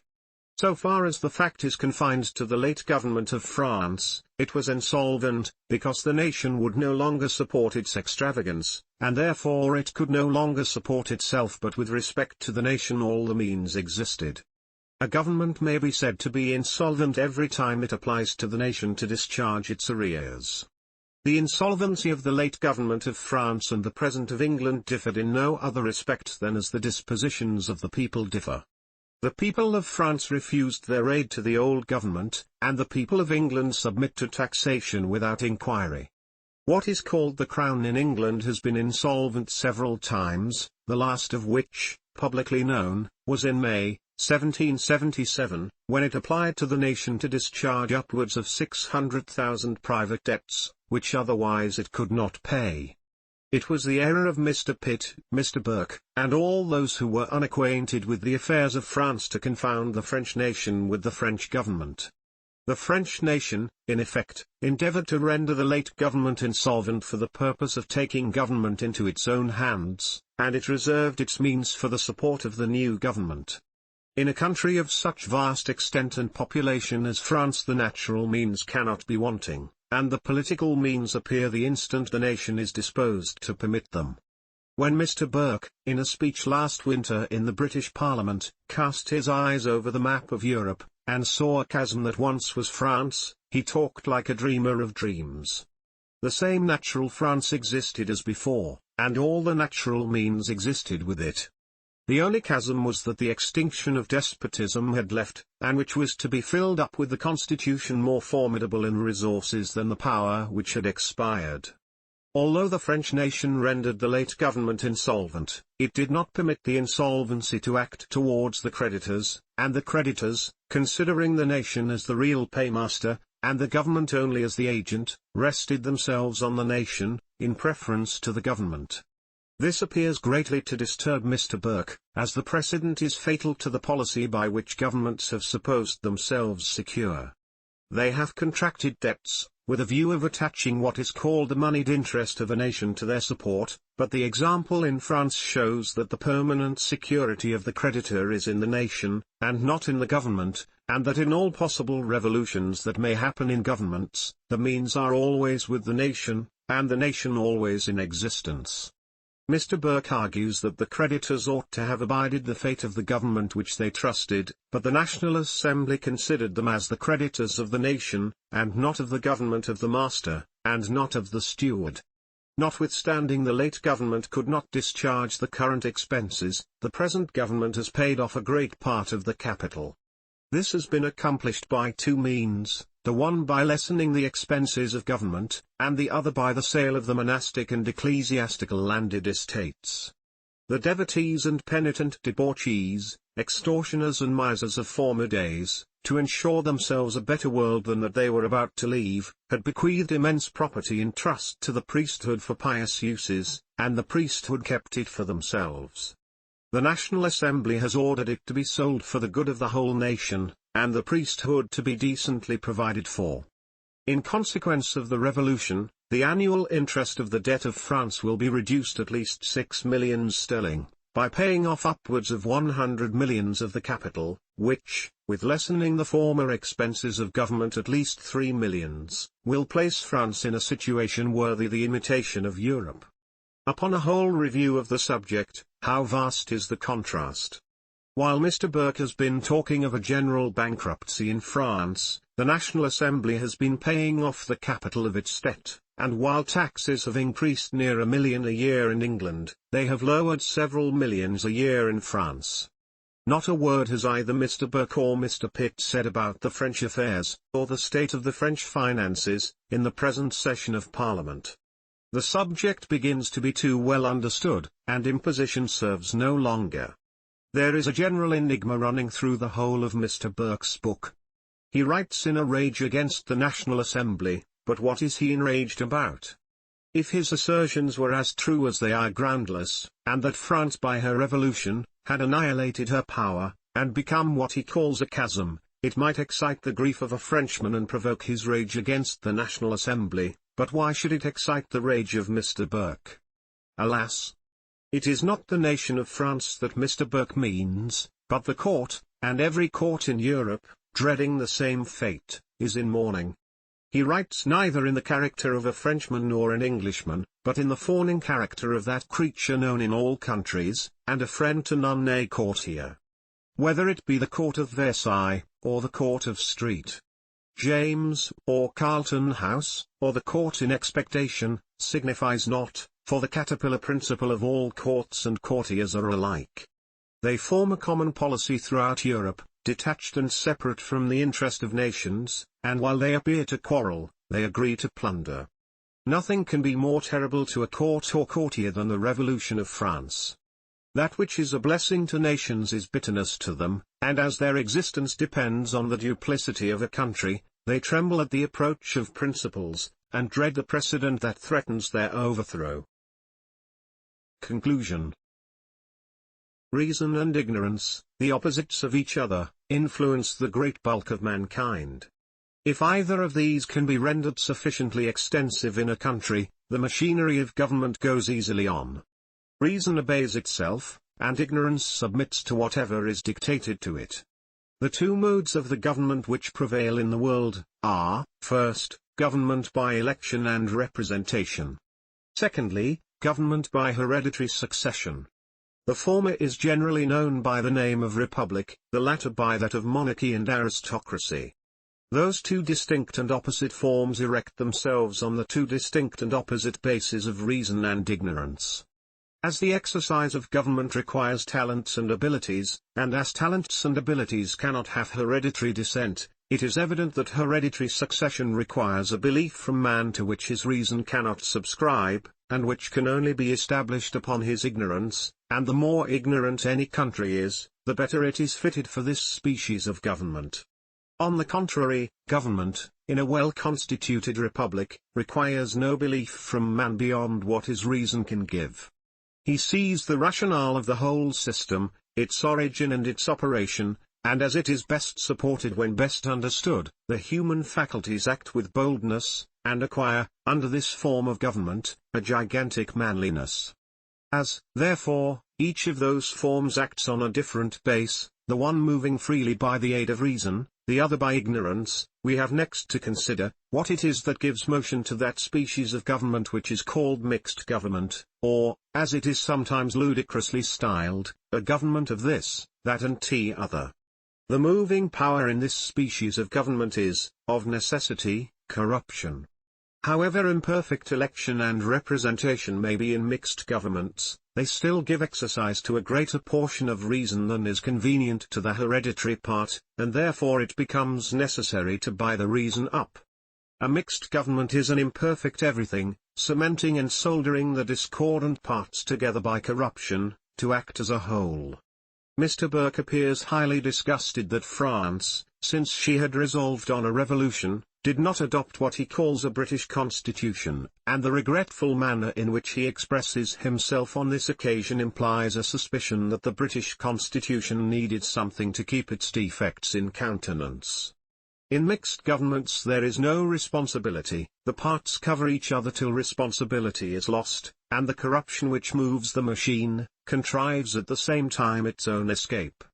When it is laid down as a maxim, that a king can do no wrong, it places him in a state of similar security with that of idiots and persons insane, and responsibility is out of the question with respect to himself. It then descends upon the minister, who shelters himself under a majority in Parliament, which, by places, pensions, and corruption, he can always command, and that majority justifies itself by the same authority with which it protects the minister. In this rotatory motion, responsibility is thrown off from the parts, and from the whole. When there is a part in a government which can do no wrong, it implies that it does nothing, and is only the machine of another power, by whose advice and direction it acts. What is supposed to be the king in the mixed governments, is the cabinet, and as the cabinet is always a part of the parliament, and the members justifying in one character what they advise and act in another, a mixed government becomes a continual enigma, entailing upon a country by the quantity of corruption necessary to solder the parts, the expense of supporting all the forms of government at once, and finally resolving itself into a government by committee, in which the advisers, the actors, the approvers, the justifiers, the persons responsible, and the persons not responsible, are the same persons. By this pantomimical contrivance, and change of scene and character, the parts help each other out in matters which neither of them singly would assume to act. When money is to be obtained, the mass of variety apparently dissolves, and a profusion of parliamentary praises passes between the parts. Each admires with astonishment, the wisdom, the liberality, the disinterestedness of the other, and all of them breathe a pitying sigh at the burthens of the nation. But in a well-constituted republic, nothing of this soldering, praising, and pitying, can take place, the representation being equal throughout the country, and complete in itself. However it may be arranged into legislative and executive, they have all one and the same natural source. The parts are not foreigners to each other, like democracy, aristocracy, and monarchy. As there are no discordant distinctions, there is nothing to corrupt by compromise, nor confound by contrivance. Public measures appeal of themselves to the understanding of the nation, and, resting on their own merits, disown any flattering applications to vanity. The continual whine of lamenting the burden of taxes, however successfully it may be practiced in mixed governments, is inconsistent with the sense and spirit of a republic. If taxes are necessary, they are of course advantageous, but if they require an apology, the apology itself implies an impeachment. Why, then, is man thus imposed upon, or why does he impose upon himself? When men are spoken of as kings and subjects, or when government is mentioned under the distinct and combined heads of monarchy, aristocracy, and democracy, what is it that reasoning man is to understand by the terms? If there really existed in the world two or more distinct and separate elements of human power, we should then see the several origins to which those terms would descriptively apply, but as there is but one species of man, there can be but one element of human power, and that element is man himself. Monarchy, aristocracy, and democracy are but creatures of imagination, and 1,000 such may be contrived as well as 3. From the revolutions of America and France, and the symptoms that have appeared in other countries, it is evident that the opinion of the world is changing with respect to systems of government, and that revolutions are not within the compass of political calculations. The progress of time and circumstances, which men assign to the accomplishment of great changes, is too mechanical to measure the force of the mind, and the rapidity of reflection, by which revolutions are generated. All the old governments have received a shock from those that already appear, and which were once more improbable, and are a greater subject of wonder, than a general revolution in Europe would be now. When we survey the wretched condition of man, under the monarchical and hereditary systems of government, dragged from his home by one power, or driven by another, and impoverished by taxes more than by enemies, it becomes evident that those systems are bad, and that a general revolution in the principle and construction of governments is necessary. What is government more than the management of the affairs of a nation? It is not, and from its nature cannot be, the property of any particular man or family, but of the whole community, at whose expense it is supported, and though by force and contrivance it has been usurped into an inheritance, the usurpation cannot alter the right of things. Sovereignty, as a matter of right, appertains to the nation only, and not to any individual, and a nation has at all times an inherent indefeasible right to abolish any form of government it finds inconvenient, and to establish such as accords with its interest, disposition and happiness. The romantic and barbarous distinction of men into kings and subjects, though it may suit the condition of courtiers, cannot that of citizens, and is exploded by the principle upon which governments are now founded. Every citizen is a member of the sovereignty, and, as such, can acknowledge no personal subjection, and his obedience can be only to the laws. When men think of what government is, they must necessarily suppose it to possess a knowledge of all the objects and matters upon which its authority is to be exercised. In this view of government, the republican system, as established by America and France, operates to embrace the whole of a nation, and the knowledge necessary to the interest of all the parts, is to be found in the center, which the parts by representation form, but the old governments are on a construction that excludes knowledge as well as happiness. Government by monks, who knew nothing of the world beyond the walls of a convent, is as consistent as government by kings. What were formerly called revolutions, were little more than a change of persons, or an alteration of local circumstances. They rose and fell like things of course, and had nothing in their existence or their fate that could influence beyond the spot that produced them. But what we now see in the world, from the revolutions of America and France, are a renovation of the natural order of things, a system of principles as universal as truth and the existence of man, and combining moral with political happiness and national prosperity. 1. Men are born, and always continue, free and equal in respect of their rights. Civil distinctions, therefore, can be founded only on public utility. 2. The end of all political associations is the preservation of the natural and imprescriptible rights of man, and these rights are liberty, property, security, and resistance of oppression. 3. The nation is essentially the source of all sovereignty, nor can any individual, or any body of men, be entitled to any authority which is not expressly derived from it. In these principles, There is nothing to throw a nation into confusion by inflaming ambition. They are calculated to call forth wisdom and abilities, and to exercise them for the public good, and not for the emolument or aggrandizement of particular descriptions of men or families. Monarchical sovereignty, the enemy of mankind, and the source of misery, is abolished, and the sovereignty itself is restored to its natural and original place, the nation. Were this the case throughout Europe, the cause of wars would be taken away. It is attributed to Henry IV of France, a man of enlarged and benevolent heart, that he proposed, about the year 1610, a plan for abolishing war in Europe. The plan consisted in constituting an European Congress, or as the French authors style it, a Pacific Republic, by appointing delegates from the several nations who were to act as a court of arbitration in any disputes that might arise between nation and nation. Had such a plan been adopted at the time it was proposed, the taxes of England and France, as two of the parties, would have been at least 10 millions sterling annually to each nation less than they were at the commencement of the French Revolution. To conceive a cause why such a plan has not been adopted, it will be necessary to consider the interest of governments as a distinct interest to that of nations. Whatever is the cause of taxes to a nation, becomes also the means of revenue to government.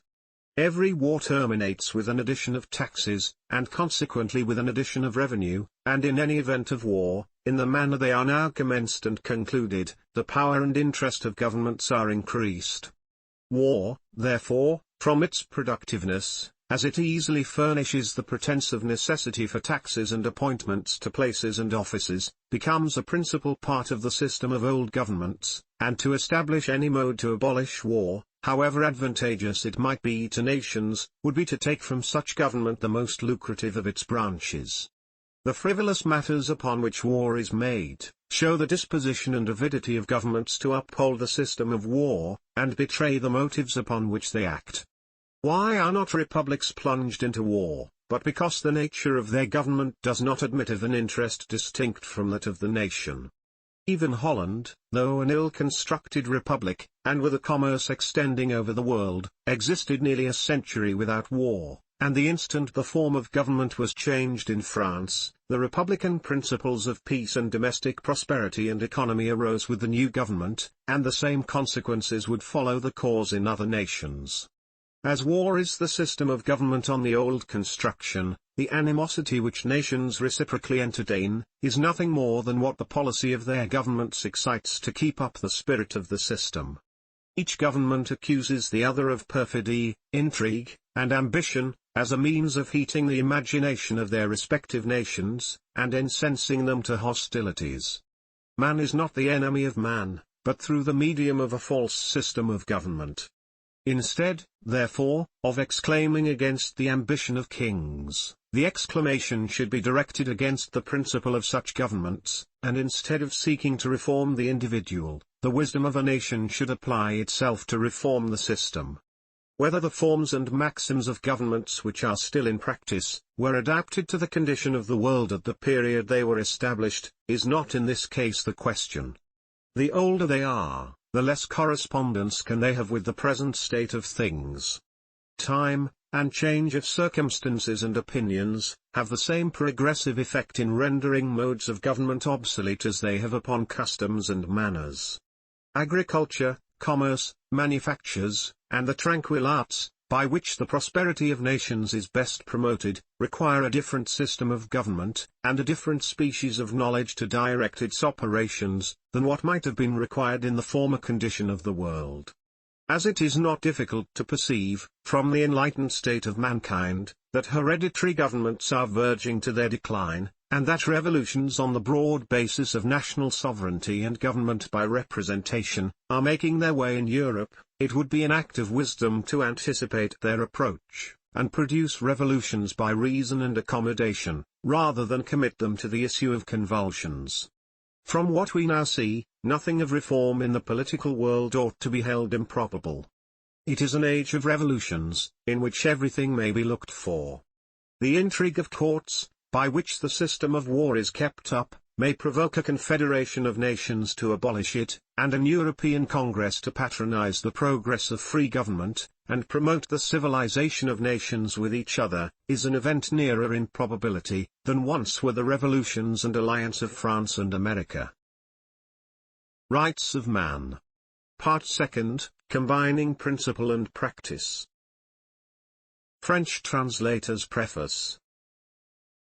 The work of which we offer a translation to the public has created the greatest sensation in England. Paine, that man of freedom, who seems born to preach common sense to the whole world with the same success as in America, explains in it to the people of England the theory of the practice of the rights of man. Owing to the prejudices that still govern that nation, the author has been obliged to condescend to answer Mr. Burke. He has done so more especially in an extended preface which is nothing but a piece of very tedious controversy, in which he shows himself very sensitive to criticisms that do not really affect him. To translate it seemed an insult to the free French people, and similar reasons have led the editors to suppress also a dedicatory epistle addressed by Paine to Lafayette. The French can no longer endure dedicatory epistles.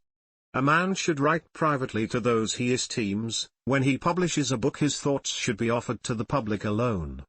Paine, that uncorrupted friend of freedom, believed too in the sincerity of Lafayette. So easy is it to deceive men of single-minded purpose. Bred at a distance from courts, that austere American does not seem any more on his guard against the artful ways and speech of courtiers than some Frenchmen who resemble him. To Monsieur de Lafayette. After an acquaintance of nearly 15 years in difficult situations in America, and various consultations in Europe, I feel a pleasure in presenting to you this small treatise, in gratitude for your services to my beloved America, and as a testimony of my esteem for the virtues, public and private, which I know you to possess. The only point upon which I could ever discover that we differed was not as to principles of government, but as to time. For my own part I think it equally as injurious to good principles to permit them to linger, as to push them on too fast. That which you suppose accomplishable in 14 or 15 years, I may believe practicable in a much shorter period. Mankind, as it appears to me, are always ripe enough to understand their true interest, provided it be presented clearly to their understanding, and that in a manner not to create suspicion by anything like self-design, nor offend by assuming too much. Where we would wish to reform we must not reproach. When the American Revolution was established I felt a disposition to sit serenely down and enjoy the calm.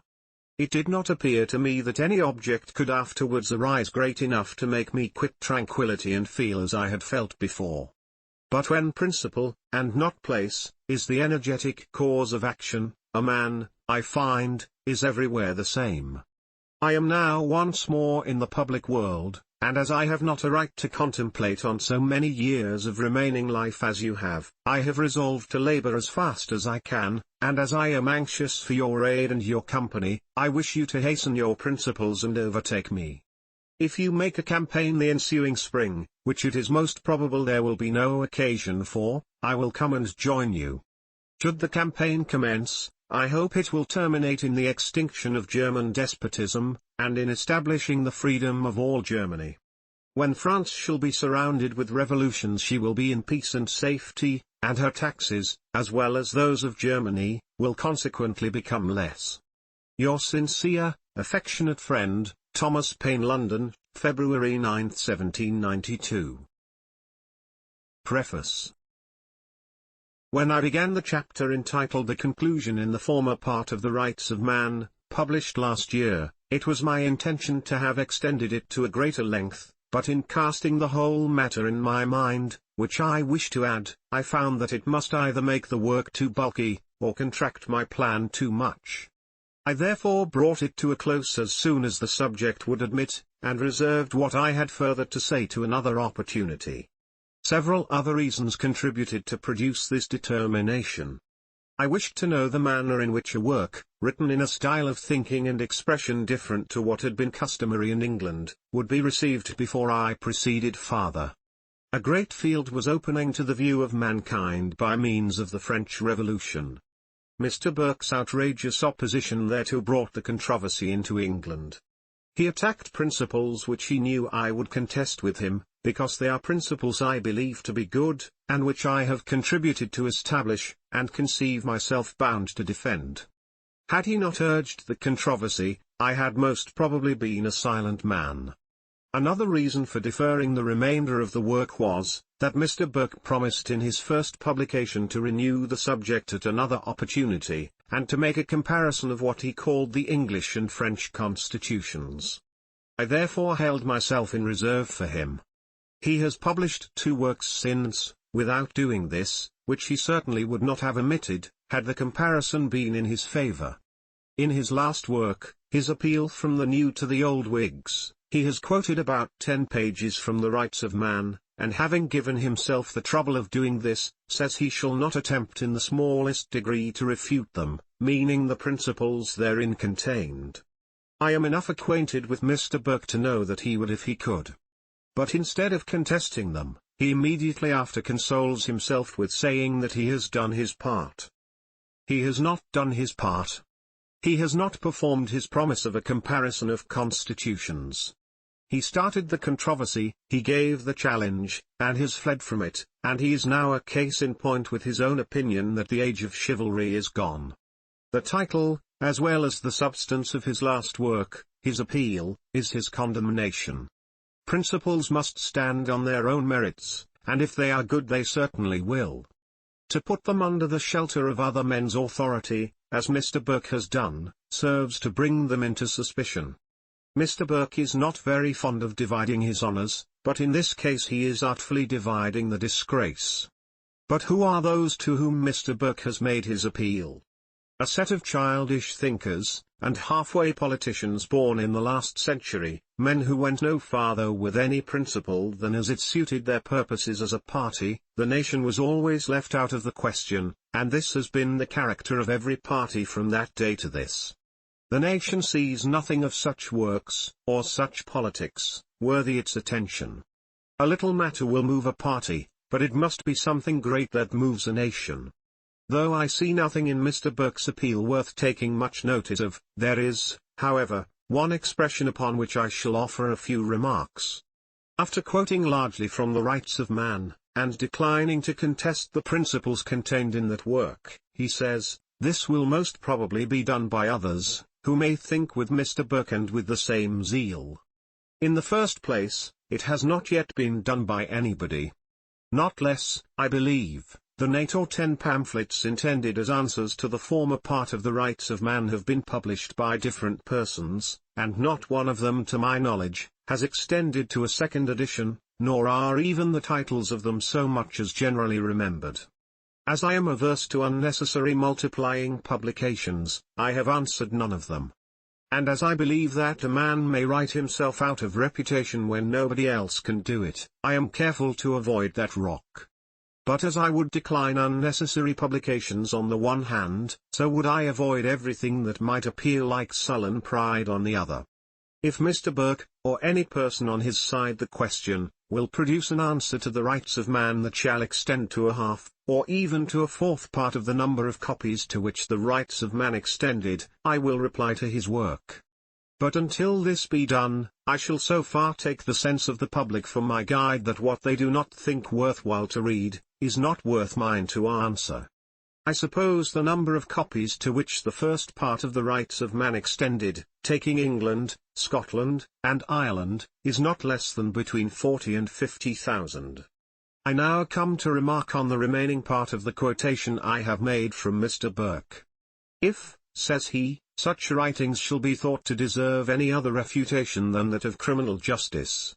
Pardoning the pun, it must be criminal justice indeed that should condemn a work as a substitute for not being able to refute it. The greatest condemnation that could be passed upon it would be a refutation.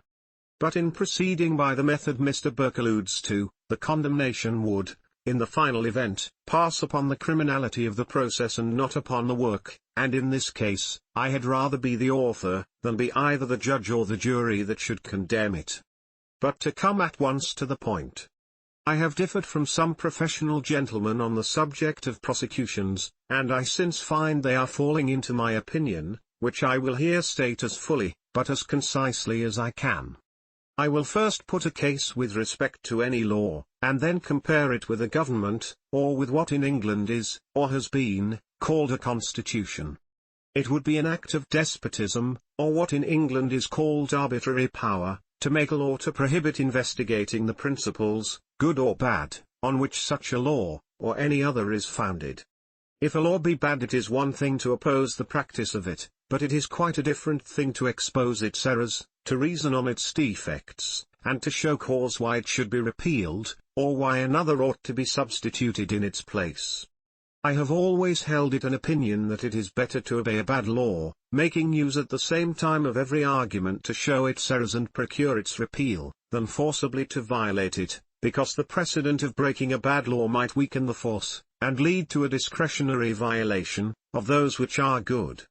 The case is the same with respect to principles and forms of government, or to what are called constitutions and the parts of which they are composed. It is for the good of nations and not for the emolument or aggrandizement of particular individuals, that government ought to be established, and that mankind are at the expense of supporting it. The defects of every government and constitution both as to principle and form, must, on a parity of reasoning, be as open to discussion as the defects of a law, and it is a duty which every man owes to society to point them out. When those defects, and the means of remedying them, are generally seen by a nation, that nation will reform its government or its constitution in the one case, as the government repealed or reformed the law in the other.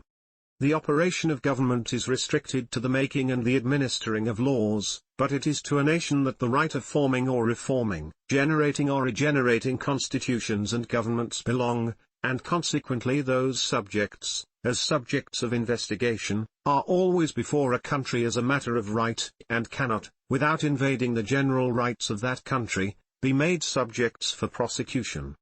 On this ground I will meet Mr. Burke whenever he please.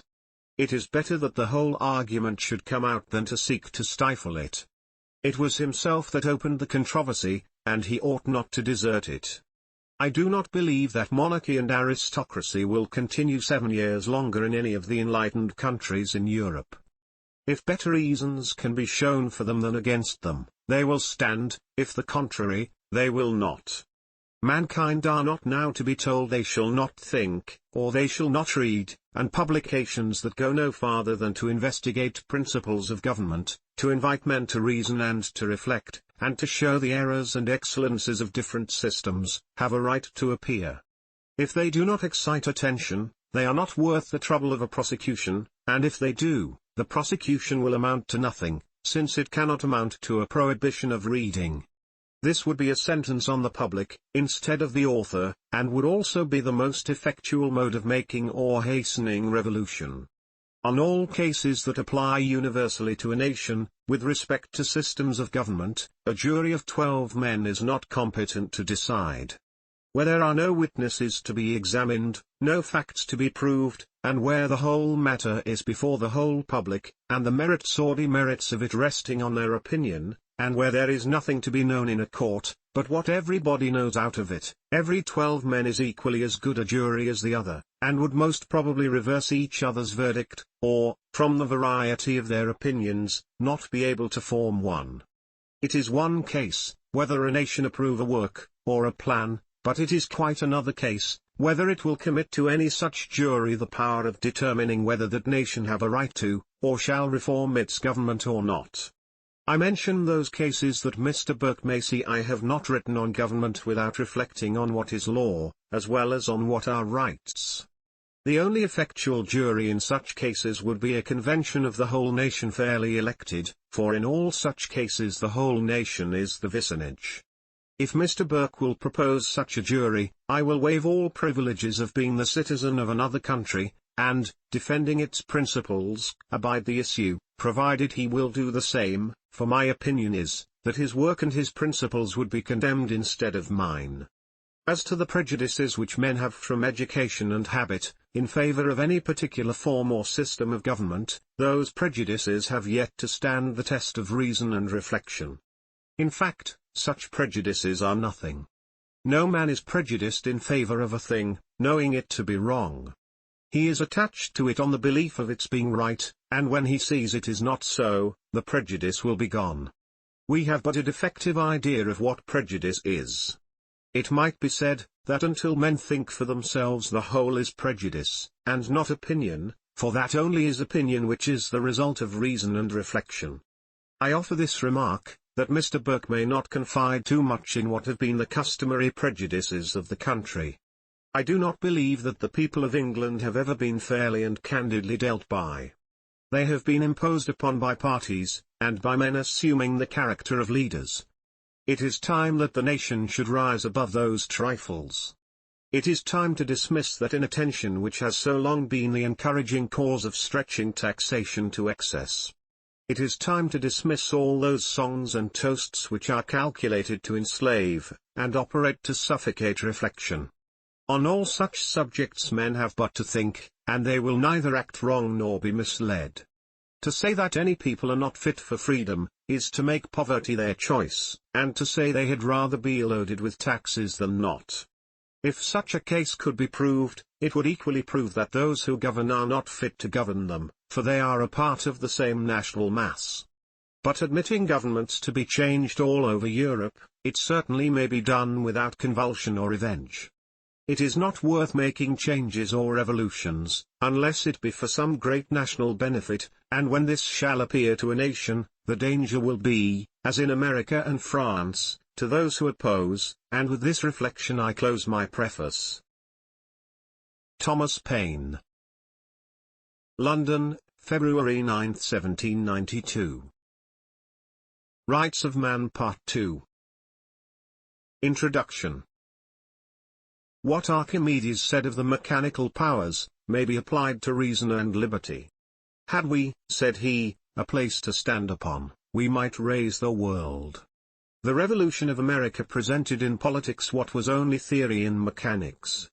So deeply rooted were all the governments of the Old World, and so effectually had the tyranny and the antiquity of habit established itself over the mind, that no beginning could be made in Asia, Africa, or Europe, to reform the political condition of man.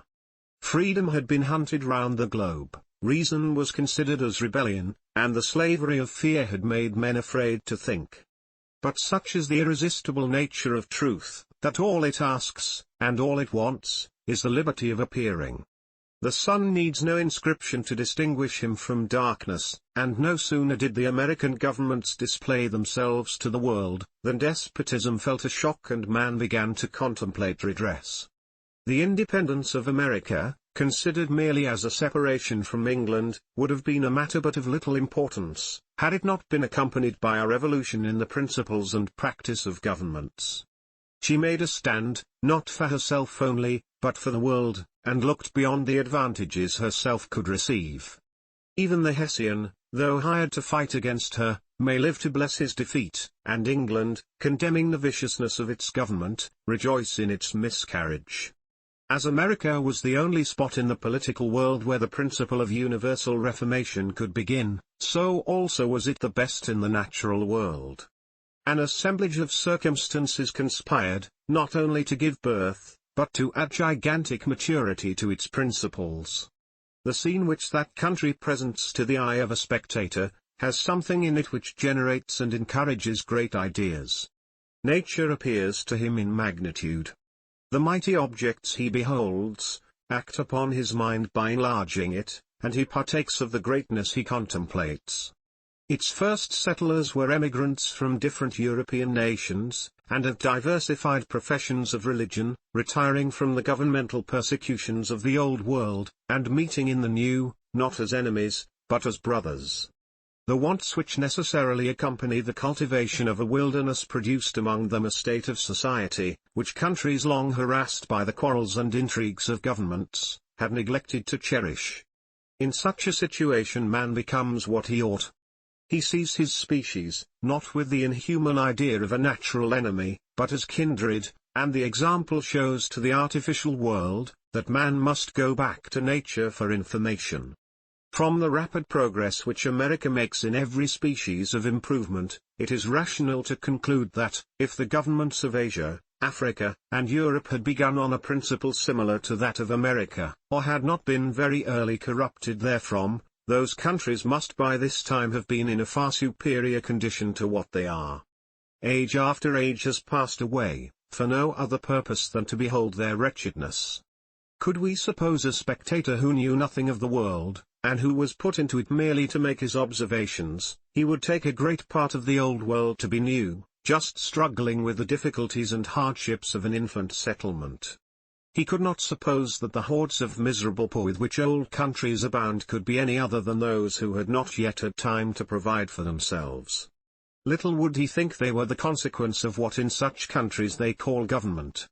If, from the more wretched parts of the old world, we look at those which are in an advanced stage of improvement, we still find the greedy hand of government thrusting itself into every corner and crevice of industry, and grasping the spoil of the multitude.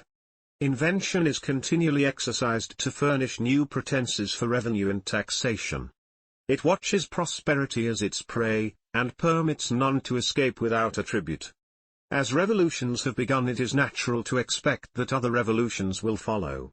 The amazing and still increasing expenses with which old governments are conducted, the numerous wars they engage in or provoke, the embarrassments they throw in the way of universal civilization and commerce, and the oppression and usurpation acted at home, have wearied out the patience, and exhausted the property of the world. In such a situation, and with such examples already existing, revolutions are to be looked for. They are become subjects of universal conversation, and may be considered as the order of the day. If systems of government can be introduced less expensive and more productive of general happiness than those which have existed, all attempts to oppose their progress will in the end be fruitless. Reason, like time, will make its own way, and prejudice will fall in a combat with interest. If universal peace, civilization, and commerce are ever to be the happy lot of man, it cannot be accomplished but by a revolution in the system of governments. All the monarchical governments are military. War is their trade, plunder and revenue their objects. While such governments continue, peace has not the absolute security of a day. What is the history of all monarchical governments but a disgustful picture of human wretchedness, and the accidental respite of a few years' repose? Wearied with war, and tired with human butchery, they sat down to rest, and called it peace. This certainly is not the condition that heaven intended for man, and if this be monarchy, well might monarchy be reckoned among the sins of the Jews. The revolutions which formerly took place in the world had nothing in them that interested the bulk of mankind. They extended only to a change of persons and measures, but not of principles, and rose or fell among the common transactions of the moment.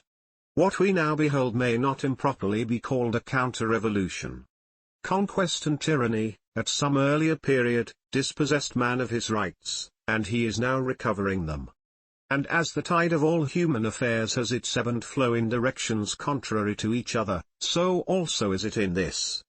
Government founded on a moral theory, on a system of universal peace, on the indefeasible hereditary rights of man, is now revolving from west to east by a stronger impulse than the government of the sword revolved from east to west. It interests not particular individuals, but nations in its progress, and promises a new era to the human race. The danger to which the successive revolutions is most exposed is that of attempting them before the principles on which they proceed, and the advantages to result from them, are sufficiently seen and understood.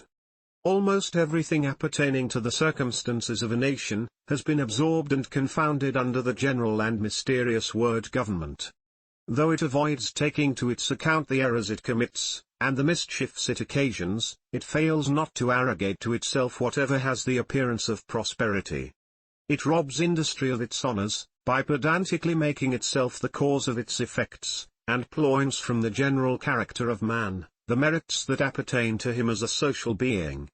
It may therefore be of use in this day of revolutions to discriminate between those things which are the effect of government, and those which are not.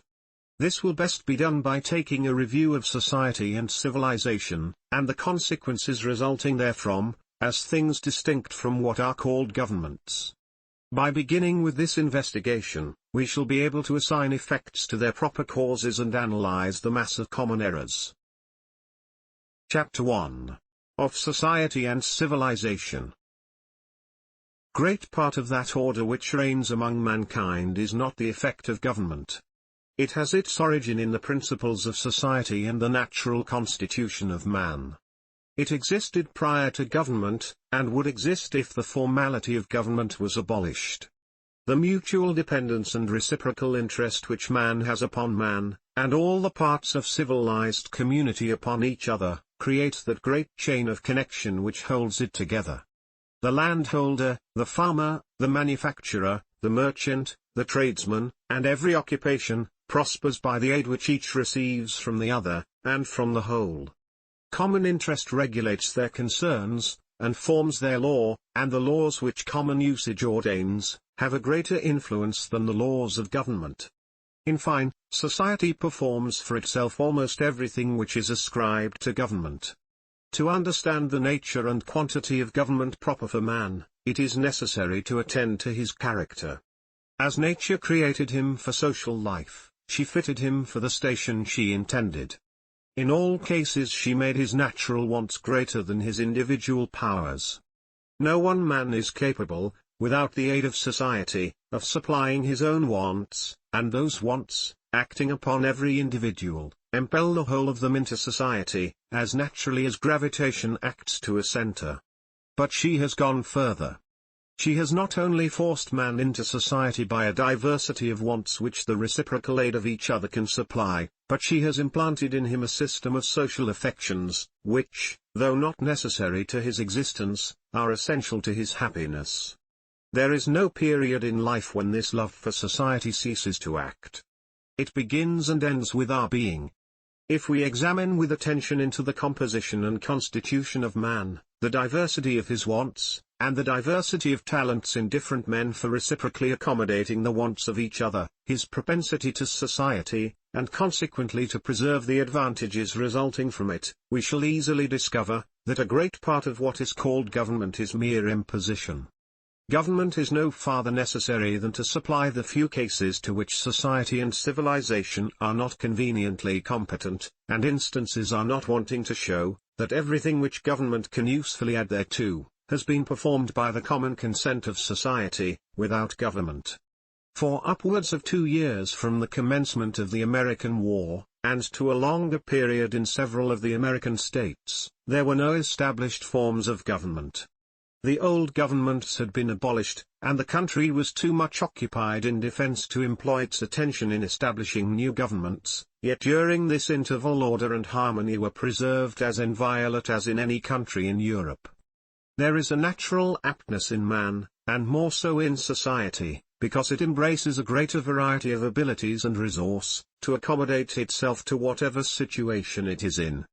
The instant formal government is abolished, society begins to act, a general association takes place, and common interest produces common security. So far is it from being true, as has been pretended, that the abolition of any formal government is the dissolution of society, that it acts by a contrary impulse, and brings the latter the closer together. All that part of its organization which it had committed to its government, devolves again upon itself, and acts through its medium. When men, as well from natural instinct as from reciprocal benefits, have habituated themselves to social and civilized life, there is always enough of its principles in practice to carry them through any changes they may find necessary or convenient to make in their government. In short, man is so naturally a creature of society that it is almost impossible to put him out of it. Formal government makes but a small part of civilized life, and when even the best that human wisdom can devise is established, it is a thing more in name and idea than in fact. It is to the great and fundamental principles of society and civilization, to the common usage universally consented to, and mutually and reciprocally maintained, to the unceasing circulation of interest, which, passing through its million channels, invigorates the whole mass of civilized man. It is to these things, infinitely more than to anything which even the best instituted government can perform, that the safety and prosperity of the individual and of the whole depends. The more perfect civilization is, the less occasion has it for government, because the more does it regulate its own affairs, and govern itself. But so contrary is the practice of old governments to the reason of the case, that the expenses of them increase in the proportion they ought to diminish. It is but few general laws that civilized life requires, and those of such common usefulness, that whether they are enforced by the forms of government or not, the effect will be nearly the same. If we consider what the principles are that first condense men into society, and what are the motives that regulate their mutual intercourse afterwards, we shall find, by the time we arrive at what is called government, that nearly the whole of the business is performed by the natural operation of the parts upon each other. Man, with respect to all those matters, is more a creature of consistency than he is aware, or than governments would wish him to believe. All the great laws of society are laws of nature. Those of trade and commerce, whether with respect to the intercourse of individuals or of nations, are laws of mutual and reciprocal interest. They are followed and obeyed, because it is the interest of the parties so to do, and not on account of any formal laws their governments may impose or interpose. But how often is the natural propensity to society disturbed or destroyed by the operations of government? When the latter, instead of being engrafted on the principles of the former, assumes to exist for itself, and acts by partialities of favor and oppression, it becomes the cause of the mischiefs it ought to prevent. If we look back to the riots and tumults which at various times have happened in England, we shall find that they did not proceed from the want of a government, but that government was itself the generating cause. Instead of consolidating society, it divided it deprived it of its natural cohesion, and engendered discontents and disorders which otherwise would not have existed. In those associations which men promiscuously form for the purpose of trade, or of any concern in which government is totally out of the question, and in which they act merely on the principles of society, we see how naturally the various parties unite, and this shows, by comparison, that governments, so far from being always the cause or means of order, are often the destruction of it. The riots of 1780 had no other source than the remains of those prejudices which the government itself had encouraged. But with respect to England there are also other causes. Excess and inequality of taxation, however disguised in the means, never fail to appear in their effects.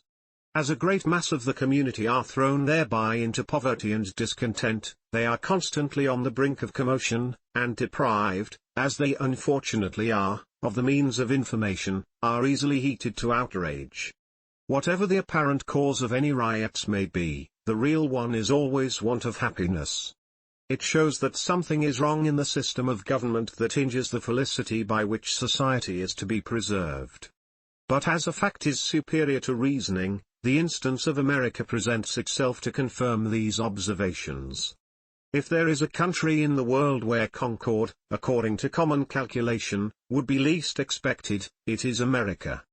Made up as it is of people from different nations, accustomed to different forms and habits of government, speaking different languages, and more different in their modes of worship, it would appear that the union of such a people was impracticable. But by the simple operation of constructing government on the principles of society and the rights of man, every difficulty retires, and all the parts are brought into cordial unison. There the poor are not oppressed, the rich are not privileged. Industry is not mortified by the splendid extravagance of a court rioting at its expense. Their taxes are few, because their government is just, and as there is nothing to render them wretched, there is nothing to engender riots and tumults. A metaphysical man, like Mr. Burke, would have tortured his invention to discover how such a people could be governed. He would have supposed that some must be managed by fraud, others by force, and all by some contrivance, that genius must be hired to impose upon ignorance, and show and parade to fascinate the vulgar. Lost in the abundance of his researches, he would have resolved and re-resolved, and finally overlooked the plain and easy road that lay directly before him. One of the great advantages of the American Revolution has been, that it led to a discovery of the principles, and laid open the imposition, of governments. All the revolutions till then had been worked within the atmosphere of a court, and never on the grand floor of a nation. The parties were always of the class of courtiers, and whatever was their rage for reformation, they carefully preserved the fraud of the profession. In all cases they took care to represent government as a thing made up of mysteries, which only themselves understood, and they hid from the understanding of the nation the only thing that was beneficial to know, namely, that government is nothing more than a national association acting on the principles of society. Having thus endeavored to show that the social and civilized state of man is capable of performing within itself almost everything necessary to its protection and government, it will be proper, on the other hand, to take a review of the present old governments, and examine whether their principles and practice are correspondent thereto. Chapter 2. Of the origin of the present old governments. It is impossible that such governments as have hitherto existed in the world, could have commenced by any other means than a total violation of every principle sacred and moral. The obscurity in which the origin of all the present old governments is buried, implies the iniquity and disgrace with which they began. The origin of the present government of America and France will ever be remembered, because it is honorable to record it, but with respect to the rest, even flattery has consigned them to the tomb of time, without an inscription. It could have been no difficult thing in the early and solitary ages of the world, while the chief employment of men was that of attending flocks and herds, for a banditti of ruffians to overrun a country, and lay it under contributions. Their power being thus established, the chief of the band contrived to lose the name of robber in that of monarch, and hence the origin of monarchy and kings. The origin of the government of England, so far as relates to what is called its line of monarchy, being one of the latest, is perhaps the best recorded. The hatred which the Norman invasion and tyranny begat, must have been deeply rooted in the nation, to have outlived the contrivance to obliterate it. Though not a courtier will talk of the curfew bell, not a village in England has forgotten it. Those bands of robbers having parcelled out the world, and divided it into dominions, began, as is naturally the case, to quarrel with each other. What at first was obtained by violence was considered by others as lawful to be taken, and a second plunderer succeeded the first. They alternately invaded the dominions which each had assigned to himself, and the brutality with which they treated each other explains the original character of monarchy. It was ruffian torturing ruffian. The conqueror considered the conquered, not as his prisoner, but his property. He led him in triumph rattling in chains, and doomed him, at pleasure, to slavery or death. As time obliterated the history of their beginning, their successors assumed new appearances, to cut off the entail of their disgrace, but their principles and objects remained the same. What at first was plunder, assumed the softer name of revenue, and the power originally usurped, they affected to inherit. From such beginning of governments, what could be expected but a continued system of war and extortion? It has established itself into a trade. The vice is not peculiar to one more than to another, but is the common principle of all. There does not exist within such governments sufficient stamina whereon to engraft reformation, and the shortest and most effectual remedy is to begin anew on the ground of the nation. What scenes of horror, what perfection of iniquity, present themselves in contemplating the character and reviewing the history of such governments! If we would delineate human nature with a baseness of heart and hypocrisy of countenance that reflection would shudder at and humanity disown, it is kings, courts and cabinets that must sit for the portrait. Man, naturally as he is, with all his faults about him, is not up to the character. Can we possibly suppose that if governments had originated in a right principle, and had not an interest in pursuing a wrong one, the world could have been in the wretched and quarrelsome condition we have seen it?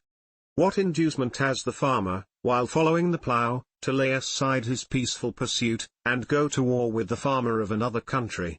Or what inducement has the manufacturer? What is dominion to them, or to any class of men in a nation? Does it add an acre to any man's estate, or raise its value? Are not conquest and defeat each of the same price, and taxes the never-failing consequence?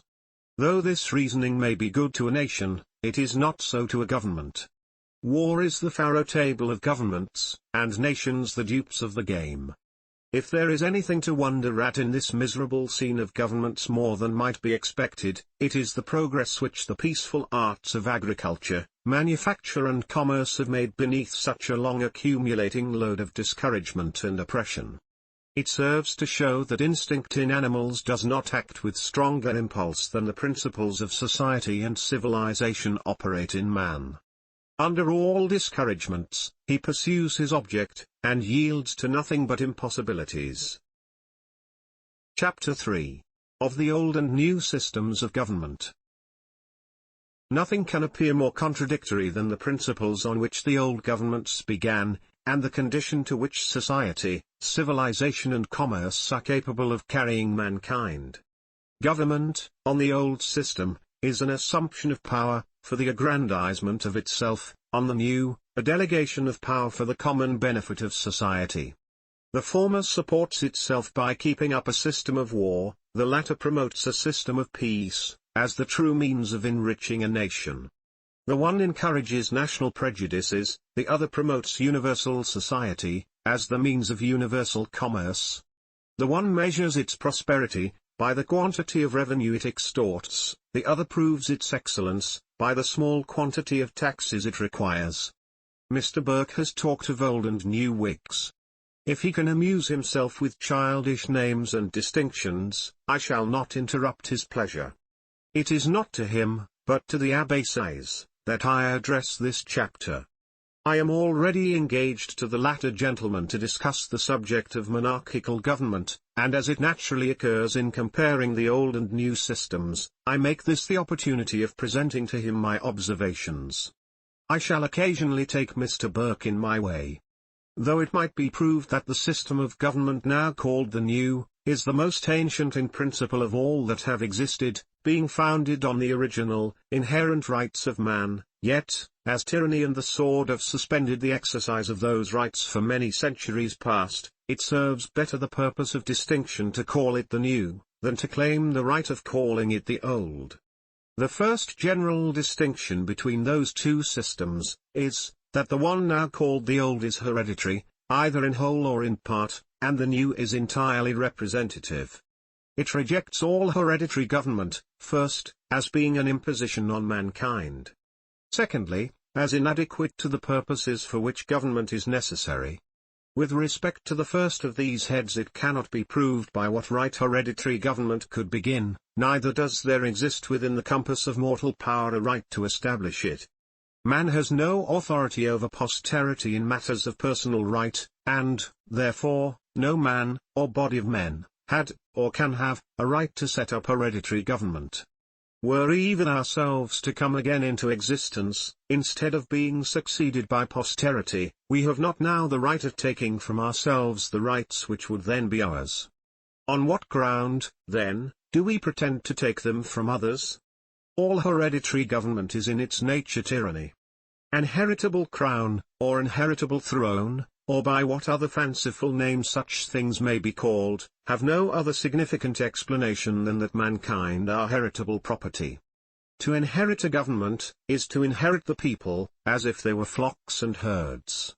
With respect to the second head, that of being inadequate to the purposes for which government is necessary, we have only to consider what government essentially is, and compare it with the circumstances to which hereditary succession is subject.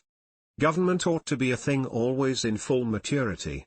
It ought to be so constructed as to be superior to all the accidents to which individual man is subject, and, therefore, hereditary succession, by being subject to them all, is the most irregular and imperfect of all the systems of government.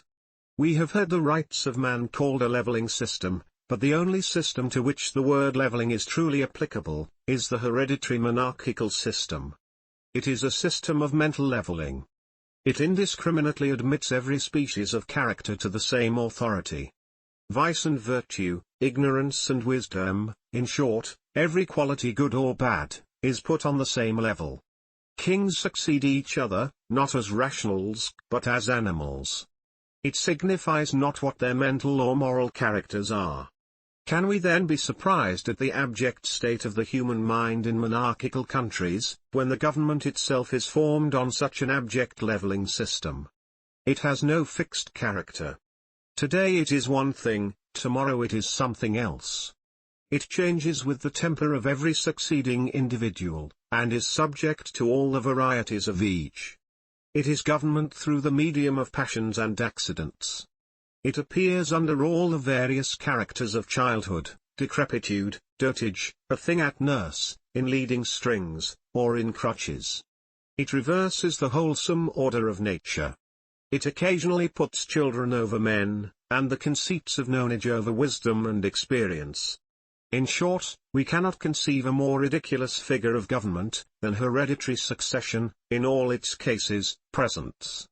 Could it be made a decree in nature, or an edict registered in heaven, and man could know it, that virtue and wisdom should invariably appertain to hereditary succession, the objection to it would be removed. But when we see that nature acts as if she disowned and sported with the hereditary system, that the mental character of successors, in all countries, is below the average of human understanding, that one is a tyrant, another an idiot, a third insane, and some all three together, it is impossible to attach confidence to it, when reason in man has power to act. It is not to the Abbé says that I need apply this reasoning, he has already saved me the trouble by giving his own opinion upon the case. If it be asked, says he, what is my opinion with respect to hereditary right, I answer without hesitation, that in good theory, an hereditary transmission of any power of office, can never accord with the laws of a true representation. Hereditaryship is, in this sense, as much an attaint upon principle, as an outrage upon society. But let us, continues he, refer to the history of all elective monarchies and principalities. Is there one in which the elective mode is not worse than the hereditary succession? As to debating on which is the worst of the two, it is admitting both to be bad, and herein we are agreed. The preference which the Abbé has given, is a condemnation of the thing that he prefers. Such a mode of reasoning on such a subject is inadmissible, because it finally amounts to an accusation upon Providence, as if she had left to man no other choice with respect to government than between two evils, the best of which he admits to be an attaint upon principle, and an outrage upon society. Passing over, for the present, all the evils and mischiefs which monarchy has occasioned in the world, nothing can more effectually prove its uselessness in a state of civil government, than making it hereditary. Would we make any office hereditary that required wisdom and abilities to fill it? And where wisdom and abilities are not necessary, such an office, whatever it may be, is superfluous or insignificant. Hereditary succession is a burlesque upon monarchy. It puts it in the most ridiculous light, by presenting it as an office which any child or idiot may fill. It requires some talents to be a common mechanic, but to be a king requires only the animal figure of man, a sort of breathing automaton. This sort of superstition may last a few years more, but it cannot long resist the awakened reason and interest of man. As to Mr. Burke, he is a stickler for monarchy, not altogether as a pensioner, if he is one, which I believe, but as a political man. He has taken up a contemptible opinion of mankind, who, in their turn, are taking up the same of him. He considers them as a herd of beings that must be governed by fraud, effigy, and show, and an idol would be as good a figure of monarchy with him, as a man. I will, however, do him the justice to say that, with respect to America, he has been very complimentary. He always contended, at least in my hearing, that the people of America were more enlightened than those of England, or of any country in Europe, and that therefore the imposition of show was not necessary in their governments. Though the comparison between hereditary and elective monarchy, which the Abbé has made, is unnecessary to the case, because the representative system rejects both, yet, were I to make the comparison, I should decide contrary to what he has done. The civil wars which have originated from contested hereditary claims, are more numerous, and have been more dreadful, and of longer continuance, than those which have been occasioned by election. All the civil wars in France arose from the hereditary system. They were either produced by hereditary claims, or by the imperfection of the hereditary form, which admits of regencies or monarchy at nurse. With respect to England, its history is full of the same misfortunes.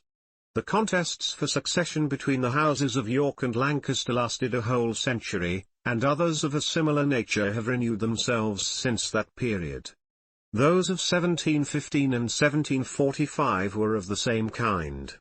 The succession war for the crown of Spain embroiled almost half Europe. The disturbances of Holland are generated from the hereditaryship of the stateholder. A government calling itself free, with an hereditary office, is like a thorn in the flesh, that produces a fermentation which endeavors to discharge it. But I might go further, and place also foreign wars, of whatever kind, to the same cause.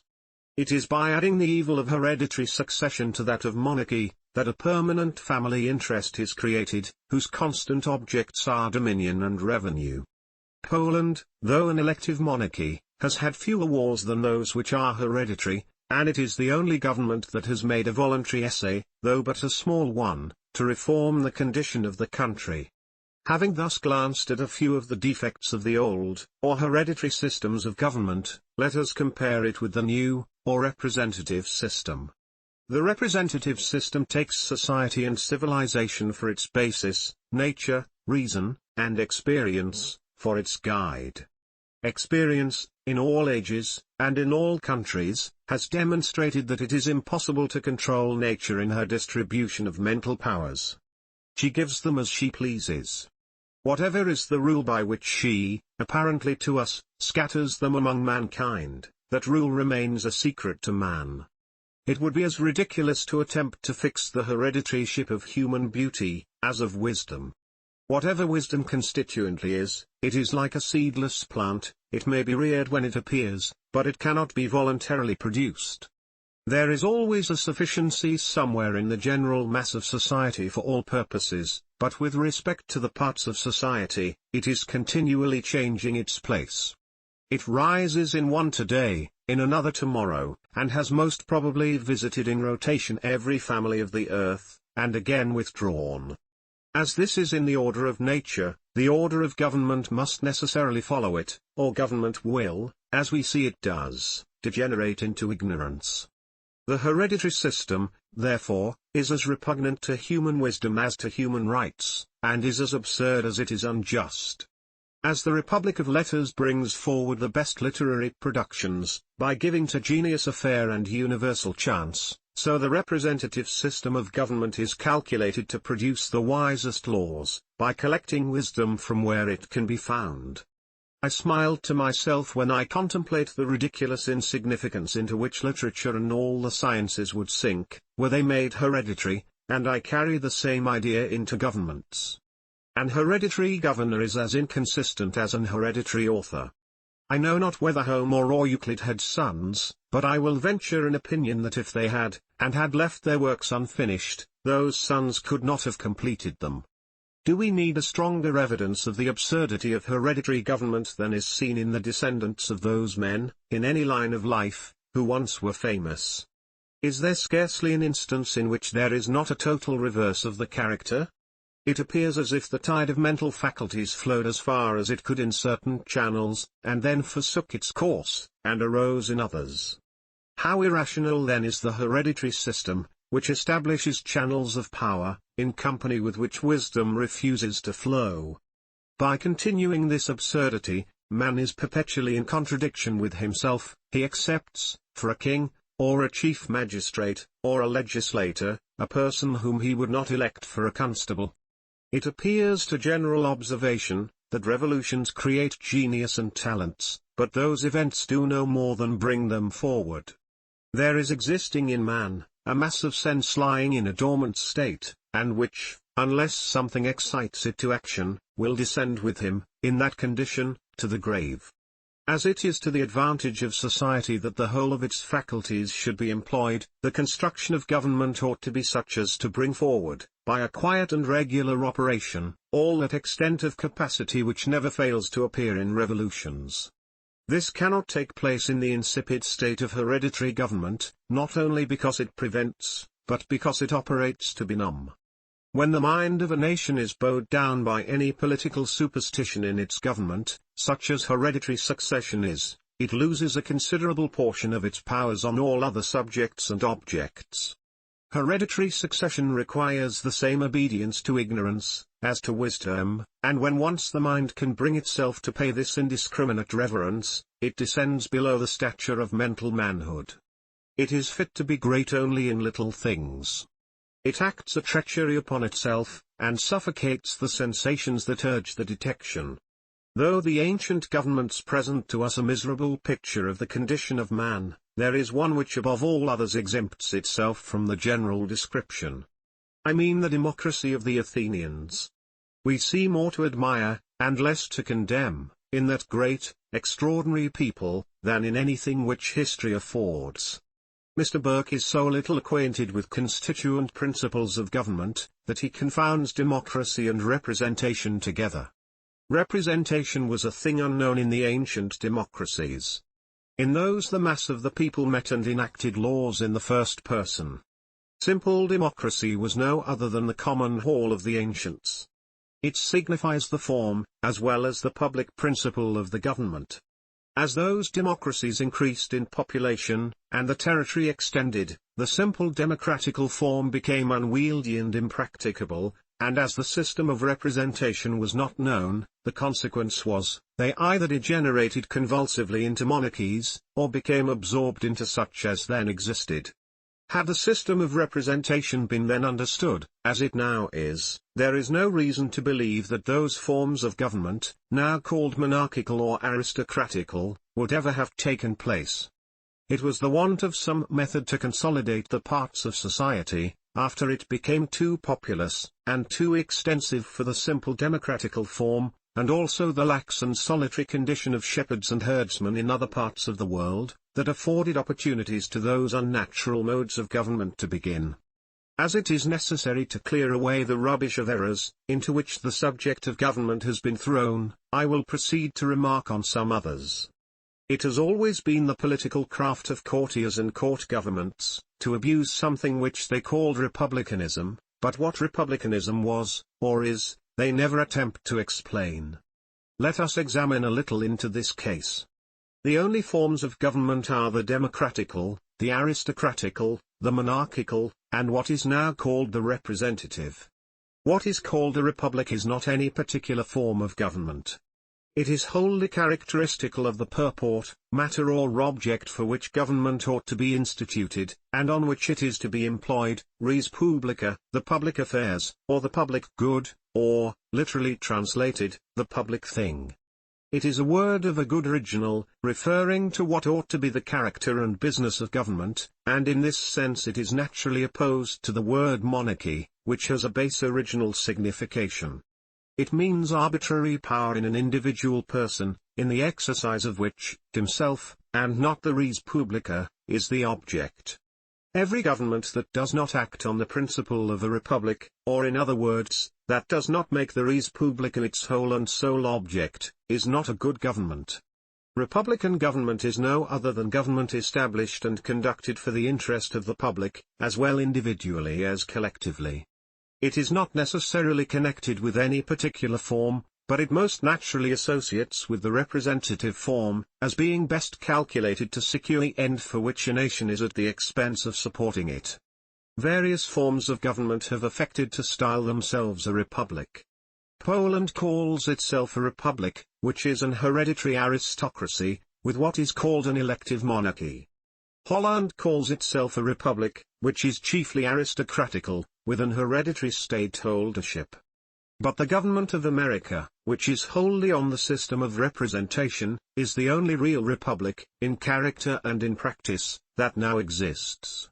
Its government has no other object than the public business of the nation, and therefore it is properly a republic, and the Americans have taken care that this, and no other, shall always be the object of their government, by their rejecting everything hereditary, and establishing governments on the system of representation only. Those who have said that a republic is not a form of government calculated for countries of great extent, mistook, in the first place, the business of a government, for a form of government, for the res publica equally appertains to every extent of territory and population. And, in the second place, if they meant anything with respect to form, it was the simple democratical form, such as was the mode of government in the ancient democracies, in which there was no representation. The case, therefore, is not that a republic cannot be extensive, but that it cannot be extensive on the simple democratical form, and the question naturally presents itself: what is the best form of government for conducting the res publica, or the public business of a nation, after it becomes too extensive and populous for the simple democratical form? It cannot be monarchy, because monarchy is subject to an objection of the same amount to which the simple democratical form was subject. It is possible that an individual may lay down a system of principles, on which government shall be constitutionally established to any extent of territory. This is no more than an operation of the mind, acting by its own powers. But the practice upon those principles, as applying to the various and numerous circumstances of a nation, its agriculture, manufacture, trade, commerce, etc., etc., a knowledge of a different kind, and which can be had only from the various parts of society. It is an assemblage of practical knowledge, which no individual can possess, and therefore the monarchical form is as much limited, in useful practice, from the incompetency of knowledge, as was the democratical form, from the multiplicity of population. The one degenerates, by extension, into confusion, the other, into ignorance and incapacity, of which all the great monarchies are an evidence.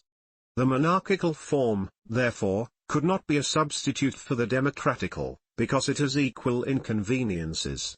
Much less could it when made hereditary. This is the most effectual of all forms to preclude knowledge. Neither could the high democratical mind have voluntarily yielded itself to be governed by children and idiots, and all the motley insignificance of character, which attends such a mere animal system, the disgrace and the reproach of reason and of man. As to the aristocratical form, it has the same vices and defects with the monarchical, except that the chance of abilities is better from the proportion of numbers, but there is still no security for the right use and application of them. Referring them to the original simple democracy, it affords the true data from which government on a large scale can begin. It is incapable of extension, not from its principle, but from the inconvenience of its form, and monarchy and aristocracy, from their incapacity. Retaining, then, democracy as the ground, and rejecting the corrupt systems of monarchy and aristocracy, the representative system naturally presents itself, remedying at once the defects of the simple democracy as to form, and the incapacity of the other two with respect to knowledge. Simple democracy was society governing itself without the aid of secondary means.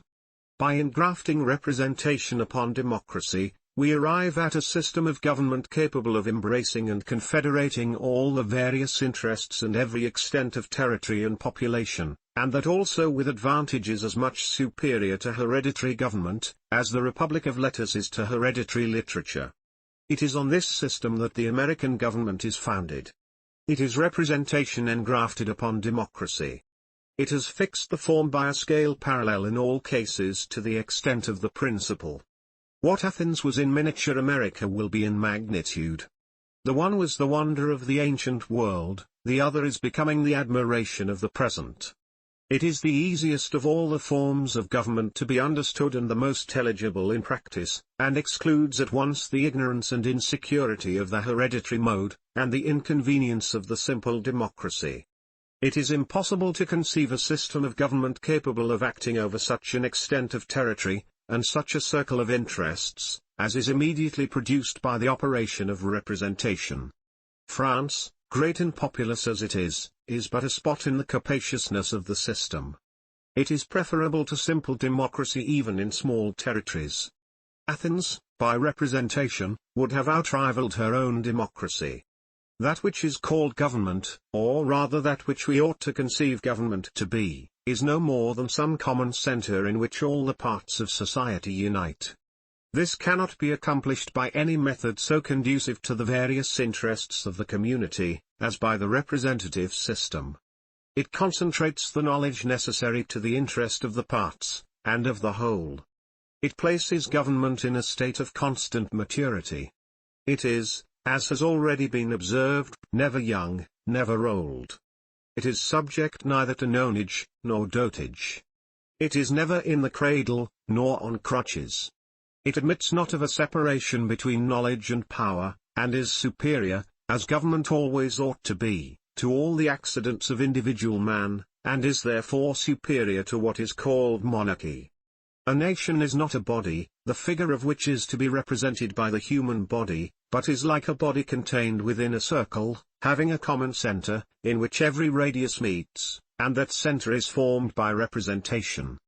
To connect representation with what is called monarchy, is eccentric government. Representation is of itself the delegated monarchy of a nation, and cannot debase itself by dividing it with another.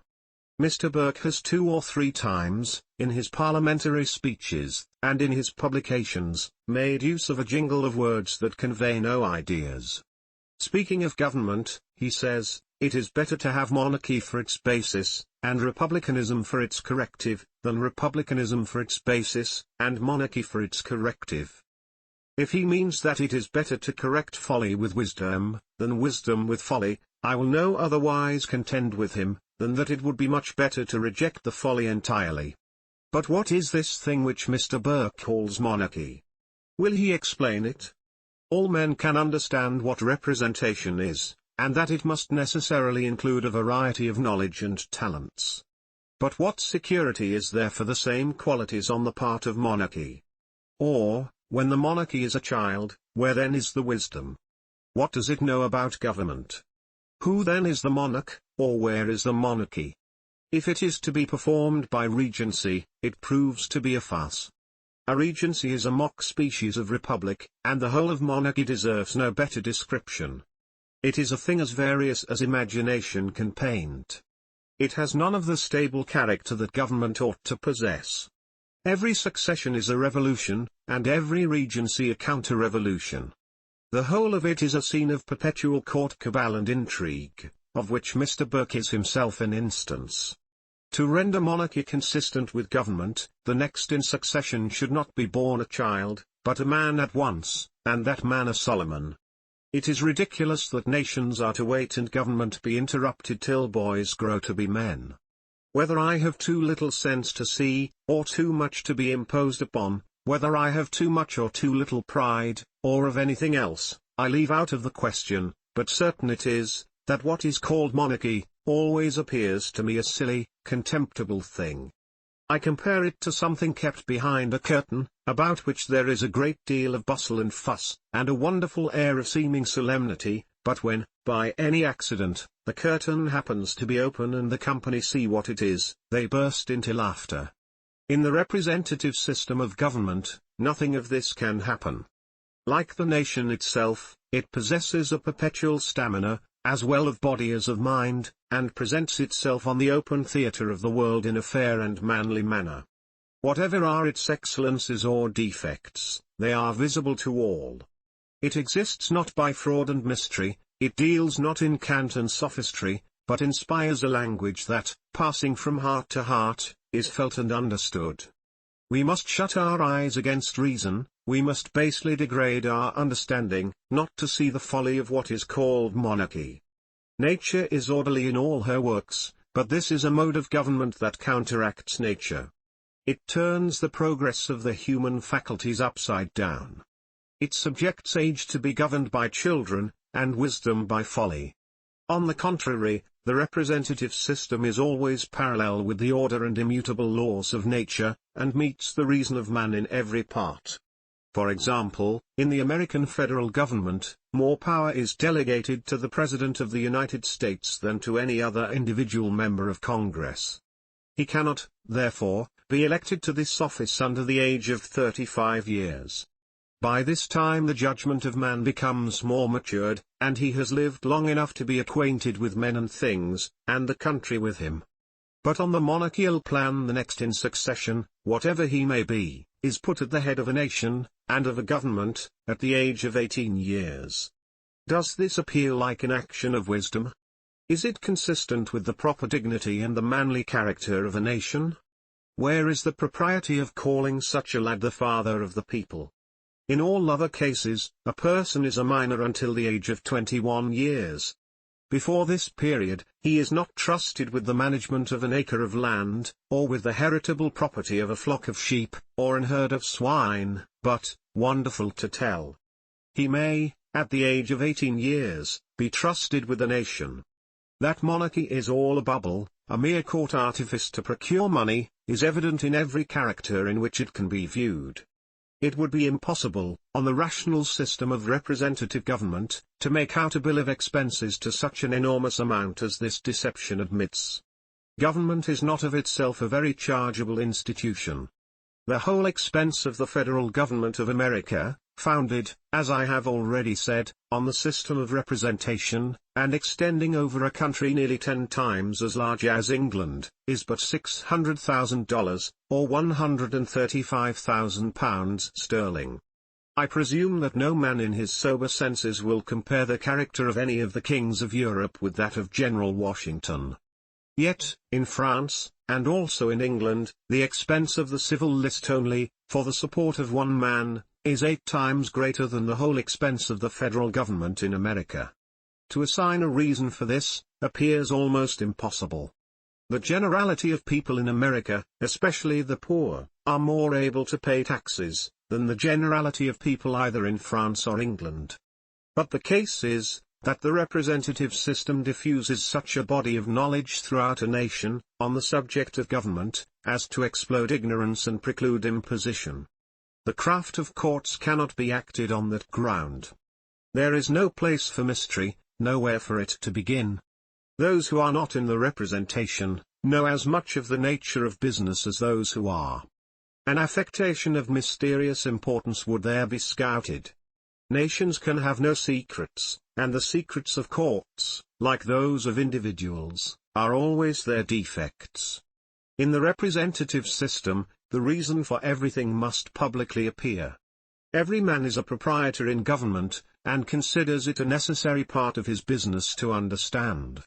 It concerns his interest, because it affects his property. He examines the cost, and compares it with the advantages, and above all, he does not adopt the slavish custom of following what in other governments are called leaders. It can only be by blinding the understanding of man, and making him believe that government is some wonderful mysterious thing, that excessive revenues are obtained.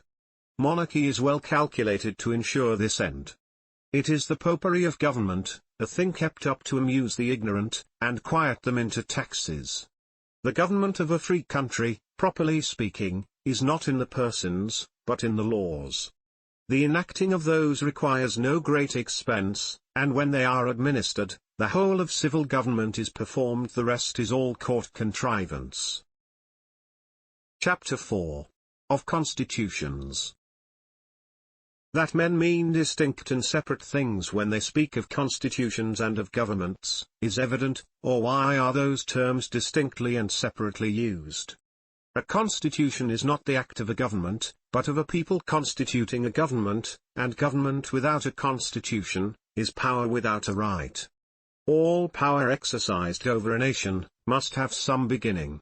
It must either be delegated or assumed. There are no other sources. All delegated power is trust, and all assumed power is usurpation. Time does not alter the nature and quality of either. In viewing this subject, the case and circumstances of America present themselves as in the beginning of the world, and our inquiry into the origin of government is shortened, by referring to the facts that have arisen in our own day. We have no occasion to roam for information into the obscure field of antiquity, nor hazard ourselves upon conjecture. We are brought at once to the point of seeing government begin, as if we had lived in the beginning of time. The real volume, not of history, but of facts, is directly before us, unmutilated by contrivance, or the errors of tradition. I will here concisely state the commencement of the American constitutions, by which the difference between constitutions and governments will sufficiently appear. It may not appear improper to remind the reader that the United States of America consist of 13 separate states, each of which established a government for itself, after the Declaration of Independence, done the 4th of July, 1776. Each state acted independently of the rest, in forming its governments, but the same general principle pervades the whole. When the several state governments were formed, they proceeded to form the federal government, that acts over the whole in all matters which concern the interest of the whole, or which relate to the intercourse of the several states with each other, or with foreign nations. I will begin with giving an instance from one of the state governments and then proceed to the federal government. The state of Pennsylvania, though nearly of the same extent of territory as England, was then divided into only 12 counties. Each of those counties had elected a committee at the commencement of the dispute with the English government, and as the city of Philadelphia, which also had its committee, was the most central for intelligence, it became the center of communication to the several country committees. When it became necessary to proceed to the formation of a government, the Committee of Philadelphia proposed a conference of all the committees, to be held in that city, and which met the latter end of July, 1776. Though these committees had been duly elected by the people, they were not elected expressly for the purpose, nor invested with the authority of forming a constitution, and as they could not, consistently with the American idea of rights, assume such a power, they could only confer upon the matter, and put it into a train of operation. The conferees, therefore, did no more than state the case, and recommend to the several counties to elect 6 representatives for each county, to meet in convention at Philadelphia, with powers to form a constitution, and propose it for public consideration. This convention, of which Benjamin Franklin was president, having met and deliberated, and agreed upon a constitution, they next ordered it to be published, not as a thing established, but for the consideration of the whole people, their approbation or rejection, and then adjourned to a stated time. When the time of adjournment was expired, the convention reassembled, and as the general opinion of the people in approbation of it was then known, the constitution was signed, sealed, and proclaimed on the authority of the people and the original instrument deposited as a public record. The convention then appointed a day for the general election of the representatives who were to compose the government, and the time it should commence, and having done this they dissolved, and returned to their several homes and occupations. In this constitution were laid down, first, a Declaration of Rights, then followed the form which the government should have, and the powers it should possess, the authority of the courts of judicature, and of juries, the manner in which elections should be conducted, and the proportion of representatives to the number of electors, the time which each succeeding assembly should continue, which was 1 year, the mode of levying, and of accounting for the expenditure, of public money, of appointing public officers, etc., etc., etc. No article of this constitution could be altered or infringed at the discretion of the government that was to ensue. It was to that government to law. But as it would have been unwise to preclude the benefit of experience, and in order also to prevent the accumulation of errors, if any should be found, and to preserve an unison of government with the circumstances of the state at all times, the Constitution provided that, at the expiration of every 7 years, a convention should be elected, for the express purpose of revising the Constitution, and making alterations, additions, or abolitions therein, if any such should be found necessary. Here we see a regular process, a government issuing out of a constitution, formed by the people in their original character, and that constitution serving, not only as an authority, but as a law of control to the government. It was the political Bible of the state. Scarcely a family was without it. Every member of the government had a copy, and nothing was more common, when any debate arose on the principle of a bill, or on the extent of any species of authority, than for the members to take the printed constitution out of their pocket, and read the chapter with which such matter in debate was connected. Having thus given an instance from one of the states, I will show the proceedings by which the Federal Constitution of the United States arose and was formed. Congress, at its 2 first meetings, in September 1774, and May 1775, was nothing more than a deputation from the legislatures of the several provinces, afterwards states, and had no other authority than what arose from common consent, and the necessity of its acting as a public body. In everything which related to the internal affairs of America, Congress went no further than to issue recommendations to the several provincial assemblies, who at discretion adopted them or not. Nothing on the part of Congress was compulsive, yet, in this situation, it was more faithfully and affectionately obeyed than was any government in Europe. This instance, like that of the National Assembly in France, sufficiently shows that the strength of government does not consist in anything itself, but in the attachment of a nation, and the interest which a people feel in supporting it. When this is lost, government is but a child in power, and though, like the old government in France, it may harass individuals for a while, it but facilitates its own fall. After the Declaration of Independence, it became consistent with the principle on which representative government is founded, that the authority of Congress should be defined and established. Whether that authority should be more or less than Congress then discretionarily exercised was not the question. It was merely the rectitude of the measure. For this purpose, the Act, called the Act of Confederation, was proposed, and, after long deliberation, was concluded in the year 1781. It was not the Act of Congress, because it is repugnant to the principles of representative government that a body should give power to itself. Congress first informed the several states of the powers which it conceived were necessary to be invested in the Union, to enable it to perform the duties and services required from it, and the states severally agreed with each other, and concentrated in Congress those powers. It may not be improper to observe that in both those instances there is no such thing as the idea of a compact between the people on one side, and the government on the other. The compact was that of the people with each other, to produce and constitute a government. To suppose that any government can be a party in a compact with the whole people, is to suppose it to have existence before it can have a right to exist. The only instance in which a compact can take place between the people and those who exercise the government, is, that the people shall pay them, while they choose to employ them. Government is not a trade which any man, or any body of men, has a right to set up and exercise for his own emolument, but is altogether a trust, in right of those by whom that trust is delegated, and by whom it is always resumable. It has of itself no rights, they are altogether duties. Having thus given two instances of the original formation of a constitution, I will show the manner in which both have been changed since their first establishment. The powers vested in the governments of the several states, by the state constitutions, were found, upon experience, to be too great, and those vested in the federal government, by the Act of Confederation, too little. The defect was not in the principle, but in the distribution of power. Numerous publications, in pamphlets and in the newspapers, appeared, on the propriety and necessity of new modeling the federal government.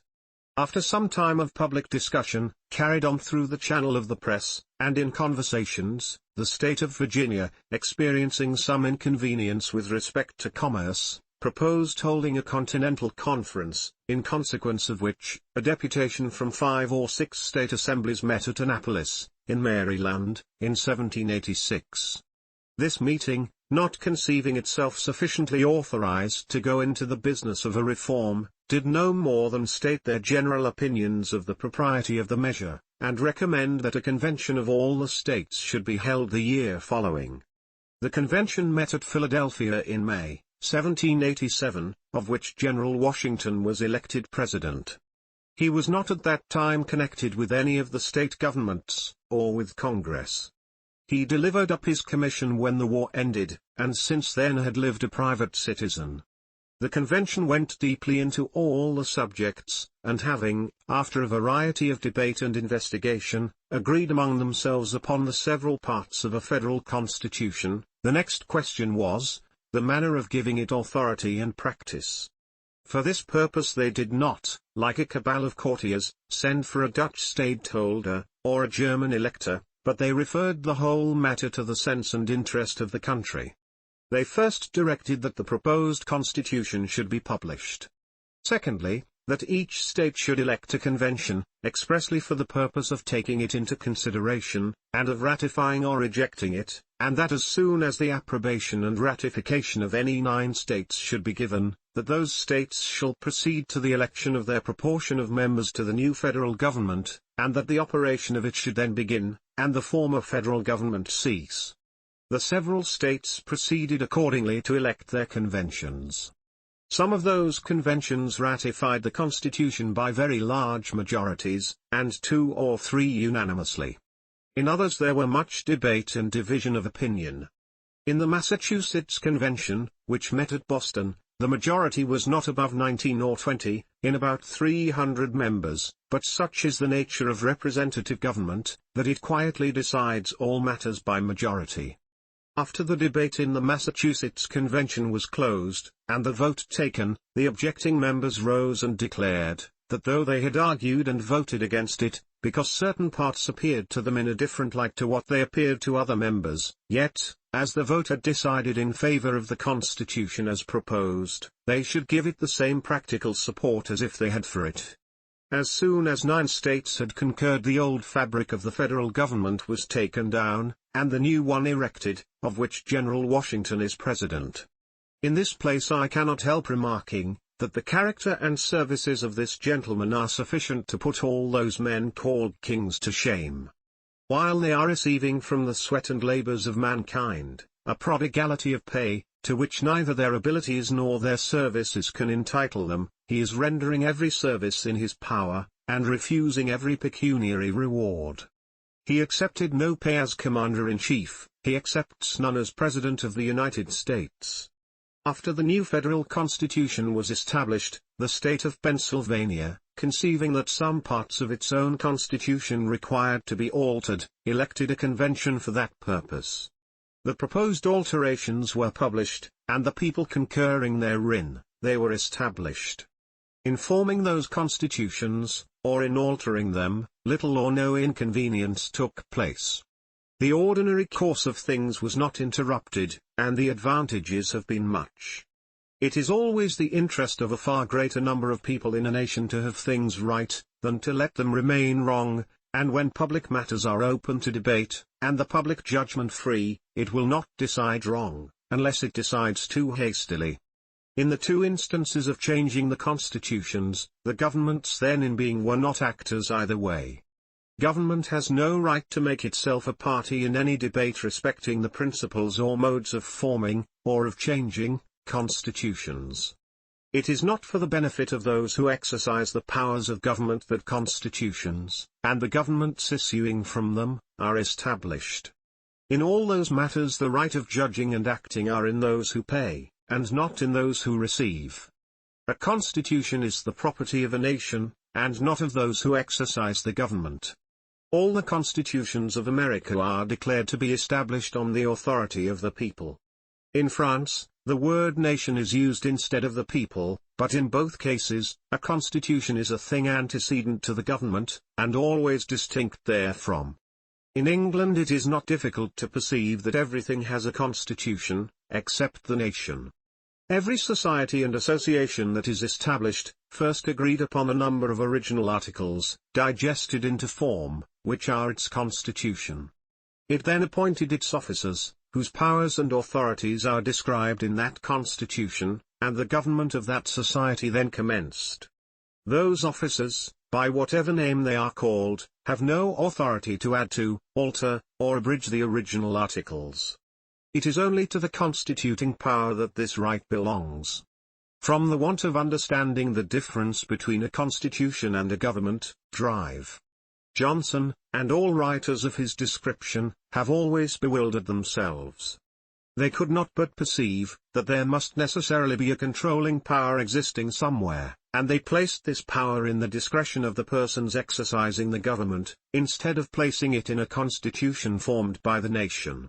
When it is in a constitution, it has the nation for its support, and the natural and the political controlling powers are together. The laws which are enacted by governments, control men only as individuals, but the nation, through its constitution, controls the whole government, and has a natural ability to do so. The final controlling power, therefore, and the original constituting power, are one and the same power. Drive. Johnson could not have advanced such a position in any country where there was a constitution, and he is himself an evidence that no such thing as a constitution exists in England. But it may be put as a question, not improper to be investigated, that if a constitution does not exist, how came the idea of its existence so generally established? In order to decide this question, it is necessary to consider a constitution in both its cases, first, as creating a government and giving it powers. Secondly, as regulating and restraining the powers so given. If we begin with William of Normandy, we find that the government of England was originally a tyranny, founded on an invasion and conquest of the country. This being admitted, it will then appear that the exertion of the nation, at different periods, to abate that tyranny, and render it less intolerable, has been credited for a constitution. Magna Charta, as it was called, was no more than compelling the government to renounce a part of its assumptions. It did not create and give powers to government in a manner a constitution does, but was, as far as it went, of the nature of a reconquest, and not a constitution, for could the nation have totally expelled a usurpation, as France has done its despotism, it would then have had a constitution to form. The history of the Edwards and the Henrys, and up to the commencement of the Stuarts, exhibits as many instances of tyranny as could be acted within the limits to which the nation had restricted it. The Stuarts endeavoured to pass those limits, and their fate is well known. In all those instances we see nothing of a constitution, but only of restrictions on assumed power. After this, another William, descended from the same stock, and claiming from the same origin, gained possession, and of the two evils, James and William, the nation preferred what it thought the least, since, from circumstances, it must take one. The act, called the Bill of Rights, comes here into view.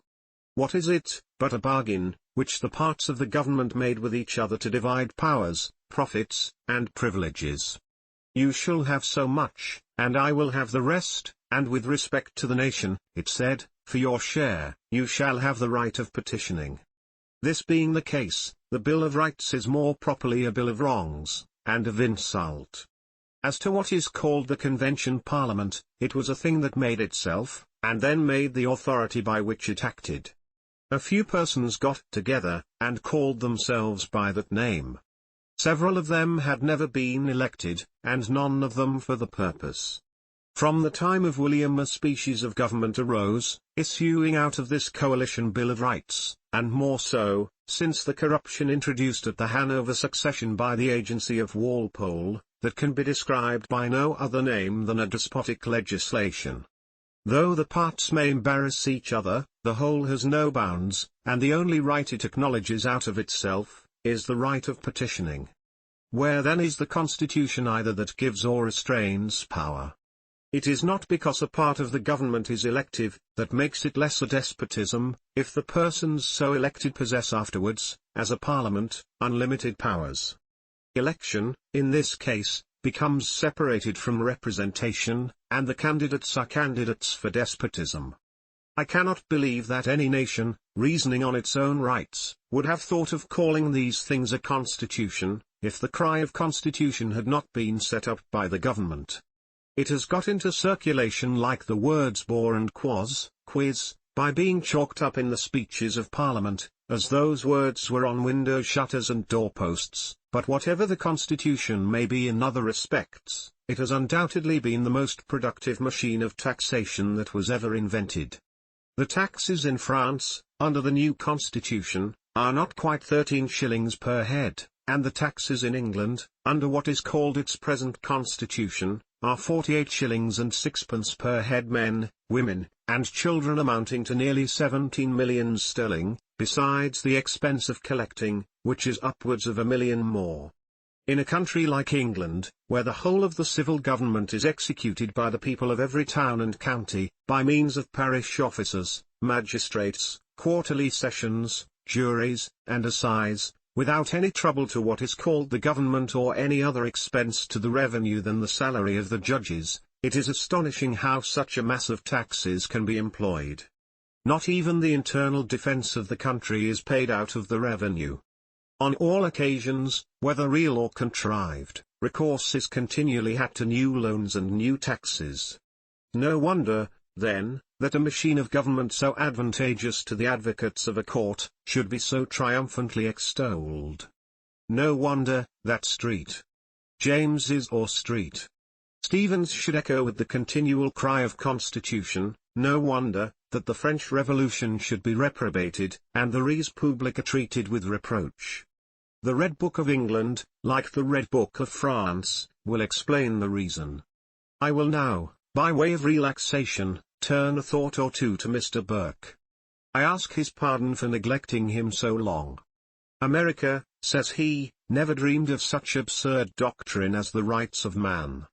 Mr. Burke is such a bold presumer, and advances his assertions and his premises with such a deficiency of judgment, that, without troubling ourselves about principles of philosophy or politics, the mere logical conclusions they produce, are ridiculous.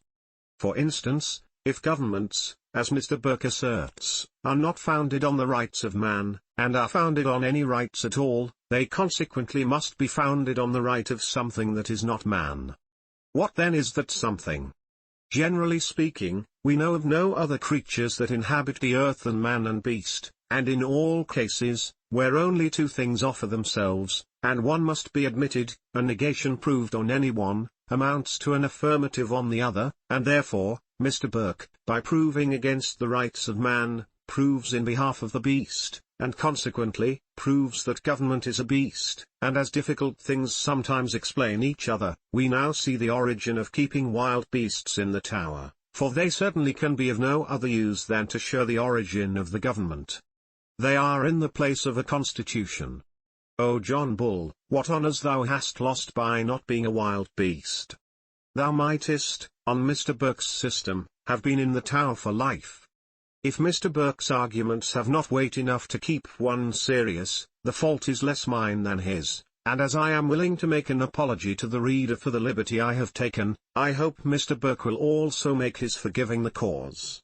Having thus paid Mr. Burke the compliment of remembering him, I return to the subject.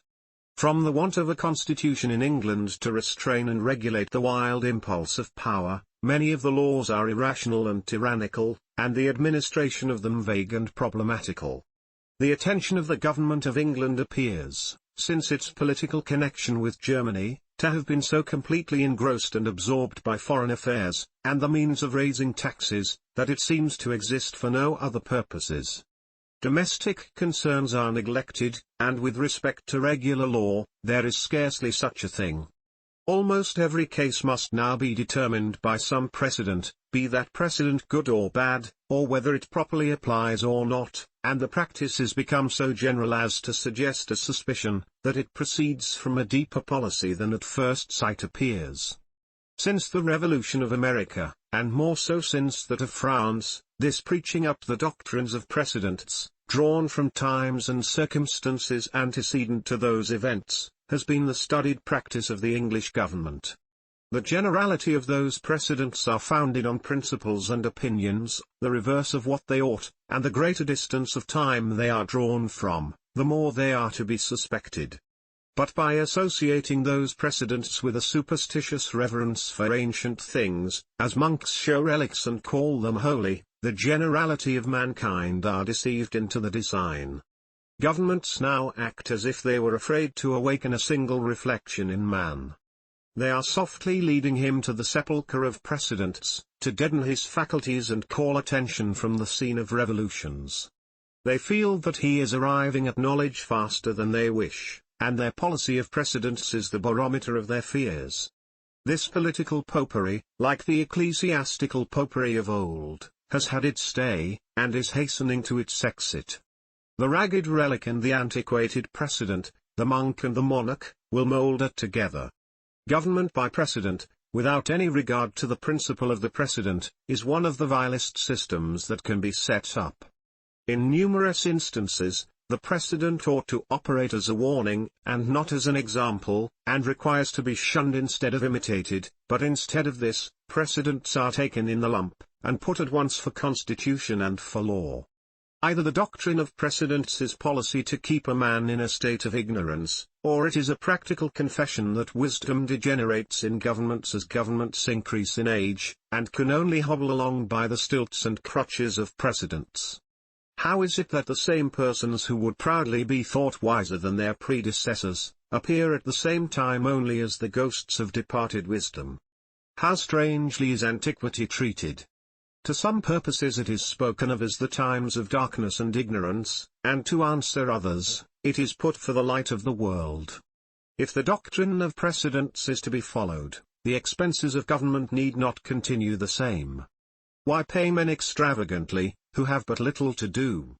If everything that can happen is already in precedent, legislation is at an end, and precedent, like a dictionary, determines every case. Therefore, government has arrived at its dotage, and requires to be renovated, or all the occasions for exercising its wisdom have occurred. We now see all over Europe, and particularly in England, the curious phenomenon of a nation looking one way, and the government the other, the one forward and the other backward. If governments are to go on by precedent, while nations go on by improvement, they must at last come to a final separation, and the sooner, and the more civilly they determine this point, the better. Having thus spoken of constitutions generally, as things distinct from actual governments, let us proceed to consider the parts of which a constitution is composed. Opinions differ more on this subject than with respect to the whole. That a nation ought to have a constitution, as a rule for the conduct of its government, is a simple question in which all men, not directly courtiers, will agree. It is only on the component parts that questions and opinions multiply. But this difficulty, like every other, will diminish when put into a train of being rightly understood. The first thing is, that a nation has a right to establish a constitution. Whether it exercises this right in the most judicious manner at first is quite another case. It exercises it agreeably to the judgment it possesses, and by continuing to do so, all errors will at last be exploded. When this right is established in a nation, there is no fear that it will be employed to its own injury. A nation can have no interest in being wrong.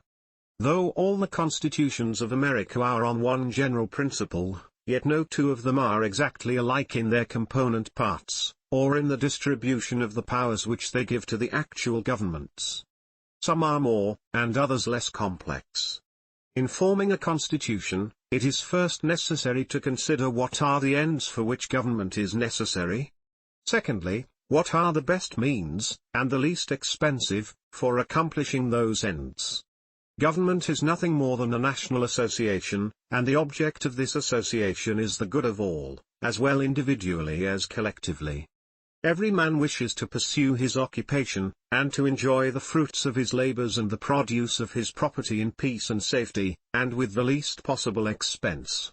When these things are accomplished, all the objects for which government ought to be established are answered. It has been customary to consider government under three distinct general heads: the legislative, the executive, and the judicial.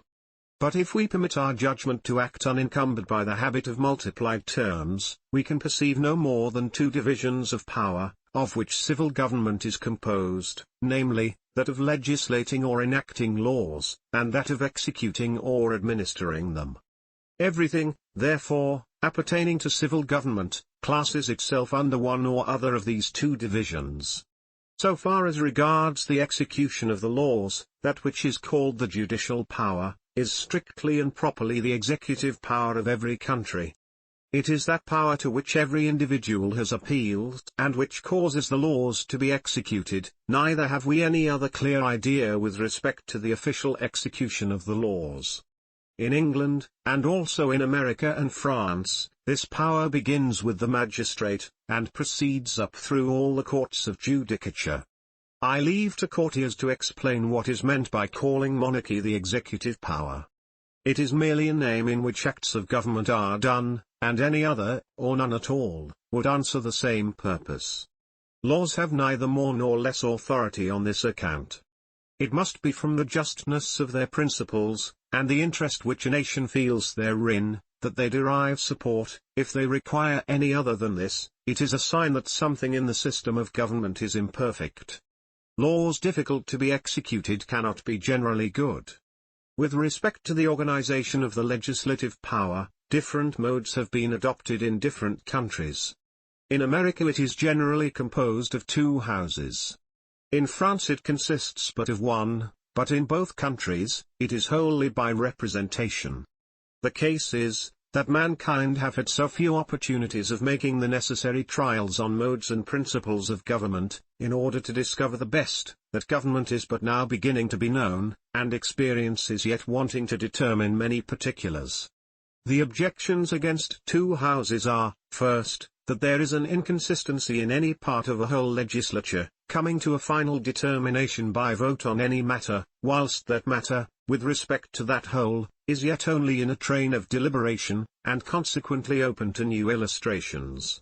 Secondly, that by taking the vote on each, as a separate body, it always admits of the possibility, and is often the case in practice, that the minority governs the majority, and that, in some instances, to a degree of great inconsistency. Thirdly, that two houses arbitrarily checking or controlling each other is inconsistent, because it cannot be proved on the principles of just representation, that either should be wiser or better than the other. They may check in the wrong as well as in the right, therefore to give the power where we cannot give the wisdom to use it, nor be assured of its being rightly used, renders the hazard at least equal to the precaution. The objection against a single house is, that it is always in a condition of committing itself too soon. But it should at the same time be remembered, that when there is a constitution which defines the power, and establishes the principles within which a legislature shall act, there is already a more effectual check provided, and more powerfully operating, than any other check can be. For example, were a bill to be brought into any of the American legislatures similar to that which was passed into an act by the English Parliament, at the commencement of George I, to extend the duration of the assemblies to a longer period than they now sit, the check is in the Constitution, which in effect says, "Thus far shalt thou go and no further." But in order to remove the objection against a single house and at the same time to avoid the inconsistencies, in some cases absurdities, arising from two houses, the following method has been proposed as an improvement upon both. First, to have but one representation. Secondly, to divide that representation, by lot, into 2 or 3 parts. Thirdly, that every proposed bill shall be first debated in those parts by succession, that they may become the hearers of each other, but without taking any vote. After which the whole representation to assemble for a general debate and determination by vote. To this proposed improvement has been added another, for the purpose of keeping the representation in the state of constant renovation, which is, that 1/3 of the representation of each county, shall go out at the expiration of 1 year, and the number be replaced by new elections. Another 1/3 at the expiration of the 2nd year replaced in like manner, and every 3rd year to be a general election. But in whatever manner the separate parts of a constitution may be arranged, there is one general principle that distinguishes freedom from slavery, which is, that all hereditary government over a people is to them a species of slavery, and representative government is freedom. Considering government in the only light in which it should be considered, that of a national association, it ought to be so constructed as not to be disordered by any accident happening among the parts, and, therefore, no extraordinary power, capable of producing such an effect, should be lodged in the hands of any individual. The death, sickness, absence or defection, of any one individual in a government, ought to be a matter of no more consequence, with respect to the nation, than if the same circumstance had taken place in a member of the English Parliament, or the French National Assembly. Scarcely anything presents a more degrading character of national greatness, than its being thrown into confusion, by anything happening to or acted by any individual, and the ridiculousness of the scene is often increased by the natural insignificance of the person by whom it is occasioned. Were a government so constructed, that it could not go on unless a goose or a gander were present in the Senate, the difficulties would be just as great and as real, on the flight or sickness of the goose, or the gander, as if it were called a king. We laugh at individuals for the silly difficulties they make to themselves, without perceiving that the greatest of all ridiculous things are acted in governments. All the constitutions of America are on a plan that excludes the childish embarrassments which occur in monarchical countries. No suspension of government can there take place for a moment, from any circumstances whatever. The system of representation provides for everything, and is the only system in which nations and governments can always appear in their proper character. As extraordinary power ought not to be lodged in the hands of any individual, so ought there to be no appropriations of public money to any person, beyond what his services in a state may be worth. It signifies not whether a man be called a president, a king, an emperor, a senator, or by any other name which propriety or folly may devise or arrogance assume. It is only a certain service he can perform in the state, and the service of any such individual in the routine of office, whether such office be called monarchical, presidential, senatorial, or by any other name or title, can never exceed the value of £10,000 a year. All the great services that are done in the world are performed by volunteer characters, who accept nothing for them, but the routine of office is always regulated to such a general standard of abilities as to be within the compass of numbers in every country to perform, and therefore cannot merit very extraordinary recompense. Government, says Swift, is a plain thing, and fitted to the capacity of many heads. It is inhuman to talk of £1,000,000 a year, paid out of the public taxes of any country, for the support of any individual, whilst thousands who are forced to contribute thereto, are pining with want, and struggling with misery.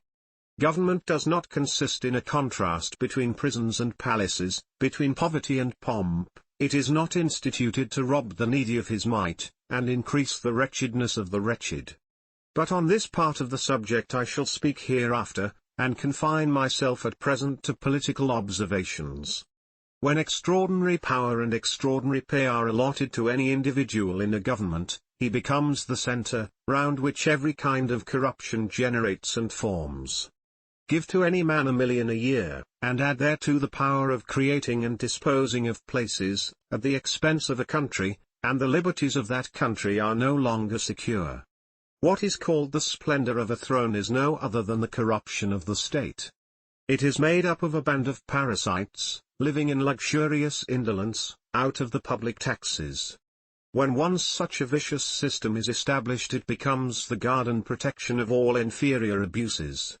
The man who is in the receipt of £1,000,000 a year is the last person to promote a spirit of reform, lest, in the event, it should reach to himself. It is always his interest to defend inferior abuses, as so many outworks to protect the citadel, and on this species of political fortification, all the parts have such a common dependence that it is never to be expected they will attack each other. Monarchy would not have continued so many ages in the world, had it not been for the abuses it protects. It is the master fraud, which shelters all others. By admitting a participation of the spoil, it makes itself friends, and when it ceases to do this it will cease to be the idol of courtiers. As the principle on which constitutions are now formed rejects all hereditary pretensions to government, it also rejects all that catalogue of assumptions known by the name of prerogatives. If there is any government where prerogatives might with apparent safety be entrusted to any individual, it is in the federal government of America. The President of the United States of America is elected only for 4 years. He is not only responsible in the general sense of the word, but a particular mode is laid down in the Constitution for trying him. He cannot be elected under 35 years of age, and he must be a native of the country. In a comparison of these cases with the government of England, the difference when applied to the latter amounts to an absurdity. In England the person who exercises prerogative is often a foreigner, always half a foreigner, and always married to a foreigner. He is never in full natural or political connection with the country, is not responsible for anything, and becomes of age at 18 years, yet such a person is permitted to form foreign alliances, without even the knowledge of the nation, and to make war and peace without its consent. But this is not all. Though such a person cannot dispose of the government in the manner of a testator, he dictates the marriage connections, which, in effect, accomplish a great part of the same end. He cannot directly bequeath half the government to Prussia, but he can form a marriage partnership that will produce almost the same thing. Under such circumstances, it is happy for England that she is not situated on the continent, or she might, like Holland, fall under the dictatorship of Prussia. Holland, by marriage, is as effectually governed by Prussia, as if the old tyranny of bequeathing the government had been the means.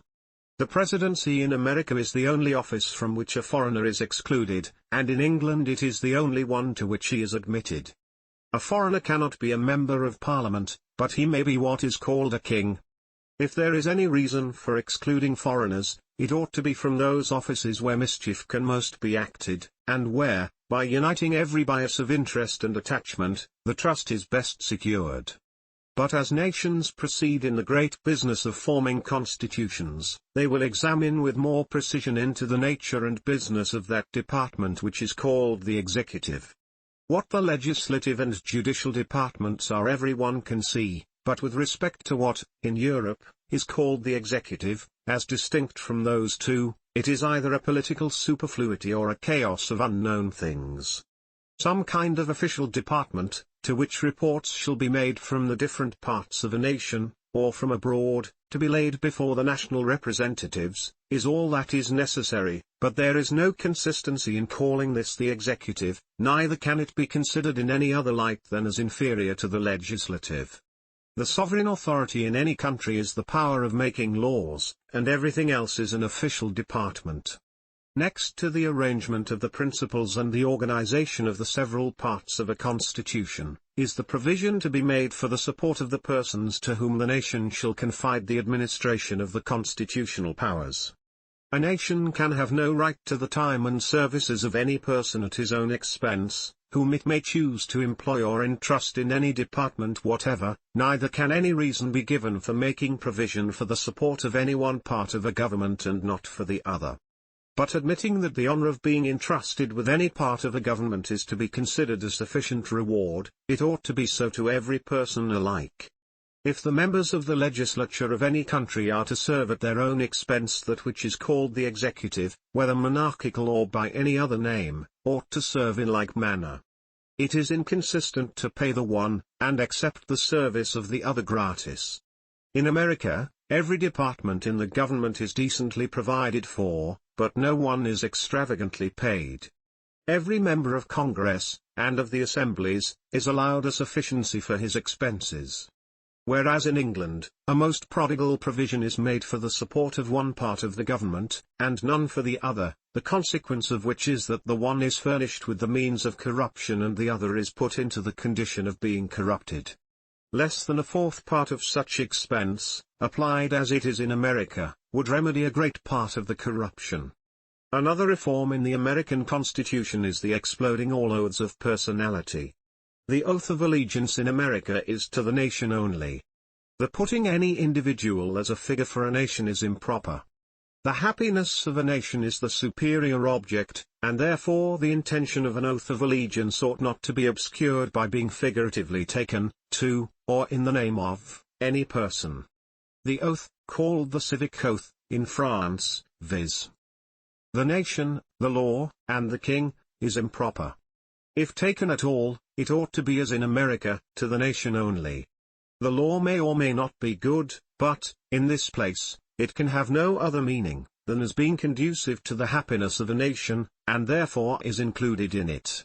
The remainder of the oath is improper, on the ground, that all personal oaths ought to be abolished.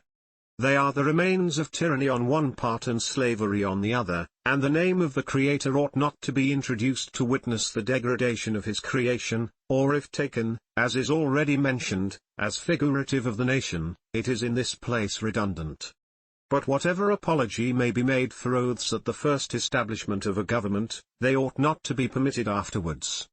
If a government requires the support of oaths, it is a sign that it is not worth supporting, and ought not to be supported. Make government what it ought to be, and it will support itself. To conclude this part of the subject, one of the greatest improvements that have been made for the perpetual security and progress of constitutional liberty, is the provision which the new constitutions make for occasionally revising, altering, and amending them. The principle upon which Mr. Burke formed his political creed, that of binding and controlling posterity to the end of time, and of renouncing and abdicating the rights of all posterity, forever, is now become too detestable to be made a subject of debate, and therefore, I pass it over with no other notice than exposing it. Government is but now beginning to be known. Hitherto it has been the mere exercise of power, which forbade all effectual enquiry into rights, and grounded itself wholly on possession. While the enemy of liberty was its judge, the progress of its principles must have been small indeed. The constitutions of America, and also that of France, have either affixed a period for their revision, or laid down the mode by which improvement shall be made. It is perhaps impossible to establish anything that combines principles with opinions and practice, which the progress of circumstances, through a length of years, will not in some measure derange, or render inconsistent, and, therefore, to prevent inconveniences accumulating, till they discourage reformations or provoke revolutions, it is best to provide the means of regulating them as they occur. The rights of man are the rights of all generations of men, and cannot be monopolized by any. That which is worth following, will be followed for the sake of its worth, and it is in this that its security lies, and not in any conditions with which it may be encumbered.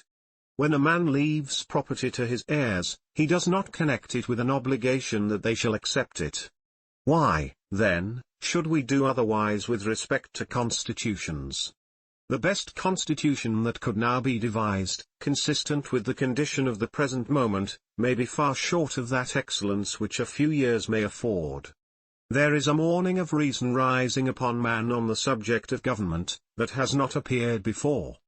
As the barbarism of the present old governments expires, the moral conditions of nations with respect to each other will be changed. Man will not be brought up with the savage idea of considering his species as his enemy, because the accident of birth gave the individual's existence in countries distinguished by different names, and as constitutions have always some relation to external as well as to domestic circumstances, the means of benefiting by every change, foreign or domestic, should be a part of every constitution. We already see an alteration in the national disposition of England and France towards each other, which, when we look back to only a few years, is itself a revolution. Who could have foreseen, or who could have believed, that a French National Assembly would ever have been a popular toast in England, or that a friendly alliance of the two nations should become the wish of either? It shows that man, were he not corrupted by governments, is naturally the friend of man, and that human nature is not of itself vicious. That spirit of jealousy and ferocity, which the governments of the two countries inspired, and which they rendered subservient to the purpose of taxation, is now yielding to the dictates of reason, interest, and humanity. The trade of courts is beginning to be understood, and the affectation of mystery, with all the artificial sorcery by which they imposed upon mankind, is on the decline.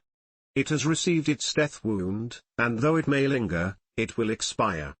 Government ought to be as much open to improvement as anything which appertains to man, instead of which it has been monopolized from age to age, by the most ignorant and vicious of the human race. Need we any other proof of their wretched management, than the excessive debts and taxes with which every nation groans, and the quarrels into which they have precipitated the world? Just emerging from such a barbarous condition, it is too soon to determine to what extent of improvement government may yet be carried. For what we can foresee, all Europe may form but one great republic, and man be free of the whole. Chapter 5. Ways and Means of Improving the Condition of Europe, interspersed with miscellaneous observations. In contemplating a subject that embraces with equatorial magnitude the whole region of humanity, it is impossible to confine the pursuit in one single direction. It takes ground on every character and condition that appertains to man, and blends the individual, the nation, and the world. From a small spark, kindled in America, a flame has arisen not to be extinguished. Without consuming, like the ultima ratio regum, it winds its progress from nation to nation, and conquers by a silent operation. Man finds himself changed, he scarcely perceives how. He acquires a knowledge of his rights by attending justly to his interest, and discovers in the event that the strength and powers of despotism consist wholly in the fear of resisting it, and that, in order to be free, it is sufficient that he wills it. Having in all the preceding parts of this work endeavored to establish a system of principles as a basis on which governments ought to be erected, I shall proceed in this, to the ways and means of rendering them into practice. But in order to introduce this part of the subject with more propriety, and stronger effect, some preliminary observations, deducible from, or connected with, those principles, are necessary. Whatever the form or constitution of government may be, it ought to have no other object than the general happiness. When, instead of this, it operates to create and increase wretchedness in any of the parts of society, it is on a wrong system, and reformation is necessary. Customary language has classed the condition of man under the two descriptions of civilized and uncivilized life. To the one it has ascribed felicity and affluence, to the other hardship and want. But, however our imagination may be impressed by painting and comparison, it is nevertheless true, that a great portion of mankind, in what are called civilized countries, are in a state of poverty and wretchedness, far below the condition of an Indian. I speak not of one country, but of all. It is so in England, it is so all over Europe. Let us inquire into the cause. It lies not in any natural defect in the principles of civilization, but in preventing those principles having a universal operation, the consequence of which is, a perpetual system of war and expense, that drains the country, and defeats the general felicity of which civilization is capable. All the European governments are constructed not on the principle of universal civilization, but on the reverse of it. So far as those governments relate to each other, they are in the same condition as we conceive of savage uncivilized life. They put themselves beyond the law as well of God as of man, and are, with respect to principle and reciprocal conduct, like so many individuals in a state of nature.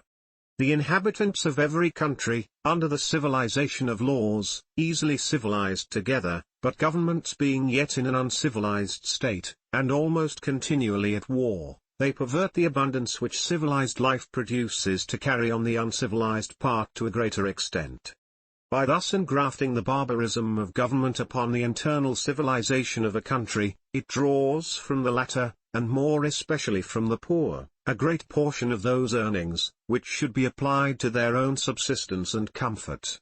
Apart from all reflections of morality and philosophy, it is a melancholy fact that more than 1/4 of the labor of mankind is annually consumed by this barbarous system. What has served to continue this evil, is the pecuniary advantage which all the governments of Europe have found in keeping up this state of uncivilization. It affords to them pretenses for power, and revenue, for which there would be neither occasion nor apology, if the circle of civilization were rendered complete. Civil government alone, or the government of laws, is not productive of pretenses for many taxes. It operates at home, directly under the eye of the country, and precludes the possibility of much imposition.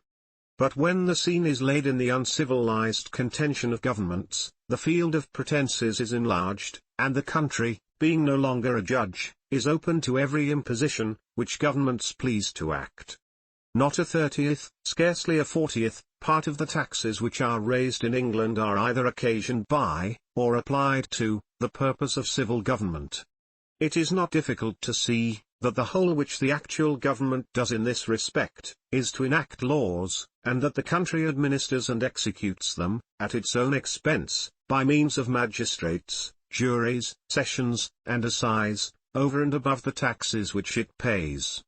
In this view of the case, we have two distinct characters of government, the one the civil government, or the government of laws, which operates at home, the other the court or cabinet government, which operates abroad, on the rude plan of uncivilized life, the one attended with little charge, the other with boundless extravagance, and so distinct are the two, that if the latter were to sink, as it were, by a sudden opening of the earth, and totally disappear, the former would not be deranged. It would still proceed, because it is the common interest of the nation that it should, and all the means are in practice. Revolutions, then, have for their object a change in the moral condition of governments, and with this change the burden of public taxes will lessen, and civilization will be left to the enjoyment of that abundance, of which it is now deprived. In contemplating the whole of this subject, I extend my views into the department of commerce. In all my publications, where the matter would admit, I have been an advocate for commerce, because I am a friend to its effects. It is a pacific system, operating to cordialize mankind, by rendering nations, as well as individuals, useful to each other. As to the mere theoretical reformation, I have never preached it up. The most effectual process is that of improving the condition of man by means of his interest, and it is on this ground that I take my stand. If commerce were permitted to act to the universal extent it is capable, it would extirpate the system of war, and produce a revolution in the uncivilized state of governments. The invention of commerce has arisen since those governments began, and is the greatest approach towards universal civilization that has yet been made by any means not immediately flowing from moral principles. Whatever has a tendency to promote the civil intercourse of nations by an exchange of benefits, is a subject as worthy of philosophy as of politics. Commerce is no other than the traffic of two individuals, multiplied on a scale of numbers, and by the same rule that nature intended for the intercourse of two, she intended that of all. For this purpose she has distributed the materials of manufactures and commerce, in various and distant parts of a nation and of the world, and as they cannot be procured by war so cheaply or so commodiously as by commerce, she has rendered the latter the means of extirpating the former. As the two are nearly the opposite of each other, consequently, the uncivilized state of the European governments is injurious to commerce. Every kind of destruction or embarrassment serves to lessen the quantity, and it matters but little in what part of the commercial world the reduction begins. Like blood, it cannot be taken from any of the parts, without being taken from the whole mass in circulation, and all partake of the loss. When the ability in any nation to buy is destroyed, it equally involves the seller. Could the government of England destroy the commerce of all other nations, she would most effectually ruin her own. It is possible that a nation may be the carrier for the world, but she cannot be the merchant. She cannot be the seller and buyer of her own merchandise. The ability to buy must reside out of herself, and, therefore, the prosperity of any commercial nation is regulated by the prosperity of the rest. If they are poor she cannot be rich, and her condition, be what it may, is an index of the height of the commercial tide in other nations. That the principles of commerce, and its universal operation may be understood, without understanding the practice, is a position that reason will not deny, and it is on this ground only that I argue the subject. It is one thing in the counting house, in the world it is another. With respect to its operation it must necessarily be contemplated as a reciprocal thing, that only one half its powers resides within the nation, and that the whole is as effectually destroyed by the destroying the half that resides without, as if the destruction had been committed on that which is within, for neither can act without the other. When in the last, as well as in former wars, the commerce of England sunk, it was because the quantity was lessened everywhere, and it now rises, because commerce is in a rising state in every nation. If England, at this day, imports and exports more than at any former period, the nations with which she trades must necessarily do the same, her imports are their exports, and vice versa. There can be no such thing as a nation flourishing alone in commerce, she can only participate, and the destruction of it in any part must necessarily affect all. When, therefore, governments are at war, the attack is made upon a common stock of commerce, and the consequence is the same as if each had attacked his own. The present increase of commerce is not to be attributed to ministers, or to any political contrivances, but to its own natural operation in consequence of peace. The regular markets had been destroyed, the channels of trade broken up, the high road of the seas infested with robbers of every nation, and the attention of the world called to other objects. Those interruptions have ceased, and peace has restored the deranged condition of things to their proper order. It is worth remarking that every nation reckons the balance of trade in its own favor, and therefore something must be irregular in the common ideas upon this subject. The fact, however, is true, according to what is called a balance, and it is from this cause that commerce is universally supported. Every nation feels the advantage, or it would abandon the practice, but the deception lies in the mode of making up the accounts, and in attributing what are called profits to a wrong cause. Mr. Pitt has sometimes amused himself, by showing what he called a balance of trade from the custom house books.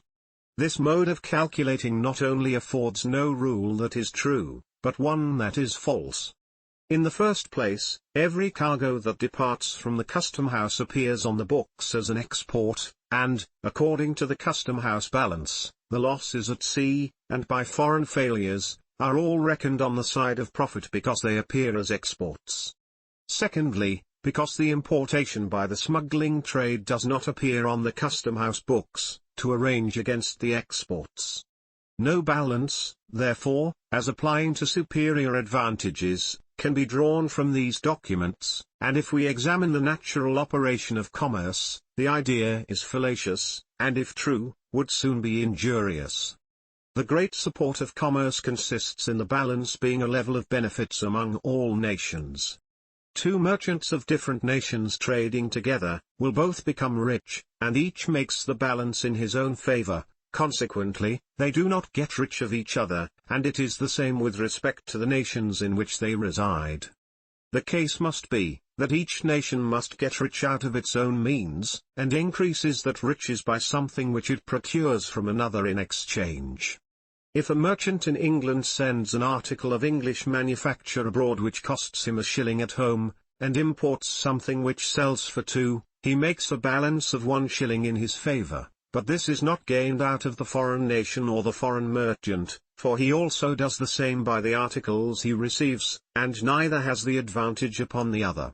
The original value of the 2 articles in their proper countries was but 2 shillings, but by changing their places, they acquire a new idea of value, equal to double what they had first, and that increased value is equally divided.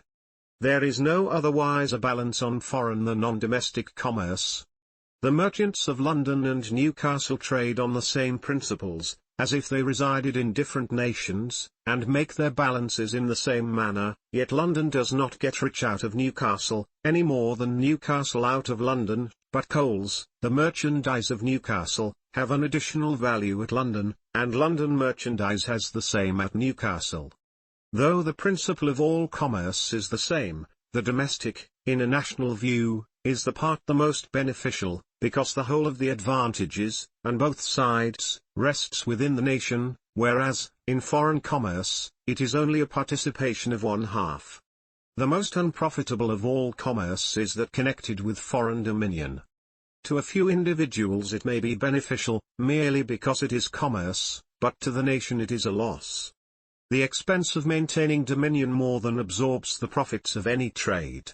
It does not increase the general quantity in the world, but operates to lessen it, and as a greater mass would be afloat by relinquishing dominion, the participation without the expense would be more valuable than a greater quantity with it. But it is impossible to engross commerce by dominion, and therefore it is still more fallacious. It cannot exist in confined channels, and necessarily breaks out by regular or irregular means, that defeat the attempt, and to succeed would be still worse. France, since the Revolution, has been more indifferent as to foreign possessions, and other nations will become the same when they investigate the subject with respect to commerce. To the expense of dominion is to be added that of navies, and when the amounts of the two are subtracted from the profits of commerce, it will appear, that what is called the balance of trade, even admitting it to exist, is not enjoyed by the nation, but absorbed by the government. The idea of having navies for the protection of commerce is delusive. It is putting means of destruction for the means of protection. Commerce needs no other protection than the reciprocal interest which every nation feels in supporting it. It is common stock. It exists by a balance of advantages to all, and the only interruption it meets, is from the present uncivilized state of governments, and which it is its common interest to reform. Quitting this subject, I now proceed to other matters. As it is necessary to include England in the prospect of a general reformation, it is proper to inquire into the defects of its government. It is only by each nation reforming its own, that the whole can be improved, and the full benefit of reformation enjoyed. Only partial advantages can flow from partial reforms. France and England are the only two countries in Europe where a reformation in government could have successfully begun. The one secure by the ocean, and the other by the immensity of its internal strength, could defy the malignancy of foreign despotism. but it is with revolutions as with commerce, the advantages increase by their becoming general, and double to either what each would receive alone. As a new system is now opening to the view of the world, the European courts are plotting to counteract it. Alliances, contrary to all former systems, are agitating, and a common interest of courts is forming against the common interest of man. This combination draws a line that runs throughout Europe, and presents a cause so entirely new as to exclude all calculations from former circumstances. While despotism warred with despotism, man had no interest in the contest, but in a cause that unites the soldier with the citizen, and nation with nation. The despotism of courts, though it feels the danger and meditates revenge, is afraid to strike. No question has arisen within the records of history that pressed with the importance of the present. It is not whether this or that party shall be in or not, or Whig or Tory, high or low shall prevail, but whether man shall inherit his rights, and universal civilization take place? Whether the fruits of his labors shall be enjoyed by himself or consumed by the profligacy of governments? Whether robbery shall be banished from courts, and wretchedness from countries? When, in countries that are called civilized, we see age going to the workhouse and youth to the gallows, something must be wrong in the system of government. It would seem, by the exterior appearance of such countries, that all was happiness, but there lies hidden from the eye of common observation, a mass of wretchedness, that has scarcely any other chance, than to expire in poverty or infamy. Its entrance into life is marked with the presage of its fate, and until this is remedied, it is in vain to punish. Civil government does not exist in executions, but in making such provision for the instruction of youth and the support of age, as to exclude, as much as possible, profligacy from the one and despair from the other.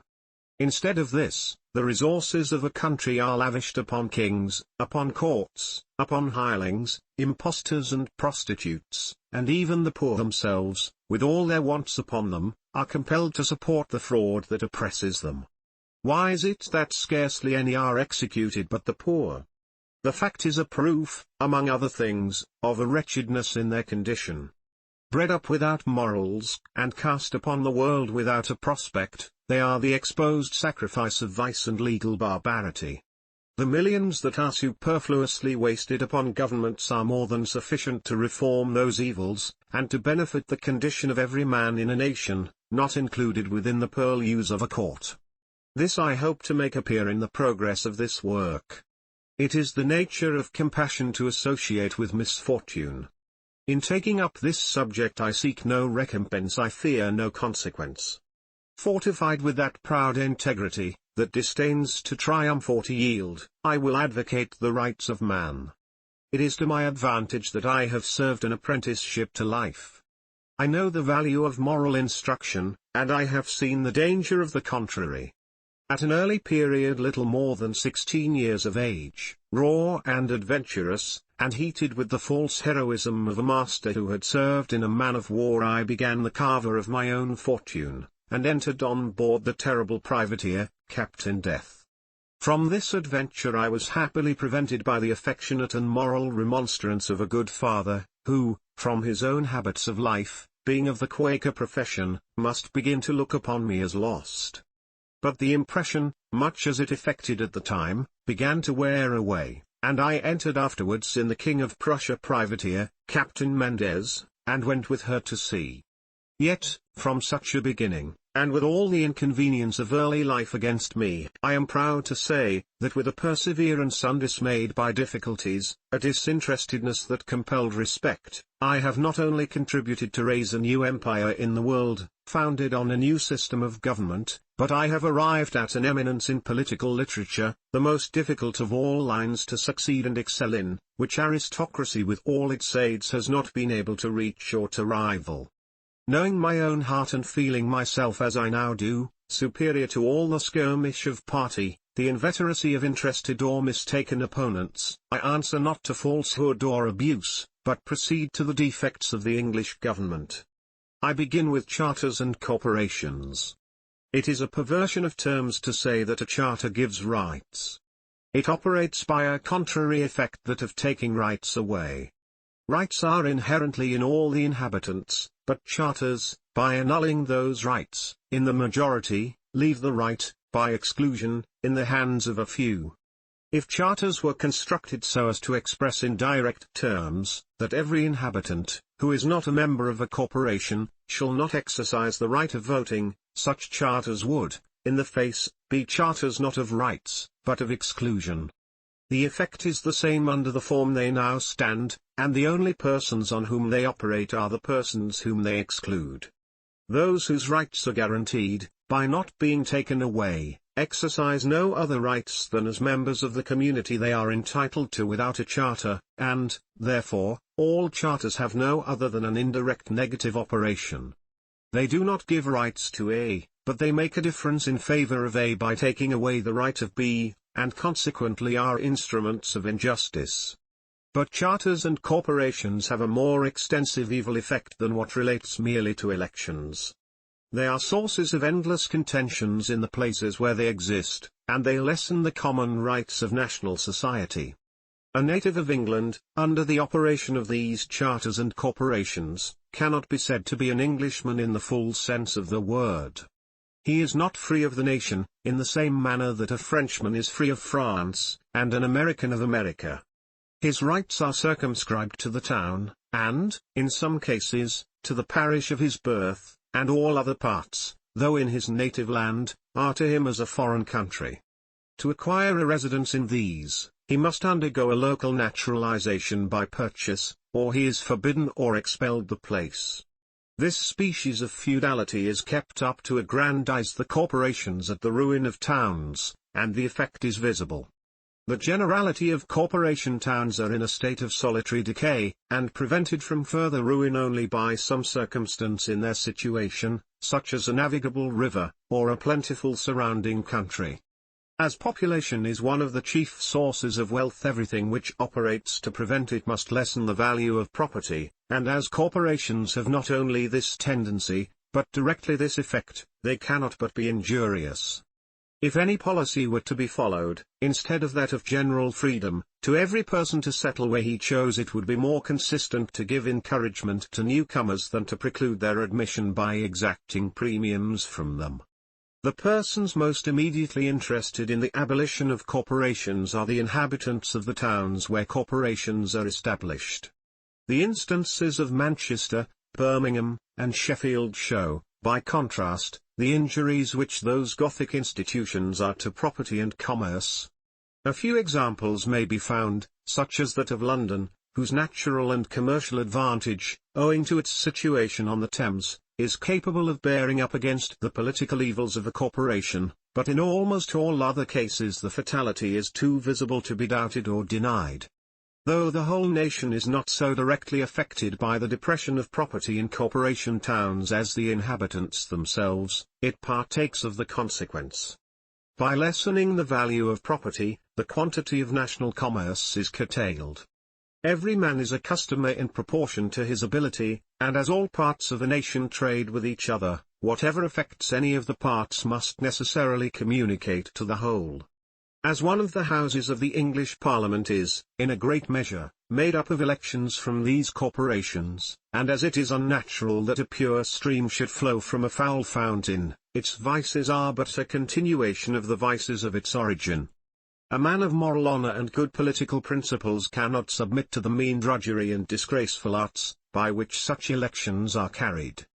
To be a successful candidate, he must be destitute of the qualities that constitute a just legislator, and being thus disciplined to corruption by the mode of entering into Parliament, it is not to be expected that the representative should be better than the man. Mr. Burke, in speaking of the English representation, has advanced as bold a challenge as ever was given in the days of chivalry. Our representation, says he, has been found perfectly adequate to all the purposes for which a representation of the people can be desired or devised. I defy, continues he, the enemies of our Constitution to show the contrary.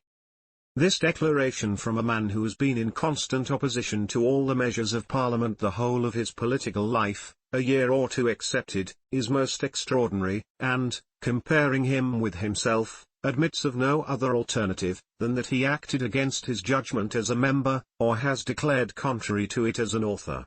But it is not in the representation only that the defects lie, and therefore I proceed in the next place to the aristocracy. What is called the House of Peers, is constituted on a ground very similar to that, against which there is no law in other cases. It amounts to a combination of persons in one common interest. No better reason can be given, why a house of legislation should be composed entirely of men whose occupation consists in letting landed property, than why it should be composed of those who hire, or of brewers, or bakers, or any other separate class of men. Mr. Burke calls this house the great ground and pillar of security to the landed interest. Let us examine this idea. What pillar of security does the landed interest require more than any other interest in the state, or what right has it to a distinct and separate representation from the general interest of a nation? The only use to be made of this power is to ward off taxes from itself, and throw the burthen upon those articles of consumption by which itself would be least affected. That this has been the consequence of constructing governments on combinations, is evident with respect to England, from the history of its taxes. Notwithstanding taxes have increased and multiplied upon every article of common consumption, the land tax, which more particularly affects this pillar, has diminished. In 1778 the amount of the land tax was 1,950,000, which is 500,000 less than it produced almost 100 years ago, notwithstanding the rentals are in many instances doubled since that period. Before the coming of the Hanoverians, the taxes were divided in nearly equal proportions between the land and articles of consumption, the land bearing rather the largest share, but since that era nearly 13 millions annually of new taxes have been thrown upon consumption. The consequence of which has been a constant increase in the number and wretchedness of the poor, and in the amount of the poor rates. Yet here again the burthen does not fall in equal proportions on the aristocracy with the rest of the community. Their residences, whether in town or country, are not mixed with the habitations of the poor. They live apart from distress, and the expense of relieving it. It is in manufacturing towns and labouring villages that those burthens press the heaviest, in many of which it is one class of poor supporting another. Several of the most heavy and productive taxes are so contrived, as to give an exemption to this pillar, thus standing in its own defence. The tax upon beer brewed for sale does not affect the aristocracy, who brew their own beer free from this duty. It falls only on those who have not conveniency or ability to brew, and who must purchase it in small quantities. But what will mankind think of the justice of taxation, when they know that this tax alone, from which the aristocracy are from circumstances exempt, is nearly equal to the whole of the land tax, being in the year 1788, and it is not less now, 1,666,152, and with its proportion of the taxes on malt and hops, it exceeds it. That a single article, thus partially consumed, and that chiefly by the working part, should be subject to a tax, equal to that on the whole rental of a nation, is, perhaps, a fact not to be paralleled in the histories of revenues. This is one of the circumstances resulting from a house of legislation, composed on the ground of a combination of common interest, for whatever their separate politics as to parties may be, in this they are united. Whether a combination acts to raise the price of any article for sale, or rate of wages, or whether it acts to throw taxes from itself upon another class of the community, the principle and the effect are the same, and if the one be legal, it will be difficult to show that the other ought to exist. It is no use to say that taxes are first proposed in the House of Commons, for as the other house has always a negative, it can always defend itself, and it would be ridiculous to suppose that its acquiescence in the measures to be proposed were not understood beforehand. Besides which, it has obtained so much influence by borough traffic, and so many of its relations and connections are distributed on both sides the commons, as to give it, besides an absolute negative in one house, a preponderancy in the other, in all matters of common concern. It is difficult to discover what is meant by the landed interest, if it does not mean a combination of aristocratical landholders, opposing their own pecuniary interest to that of the farmer, and every branch of trade, commerce, and manufacture. In all other respects it is the only interest that needs no partial protection. It enjoys the general protection of the world. Every individual, high or low, is interested in the fruits of the earth. Men, women, and children, of all ages and degrees, will turn out to assist the farmer, rather than a harvest should not be got in, and they will not act thus by any other property. It is the only one for which the common prayer of mankind is put up, and the only one that can never fail from the want of means. It is the interest, not of the policy, but of the existence of man, and when it ceases, he must cease to be. No other interest in a nation stands on the same united support. Commerce, manufactures, arts, sciences, and everything else, compared with this, are supported but in parts. Their prosperity or their decay has not the same universal influence. When the valleys laugh and sing, it is not the farmer only, but all creation that rejoice. It is a prosperity that excludes all envy, and this cannot be said of anything else. Why then, does Mr. Burke talk of his House of Peers as the pillar of the landed interest? Were that pillar to sink into the earth, the same landed property would continue, and the same ploughing, sowing, and reaping would go on. The aristocracy are not the farmers who work the land, and raise the produce, but are the mere consumers of the rent, and when compared with the active world are the drones, a seraglio of males, who neither collect the honey nor form the hive, but exist only for lazy enjoyment. Mr. Burke, in his first essay, called aristocracy the Corinthian capital of polished society. Towards completing the figure, he has now added the pillar, but still the base is wanting, and whenever a nation choose to act as Samson, not blind, but bold, down will go the temple of Dagon, the lords and the Philistines. If a house of legislation is to be composed of men of one class, for the purpose of protecting a distinct interest, all the other interests should have the same. The inequality, as well as the burden of taxation, arises from admitting it in one case, and not in all. Had there been a house of farmers, there had been no game laws, or a house of merchants and manufacturers, the taxes had neither been so unequal nor so excessive. It is from the power of taxation being in the hands of those who can throw so great a part of it from their own shoulders, that it has raged without a check. Men of small or moderate estates are more injured by the taxes being thrown on articles of consumption, than they are eased by warding it from landed property, for the following reasons. First, they consume more of the productive taxable articles, in proportion to their property, than those of large estates. Secondly, their residence is chiefly in towns, and their property in houses, and the increase of the poor rates, occasioned by taxes on consumption, is in much greater proportion than the land tax has been favoured. In Birmingham, the poor rates are not less than 7 shillings in the pound. From this, as is already observed, the aristocracy are in a great measure exempt. These are but a part of the mischiefs flowing from the wretched scheme of an House of Peers. As a combination, it can always throw a considerable portion of taxes from itself, and as an hereditary house, accountable to nobody, it resembles a rotten borough, whose consent is to be courted by interest. There are but few of its members, who are not in some mode or other participators, or disposers of the public money.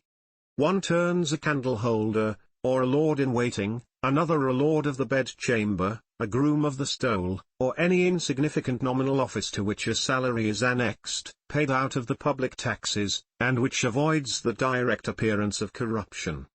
Such situations are derogatory to the character of man, and where they can be submitted to, honour cannot reside.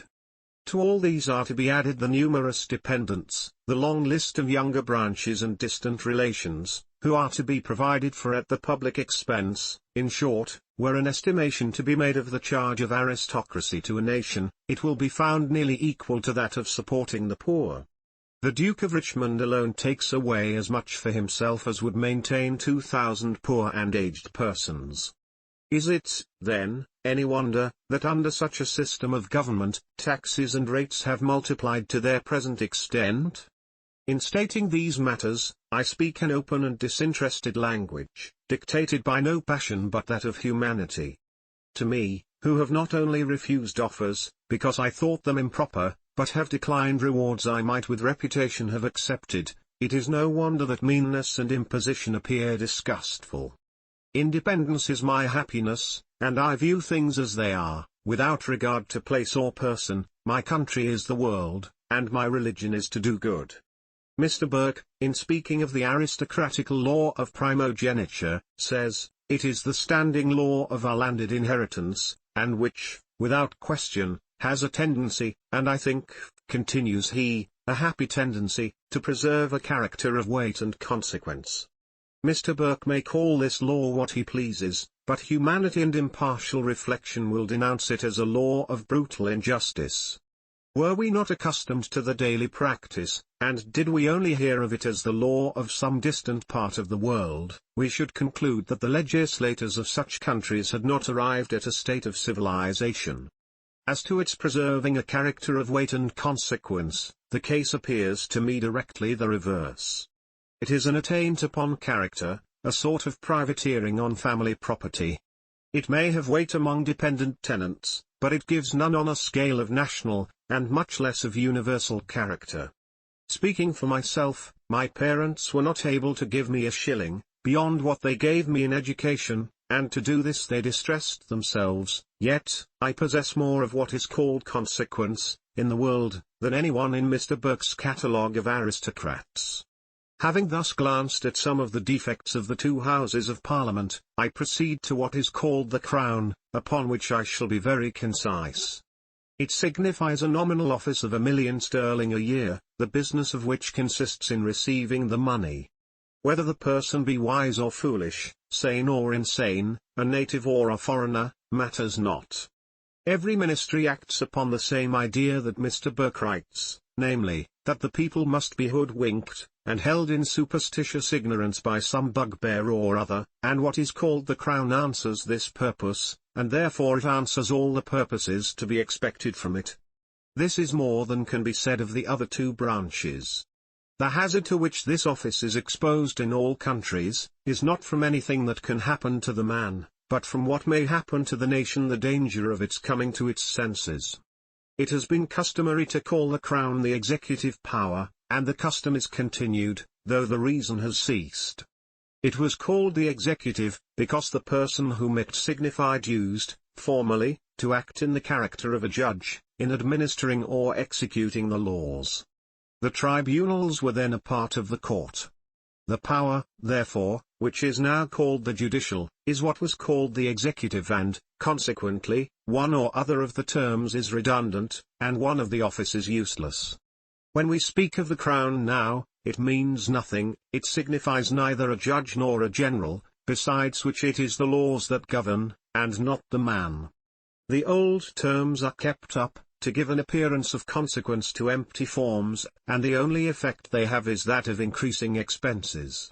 Before I proceed to the means of rendering governments more conducive to the general happiness of mankind, than they are at present, it will not be improper to take a review of the progress of taxation in England. It is a general idea, that when taxes are once laid on, they are never taken off. However true this may have been of late, it was not always so. Therefore, the people of former times were more watchful over government than those of the present, or government was administered with less extravagance. It is now 700 years since the Norman Conquest, and the establishment of what is called the Crown. Taking this portion of time in 7 separate periods of 100 years each, the amount of the annual taxes, at each period, will be as follows: annual taxes levied by William the Conqueror, beginning in the year 1066, 400,000. Annual taxes at 100 years from the Conquest, year 1166, 200,000. Annual taxes at 200 years from the Conquest, year 1266, 150,000. Annual taxes at 300 years from the conquest, year 1366, 130,000. Annual taxes at 400 years from the conquest, year 1466, 100,000. These statements and those which follow, are taken from Sir John Sinclair's History of the Revenue, by which it appears, that taxes continued decreasing for 400 years, at the expiration of which time they were reduced 3/4, viz. from £400,000 to 100,000. The people of England of the present day, have a traditionary and historical idea of the bravery of their ancestors, but whatever their virtues or their vices might have been, they certainly were a people who would not be imposed upon, and who kept governments in awe as to taxation, if not as to principle. Though they were not able to expel the monarchical usurpation, they restricted it to a republican economy of taxes. Let us now review the remaining 300 years, annual amount of taxes at 500 years from the conquest, year 1566, 500,600 years from the conquest, year 1666, 1,800,000 the present time, year 1791, 17 million. The difference between the first 400 years and the last three, is so astonishing, as to warrant an opinion, that the national character of the English has changed. It would have been impossible to have dragooned the former English, into the excess of taxation that now exists, and when it is considered that the pay of the army, the navy, and of all the revenue officers, is the same now as it was about 100 years ago, when the taxes were not above a 10th part of what they are at present, it appears impossible to account for the enormous increase and expenditure on any other ground, than extravagance, corruption, and intrigue. With the Revolution of 1688, and more so since the Hanover succession, came the destructive system of continental intrigues, and the rage for foreign wars and foreign dominion, systems of such secure mystery that the expenses admit of no accounts. A single line stands for millions. To what excess taxation might have extended had not the French Revolution contributed to break up the system, and put an end to pretenses, is impossible to say. Viewed, as that revolution ought to be, as the fortunate means of lessening the load of taxes of both countries, it is of as much importance to England as to France, and, if properly improved to all the advantages of which it is capable, and to which it leads, deserves as much celebration in one country as the other. In pursuing this subject, I shall begin with the matter that first presents itself, that of lessening the burthen of taxes, and shall then add such matter and propositions, respecting the three countries of England, France, and America, as the present prospect of things appears to justify, I mean, an alliance of the three, for the purposes that will be mentioned in their proper place. What has happened may happen again. By the statement before shown of the progress of taxation, it is seen that taxes have been lessened to a fourth part of what they had formerly been. Though the present circumstances do not admit of the same reduction, yet they admit of such a beginning, as may accomplish that end in less time than in the former case. The amount of taxes for the year ending at Michaelmas 1788, was as follows: land tax, 1,950,000 customs, 3,789,274 excise, including old and new malt, 6,751,727 stamps, 1,278,214 miscellaneous taxes and incidents, 1,803,755 total, 15,572,755 since the year 1788, upwards of 1 million new taxes have been laid on, besides the produce of the lotteries, and as the taxes have in general been more productive since than before, the amount may be taken, in round numbers, at 17 million. This sum of 17 millions is applied to two different purposes, the one to pay the interest of the national debt, the other to the current expenses of each year. About 9 millions are appropriated to the former, and the remainder, being nearly 8 millions, to the latter. As to the million, said to be applied to the reduction of the debt, it is so much like paying with one hand and taking out with the other, as not to merit much notice. It happened, fortunately for France, that she possessed national domains for paying off her debt, and thereby lessening her taxes, but as this is not the case with England, her reduction of taxes can only take place by reducing the current expenses, which may now be done to the amount of 4 or 5 millions annually, as will hereafter appear. When this is accomplished it will more than counterbalance the enormous charge of the American war, and the saving will be from the same source from whence the evil arose. As to the national debt, however heavy the interest may be in taxes, yet, as it serves to keep alive a capital useful to commerce, it balances by its effects a considerable part of its own weight, and as the quantity of gold and silver is, by some means or other, short of its proper proportion, being not more than 20 millions, whereas it should be 60, it would, besides the injustice, be bad policy to extinguish a capital that serves to supply that defect. But with respect to the current expense, whatever is saved therefrom is gain. The excess may serve to keep corruption alive, but it has no reaction on credit and commerce, like the interest of the debt. It is now very probable that the English government is unfriendly to the French Revolution. Whatever serves to expose the intrigue and lessen the influence of courts, by lessening taxation, will be unwelcome to those who feed upon the spoil. Whilst the clamour of French intrigue, arbitrary power, popery, and wooden shoes could be kept up, the nation was easily allured and alarmed into taxes. Those days are now past. Deception, it is to be hoped, has reaped its last harvest, and better times are in prospect for both countries, and for the world. Taking it for granted that an alliance may be formed between England, France, and America for the purposes hereafter to be mentioned, the national expenses of France and England may consequently be lessened. The same fleets and armies will no longer be necessary to either, and the reduction can be made ship for ship on each side. But to accomplish these objects the governments must necessarily be fitted to a common and correspondent principle. Confidence can never take place while an hostile disposition remains in either, or where mystery and secrecy on one side is opposed to candour and openness on the other. These matters admitted, the national expenses might be put back, for the sake of a precedent, to what they were at some period when France and England were not enemies. This, consequently, must be prior to the Hanover succession, and also to the Revolution of 1688. The first instance that presents itself, antecedent to those dates, is in the very wasteful and profligate times of Charles II, at which time England and France acted as allies. If I have chosen a period of great extravagance, it will serve to show modern extravagance in a still worse light, especially as the pay of the navy, the army, and the revenue officers has not increased since that time. The peace establishment was then as follows: Navy, 300,000. Army, 212,000. Ordnance, 40,000. Civil list, 462,115. Total, 1,014,115. The Parliament, however, settled the whole annual peace establishment at $1,200,000.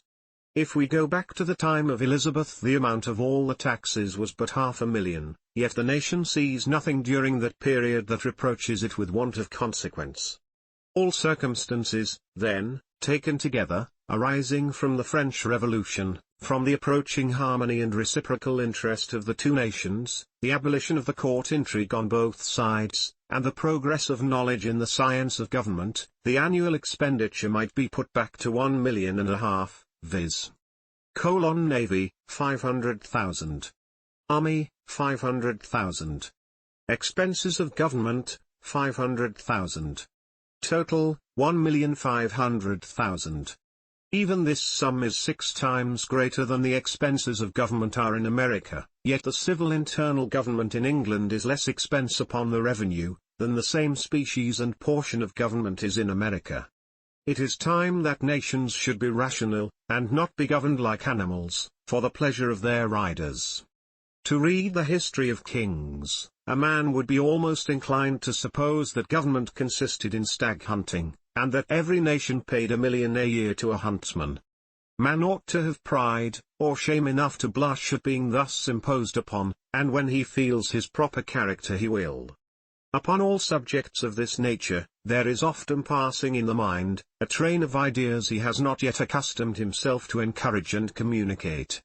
Restrained by something that puts on the character of prudence, he acts the hypocrite upon himself as well as to others. It is, however, curious to observe how soon this spell can be dissolved. A single expression, boldly conceived and uttered, will sometimes put a whole company into their proper feelings, and whole nations are acted on in the same manner. As to the offices of which any civil government may be composed, it matters but little by what names they are described. In the routine of business, as before observed, whether a man be styled a president, a king, an emperor, a senator, or anything else, it is impossible that any service he can perform, can merit from a nation more than £10,000 a year, and as no man should be paid beyond his services, so every man of a proper heart will not accept more. Public money ought to be touched with the most scrupulous consciousness of honour. It is not the produce of riches only, but of the hard earnings of labour and poverty. It is drawn even from the bitterness of want and misery. Not a beggar passes, or perishes in the streets, whose mite is not in that mass. Were it possible that the Congress of America could be so lost to their duty, and to the interest of their constituents, as to offer General Washington, as President of America, $1 million a year, he would not, and he could not, accept it. His sense of honor is of another kind. It has cost England almost 70 millions sterling, to maintain a family imported from abroad, of very inferior capacity to thousands in the nation, and scarcely a year has passed that has not produced some new mercenary application.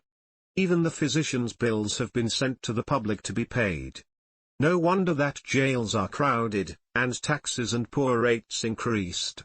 Under such systems, nothing is to be looked for but what has already happened, and as to reformation, whenever it come, it must be from the nation, and not from the government.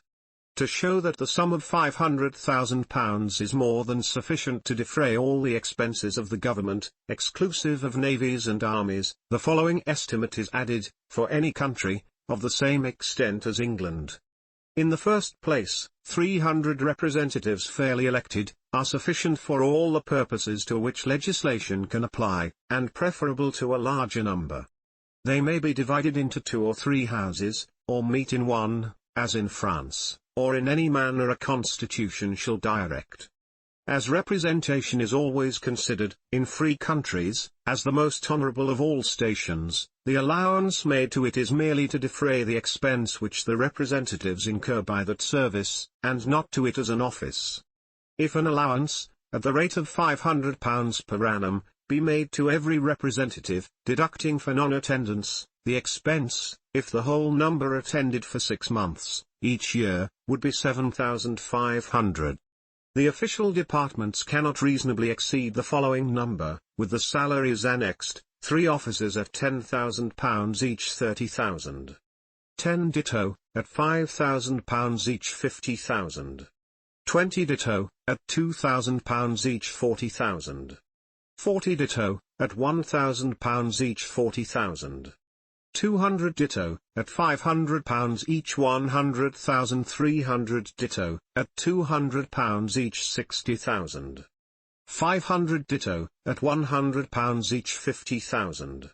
700 ditto, at £75 each, 52,500. Total, 497,500. If a nation choose, it can deduct 4% from all offices, and make one of 20,000 per annum. All revenue officers are paid out of the monies they collect, and therefore, are not in this estimation. The foregoing is not offered as an exact detail of offices, but to show the number of rate of salaries which £500,000 will support, and it will, on experience, be found impracticable to find business sufficient to justify even this expense.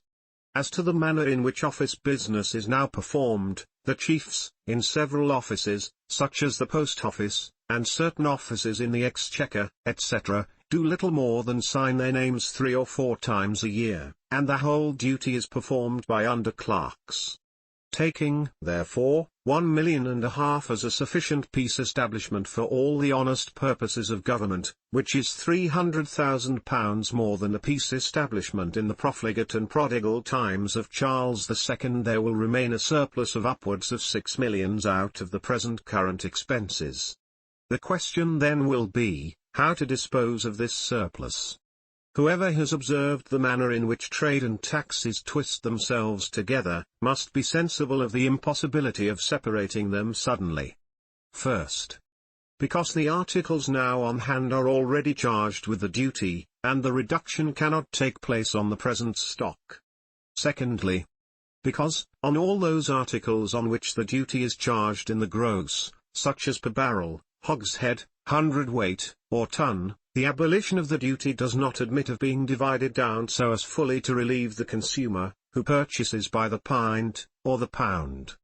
The last duty laid on strong beer and ale was 3 shillings per barrel, which, if taken off, would lessen the purchase only half a farthing per pint, and consequently, would not reach to practical relief. This being the condition of a great part of the taxes, it will be necessary to look for such others as are free from this embarrassment and where the relief will be direct and visible, and capable of immediate operation. In the first place, then, the poor rates are a direct tax which every housekeeper feels, and who knows also, to a farthing, the sum which he pays. The national amount of the whole of the poor rates is not positively known, but can be procured. Sir John Sinclair, in his History of the Revenue, has stated it at 2,100,587. A considerable part of which is expended in litigations, in which the poor, instead of being relieved, are tormented. The expense, however, is the same to the parish from whatever cause it arises. In Birmingham, the amount of poor rates is £14,000 a year. This, though a large sum, is moderate, compared with the population. Birmingham is said to contain 70,000 souls, and on a proportion of 70,000 to £14,000 poor rates, the national amount of poor rates, taking the population of England as 7 millions, would be but £1,400,000. It is, therefore, most probable, that the population of Birmingham is overrated. £14,000 is the proportion upon 50,000 souls, taking 2 millions of poor rates, as the national amount. Be it, however, what it may, it is no other than the consequence of excessive burthen of taxes, for, at the time when the taxes were very low, the poor were able to maintain themselves, and there were no poor rates. In the present state of things a labouring man, with a wife or 2 or 3 children, does not pay less than between £7 and £8 a year in taxes. He is not sensible of this, because it is disguised to him in the articles which he buys, and he thinks only of their dearness, but as the taxes take from him, at least, a fourth part of his yearly earnings, he is consequently disabled from providing for a family, especially, if himself, or any of them, are afflicted with sickness. The first step, therefore, of practical relief, would be to abolish the poor rates entirely, and in lieu thereof, to make a remission of taxes to the poor of double the amount of the present poor rates, viz. 4 millions annually out of the surplus taxes. By this measure, the poor would be benefited 2 millions, and the housekeepers 2 millions. This alone would be equal to a reduction of 120 millions of the national debt, and consequently equal to the whole expense of the American war. It will then remain to be considered, which is the most effectual mode of distributing this remission of 4 millions. It is easily seen, that the poor are generally composed of large families of children, and old people past their labour. If these two classes are provided for, the remedy will so far reach to the full extent of the case, that what remains will be incidental, and, in a great measure, fall within the compass of benefit clubs, which, though of humble invention, merit to be ranked among the best of modern institutions. Admitting England to contain 7 millions of souls, if 1/5 thereof are of that class of poor which needs support, the number will be 1,400,000. Of this number, 140,000 will be aged poor, as will be hereafter shown, and for which a distinct provision will be proposed. There will then remain 1,260,000 which, at 5 souls to each family, amount to 252,000 families, rendered poor from the expense of children and the weight of taxes. The number of children under 14 years of age, in each of those families, will be found to be about 5 to every 2 families, some having 2, and others 3, some 1, and others 4, some none, and others 5. But it rarely happens that more than 5 are under 14 years of age, and after this age they are capable of service or of being apprenticed. Allowing 5 children to every 2 families, the number of children will be 630,000. The number of parents, were they all living, would be 504,000. It is certain, that if the children are provided for, the parents are relieved of consequence, because it is from the expense of bringing up children that their poverty arises. Having thus ascertained the greatest number that can be supposed to need support on account of young families, I proceed to the mode of relief or distribution, which is, to pay as a remission of taxes to every poor family, out of the surplus taxes, and in room of poor rates, £4 a year for every child under 14 years of age, enjoining the parents of such children to send them to school, to learn reading, writing, and common arithmetic, the ministers of every parish, of every denomination to certify jointly to an office, for that purpose, that this duty is performed. The amount of this expense will be, for 630,000 children at £4 per annum each, 2,520,000. By adopting this method, not only the poverty of the parents will be relieved, but ignorance will be banished from the rising generation, and the number of poor will hereafter become less, because their abilities, by the aid of education, will be greater. Many a youth, with good natural genius, who is apprenticed to a mechanical trade, such as a carpenter, joiner, millwright, shipwright, blacksmith, etc., is prevented getting forward the whole of his life from the want of a little common education when a boy. I now proceed to the case of the aged. I divide age into 2 classes. First, the approach of age, beginning at 50. Secondly, old age commencing at 60. At 50, though the mental faculties of man are in full vigor, and his judgment better than at any preceding date, the bodily powers for laborious life are on the decline. He cannot bear the same quantity of fatigue as at an earlier period. He begins to earn less, and is less capable of enduring wind and weather, and in those more retired employments where much sight is required, he fails apace, and sees himself, like an old horse, beginning to be turned adrift. At 60 his labor ought to be over, at least from direct necessity. It is painful to see old age working itself to death, in what are called civilized countries, for daily bread. To form some judgment of the number of those above 50 years of age, I have several times counted the persons I met in the streets of London, men, women, and children, and have generally found that the average is about 1 in 16 or 17. If it be said that aged persons do not come much into the streets, so neither do infants, and a great proportion of grown children are in schools and in workshops as apprentices. Taking, then, 16 for a divisor, the whole number of persons in England of 50 years and upwards, of both sexes, rich and poor, will be 420,000. The persons to be provided for out of this gross number will be husbandmen, common labourers, journeymen of every trade and their wives, sailors, and disbanded soldiers, worn-out servants of both sexes, and poor widows. There will be also a considerable number of middling tradesmen, who having lived decently in the former part of life, begin, as age approaches, to lose their business, and at last fall to decay.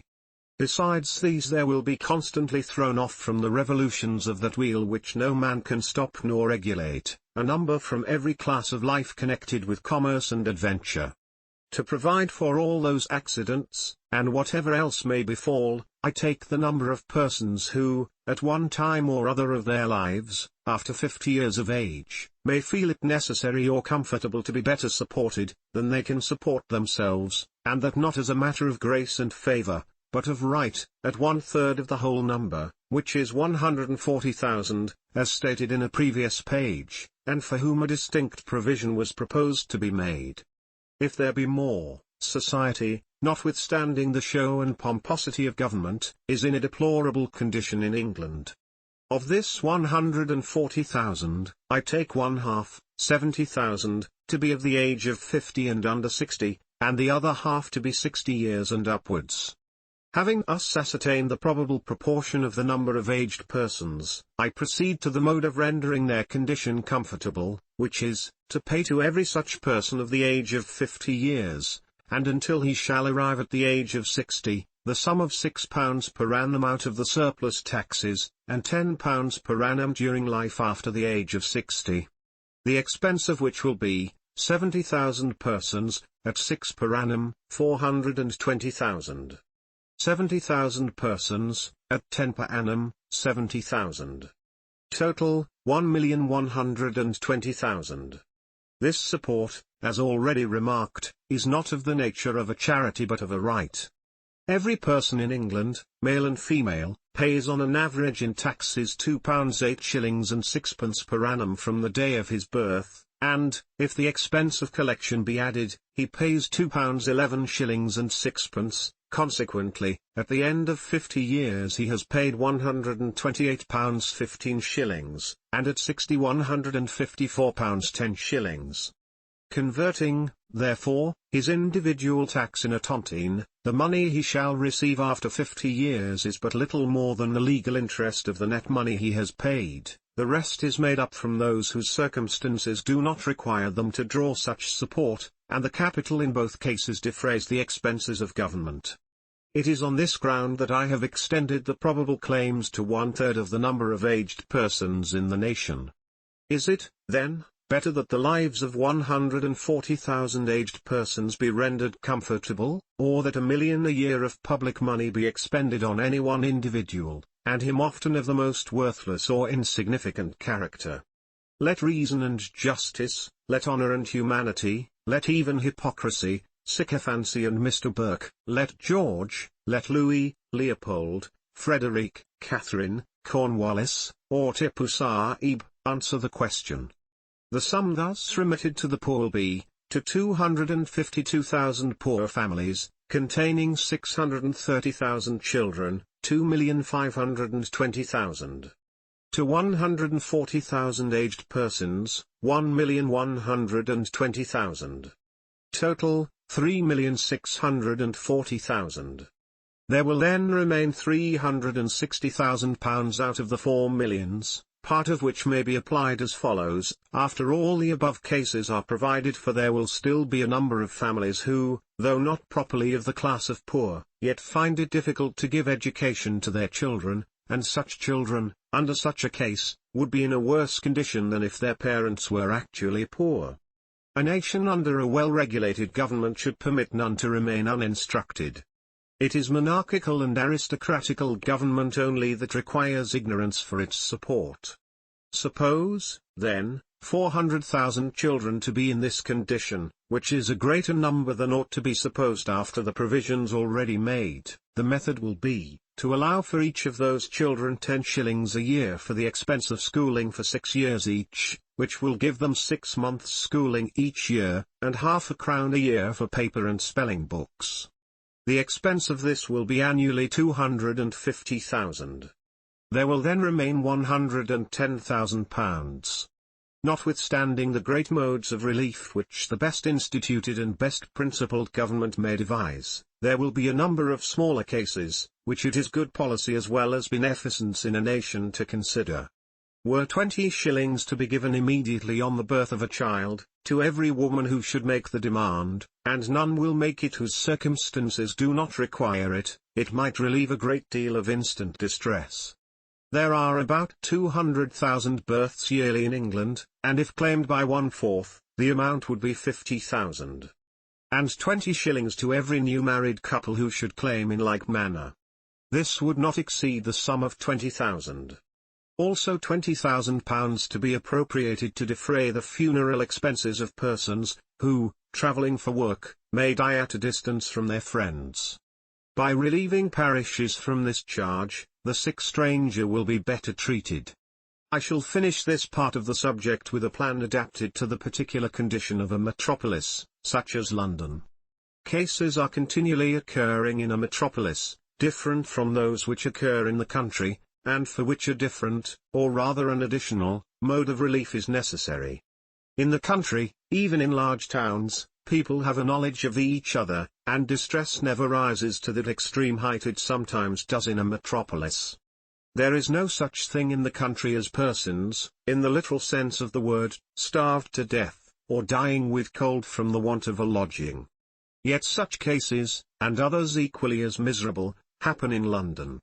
Many a youth comes up to London full of expectations, and with little or no money, and unless he get immediate employment he is already half undone, and boys bred up in London without any means of a livelihood, and as it often happens of dissolute parents, are in a still worse condition, and servants long out of place are not much better off. In short, a world of little cases is continually arising, which busy or affluent life knows not of, to open the first door to distress. Hunger is not among the postponable wants, and a day, even a few hours, in such a condition is often the crisis of a life of ruin. These circumstances, which are the general cause of the little thefts and pilferings that lead to greater, may be prevented. There yet remain £20,000 out of the 4 millions of surplus taxes, which with another fund hereafter to be mentioned, amounting to about £20,000 more, cannot be better applied than to this purpose. The plan will then be, first, to erect 2 or more buildings, or take some already erected, capable of containing at least 6,000 persons, and to have in each of these places as many kinds of employment as can be contrived, so that every person who shall come may find something which he or she can do. Secondly, to receive all who shall come, without inquiring who or what they are. The only condition to be, that for so much, or so many hours' work, each person shall receive so many meals of wholesome food, and a warm lodging, at least as good as a barrack. That a certain portion of what each person's work shall be worth shall be reserved, and given to him or her, on their going away, and that each person shall stay as long or as short a time, or come as often as he choose, on these conditions. If each person stayed 3 months, it would assist by rotation 24,000 persons annually, though the real number, at all times, would be but 6,000. By establishing an asylum of this kind, such persons to whom temporary distresses occurred, would have an opportunity to recruit themselves, and be enabled to look out for better employment. Allowing that their labour paid but 1/2 the expense of supporting them, after reserving a portion of their earnings for themselves, the sum of £40,000 additional would defray all other charges for even a greater number than 6,000. The fund very properly convertible to this purpose, in addition to the £20,000, remaining of the former fund, will be the produce of the tax upon coals, so iniquitously and wantonly applied to the support of the Duke of Richmond. It is horrid that any man, more especially at the price coals now are, should live on the distresses of a community, and any government permitting such an abuse, deserves to be dismissed. This fund is said to be about £20,000 per annum. I shall now conclude this plan with enumerating the several particulars, and then proceed to other matters. The enumeration is as follows: first, abolition of 2 millions poor rates. Secondly, provision for 250,000 poor families. Thirdly, education for 1,030,000 children. Fourthly, comfortable provision for 140,000 aged persons. Fifthly, donation of 20 shillings each for 50,000 births. Sixthly, donation of 20 shillings each for 20,000 marriages. Seventhly, allowance of £20,000 for the funeral expenses of persons travelling for work, and dying at a distance from their friends. Eighthly, employment, at all times, for the casual poor in the cities of London and Westminster. By the operation of this plan, the poor laws, those instruments of civil torture, will be superseded, and the wasteful expense of litigation prevented. The hearts of the humane will not be shocked by ragged and hungry children, and persons of 70 and 80 years of age, begging for bread. The dying poor will not be dragged from place to place to breathe their last, as a reprisal of parish upon parish.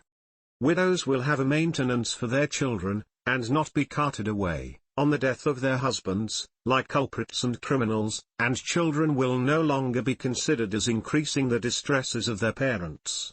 The haunts of the wretched will be known, because it will be to their advantage, and the number of petty crimes, the offspring of distress and poverty, will be lessened. The poor, as well as the rich, will then be interested in the support of government, and the cause and apprehension of riots and tumults will cease. Ye who sit in ease, and solace yourselves in plenty, and such there are in Turkey and Russia, as well as in England, and who say to yourselves, Are we not well off? Have ye thought of these things? When ye do, ye will cease to speak and feel for yourselves alone. The plan is easy in practice. It does not embarrass trade by a sudden interruption in the order of taxes, but effects the relief by changing the application of them, and the money necessary for the purpose can be drawn from the excise collections, which are made 8 times a year in every market town in England. Having now arranged and concluded this subject, I proceed to the next. Taking the present current expenses at 7 millions and a half, which is the least amount they are now at, there will remain, after the sum of 1 million and a half be taken for the new current expenses and 4 millions for the before-mentioned service, the sum of 2 millions, part of which to be applied as follows: the fleets and armies, by an alliance with France, will, in a great measure, become useless, yet the persons who have devoted themselves to those services, and have thereby unfitted themselves for other lines of life, are not to be sufferers by the means that make others happy. They are a different description of men from those who form or hang about a court. A part of the army will remain, at least for some years, and also of the navy, for which a provision is already made in the former part of this plan of 1 million, which is almost 500,000 more than the peace establishment of the army and navy in the prodigal times of Charles II. Suppose, then, 15,000 soldiers to be disbanded, and that an allowance be made to each of 3 shillings a week during life, clear of all deductions, to be paid in the same manner as the Chelsea College pensioners are paid, and for them to return to their trades and their friends, and also that an addition of 15,000 sixpences per week be made to the pay of the soldiers who shall remain. Every year some part of this sum of 500,000 will fall in, and the whole of it in time, as it is on the ground of life annuities, except the increased pay of £29,000. As it falls in, part of the taxes may be taken off, and as, for instance, when £30,000 fall in, the duty on hops may be wholly taken off, and as other parts fall in, the duties on candles and soap may be lessened, till at last they will totally cease. There now remains at least 1 million and a half of surplus taxes. The tax on houses and windows is one of those direct taxes, which, like the poor rates, is not confounded with trade, and, when taken off, the relief will be instantly felt. This tax falls heavy on the middle class of people. The amount of this tax, by the returns of 1788, was 516,199. If this tax be struck off, there will then remain about 1 million of surplus taxes, and as it is always proper to keep a sum in reserve, for incidental matters, it may be best not to extend reductions further in the first instance, but to consider what may be accomplished by other modes of reform. Among the taxes most heavily felt is the commutation tax. I shall therefore offer a plan for its abolition, by substituting another in its place, which will effect 3 objects at once: 1, that of removing the burthen to where it can best be borne; 2, restoring justice among families by a distribution of property; 3, extirpating the overgrown influence arising from the unnatural law of primogeniture, which is one of the principal sources of corruption at elections. The amount of commutation tax by the returns of 1788, was 771,657. When taxes are proposed, the country is amused by the plausible language of taxing luxuries. One thing is called a luxury at one time, and something else at another, but the real luxury does not consist in the article, but in the means of procuring it, and this is always kept out of sight. I know not why any plant or herb of the field should be a greater luxury in one country than another, but an overgrown estate in either is a luxury at all times, and, as such, is the proper object of taxation. It is, therefore, right to take those kind tax-making gentlemen up on their own word, and argue on the principle themselves have laid down, that of taxing luxuries. If they or their champion, Mr. Burke, who, I fear, is growing out of date, like the man in armour, can prove that an estate of 20, 30, or 40,000 pounds a year is not a luxury, I will give up the argument. Admitting that any annual sum, say, for instance, £1,000, is necessary or sufficient for the support of a family, consequently the second 1,000 is of the nature of a luxury, the third still more so, and by proceeding on, we shall at last arrive at a sum that may not improperly be called a prohibitable luxury. It would be impolitic to set bounds to property acquired by industry, and therefore it is right to place the prohibition beyond the probable acquisition to which industry can extend, but there ought to be a limit to property or the accumulation of it by bequest. It should pass in some other line. The richest in every nation have poor relations, and those often very near in consanguinity. The following table of progressive taxation is constructed on the above principles, and as a substitute for the commutation tax. It will reach the point of prohibition by a regular operation, and thereby supersede the aristocratical law of primogeniture. At the 23rd thousand the tax becomes 20s. In the pound, and consequently every 1,000 beyond that sum can produce no profit but by dividing the estate. Yet formidable as this tax appears, it will not, I believe, produce so much as the commutation tax. Should it produce more, it ought to be lowered to that amount upon estates under 2,000 or 3,000 a year. On small and middling estates it is lighter, as it is intended to be, than the commutation tax. It is not till after 7,000 or 8,000 a year that it begins to be heavy. The object is not so much the produce of the tax as the justice of the measure. The aristocracy has screened itself too much, and this serves to restore a part of the lost equilibrium. As an instance of its screening itself, it is only necessary to look back to the first establishment of the excise laws, at what is called the Restoration, or the coming of Charles II.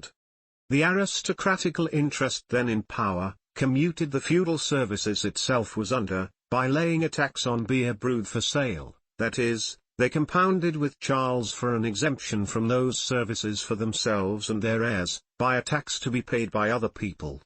The aristocracy do not purchase beer brewed for sale, but brew their own beer free of the duty, and if any commutation at that time were necessary, it ought to have been at the expense of those for whom the exemptions from those services were intended, instead of which, it was thrown on an entirely different class of men.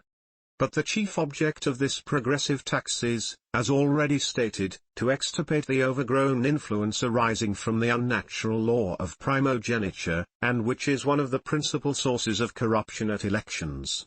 It would be attended with no good consequences to inquire how such vast estates as 30, 40, or 50,000 a year could commence, and that at a time when commerce and manufactures were not in a state to admit of such acquisitions.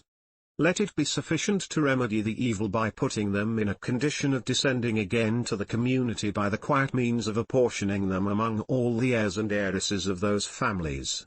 This will be the more necessary, because hitherto the aristocracy have quartered their younger children and connections upon the public in useless posts, places and offices, which when abolished will leave them destitute, unless the law of primogeniture be also abolished or superseded. A progressive tax will, in a great measure, effect this object, and that as a matter of interest to the parties most immediately concerned, as will be seen by the following table, which shows the net produce upon every estate, after subtracting the tax. By this it will appear that after an estate exceeds 13 or 14,000 a year, the remainder produces but little profit to the holder, and consequently, will pass either to the younger children, or to other kindred. According to this table, an estate cannot produce more than 12,370 clear of the land tax and the progressive tax, and therefore the dividing such estates will follow as a matter of family interest. An estate of 23,000 a year, divided into 5 estates of 4,000 each and one of 3, will be charged only 1,129, which is but 5%. but if held by one possessor, will be charged 10,630. Although an inquiry into the origin of those estates be unnecessary, the continuation of them in their present state is another subject. It is a matter of national concern. As hereditary estates, the law has created the evil, and it ought also to provide the remedy. Primogeniture ought to be abolished, not only because it is unnatural and unjust, but because the country suffers by its operation. By cutting off the younger children from their proper portion of inheritance, the public is loaded with the expense of maintaining them, and the freedom of elections violated by the overbearing influence which this unjust monopoly of family property produces. Nor is this all. It occasions a waste of national property. A considerable part of the land of the country is rendered unproductive, by the great extent of parks and chases which this law serves to keep up, and this at a time when the annual production of grain is not equal to the national consumption. In short, the evils of the aristocratical system are so great and numerous, so inconsistent with everything that is just, wise, natural, and beneficent, that when they are considered, there ought not to be a doubt that many, who are now classed under that description, will wish to see such a system abolished. What pleasure can they derive from contemplating the exposed condition, and almost certain beggary of their younger offspring? Every aristocratical family has an appendage of family beggars hanging round it, which in a few ages, or a few generations, are shook off, and console themselves with telling their tale in almshouses, workhouses, and prisons. This is the natural consequence of aristocracy. The peer and the beggar are often of the same family. One extreme produces the other. To make one rich many must be made poor, neither can the system be supported by other means. There are two classes of people to whom the laws of England are particularly hostile, and those the most helpless, younger children, and the poor. Of the former I have just spoken, of the latter I shall mention one instance out of the many that might be produced, and with which I shall close this subject. Several laws are in existence for regulating and limiting workmen's wages. Why not leave them as free to make their own bargains, as the lawmakers are to let their farms and houses? Personal labor is all the property they have. Why is that little, and the little freedom they enjoy, to be infringed? But the injustice will appear stronger, if we consider the operation and effect of such laws. When wages are fixed by what is called a law, the legal wages remain stationary, while everything else is in progression, and as those who make that law still continue to lay on new taxes by other laws, they increase the expense of living by one law, and take away the means by another. But if these gentlemen lawmakers and tax makers thought it right to limit the poor pittance which personal labor can produce, and on which a whole family is to be supported, they certainly must feel themselves happily indulged in a limitation on their own part, of not less than 12,000 a year, and that of property they never acquired and of which they have made never acquire so ill a use. Having now finished this subject, I shall bring the several particulars into one view, and then proceed to other matters. The first 8 articles, mentioned earlier, are, 1. Abolition of 2 millions poor rates. 2. Provision for 252,000 poor families, at the rate of £4 per head for each child under 14 years of age, which, with the addition of £250,000, provides also education for 1,030,000 children. 3. Annuity of £6 each for all poor persons, decayed tradesmen, and others of the age of 50 years, and until 60. 4. Annuity of £10 each for life for all poor persons, decayed tradesmen, and others of the age of 60 years. 5. Donation of 20 shillings each for 50,000 births. 6. Donation of 20 shillings each for 20,000 marriages. 7. Allowance of £20,000 for the funeral expenses of persons travelling for work, and dying at a distance from their friends. 8. Employment at all times for the casual poor in the cities of London and Westminster. Second enumeration 9. Abolition of the tax on houses and windows. 10. allowance of 3 shillings per week for life to 15,000 disbanded soldiers, and a proportionate allowance to the officers of the disbanded corps. 11. Increase of pay to the remaining soldiers of 19,500 annually. 12. The same allowance to the disbanded navy, and the same increase of pay, as to the army. 13. Abolition of the commutation tax. 14. Plan of a progressive tax, operating to extirpate the unjust and unnatural law of primogeniture, and the vicious influence of the aristocratical system. There yet remains, as already stated, 1 million of surplus taxes. Some part of this will be required for circumstances that do not immediately present themselves, and such part as shall not be wanted, will admit of a further reduction of taxes equal to that amount. Among the claims that justice requires to be made, the condition of the inferior revenue officers will merit attention. It is a reproach to any government to waste such an immensity of revenue in sinecures and nominal and unnecessary places and officers, and not allow even a decent livelihood to those on whom the labour falls. The salary of the inferior officers of the revenue has stood at the petty pittance of less than £50 a year for upwards of 100 years. It ought to be 70. About £120,000 applied to this purpose, will put all those salaries in a decent condition. This was proposed to be done almost 20 years ago, but the Treasury Board then in being, startled at it, as it might lead to similar expectations from the Army and Navy, and the event was, that the King, or somebody for him, applied to Parliament to have his own salary raised £100,000 a year, which being done, everything else was laid aside.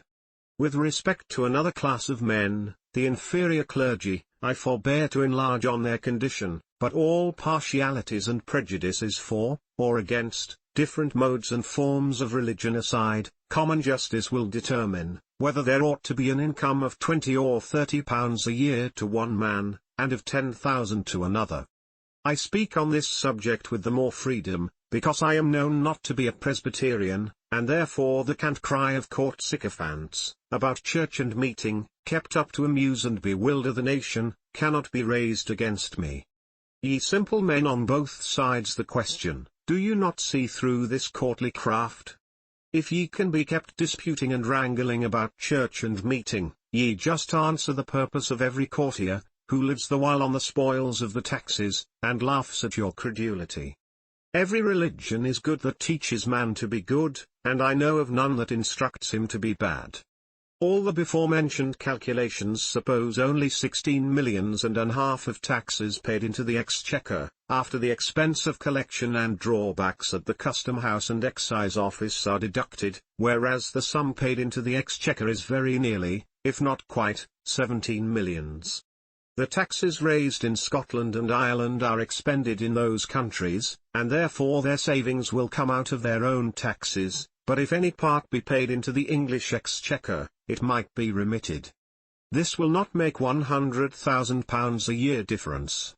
There now remains only the national debt to be considered. In the year 1789, the interest, exclusive of the tontine, was 9,150,138. How much the capital has been reduced since that time the Minister best knows. But after paying the interest, abolishing the tax on houses and windows, the commutation tax, and the poor rates, and making all the provisions for the poor, for the education of children, the support of the aged, the disbanded part of the Army and Navy, and increasing the pay of the remainder, there will be a surplus of 1 million. The present scheme of paying off the national debt appears to me, speaking as an indifferent person, to be an ill-concerted, if not a fallacious job. The burthen of the national debt consists not in its being so many millions, or so many 100 millions, but in the quantity of taxes collected every year to pay the interest. If this quantity continues the same, the burthen of the national debt is the same to all intents and purposes, be the capital more or less. The only knowledge which the public can have of the reduction of the debt must be through the reduction of taxes for paying the interest. The debt, therefore, is not reduced one farthing to the public by all the millions that have been paid, and it would require more money now to purchase up the capital, than when the scheme began. Digressing for a moment at this point, to which I shall return again, I look back to the appointment of Mr. Pitt, as minister. I was then in America. The war was over, and though resentment had ceased, memory was still alive. When the news of the coalition arrived, though it was a matter of no concern to I felt it as a man. It had something in it which shocked, by publicly sporting with decency, if not with principle. It was impudence in Lord North, it was a want of firmness in Mr. Fox. Mr. Pitt was, at that time, what may be called a maiden character in politics. So far from being hackneyed, he appeared not to be initiated into the first mysteries of court intrigue. Everything was in his favour. Resentment against the coalition served as friendship to him, and his ignorance of vice was credited for virtue. With the return of peace, commerce and prosperity would rise of itself, yet even this increase was thrown to his account. When he came to the helm, the storm was over, and he had nothing to interrupt his course. It required even ingenuity to be wrong, and he succeeded. A little time showed him the same sort of man as his predecessors had been. Instead of profiting by those errors which had accumulated a burthen of taxes unparalleled in the world, he sought, I might almost say, he advertised for enemies, and provoked means to increase taxation. Aiming at something, he knew not what, he ransacked Europe and India for adventures, and abandoning the fair pretensions he began with, he became the knight-errant of modern times. It is unpleasant to see character throw itself away. It is more so to see one's self deceived. Mr. Pitt had merited nothing, but he promised much. He gave symptoms of a mind superior to the meanness and corruption of courts. His apparent candour encouraged expectations, and the public confidence, stunned, wearied, and confounded by a chaos of parties, revived and attached itself to him.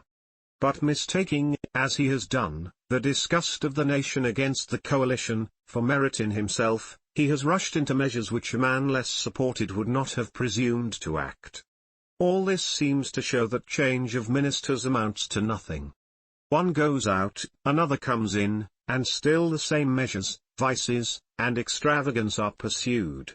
It signifies not who is minister. The defect lies in the system. The foundation and the superstructure of the government is bad.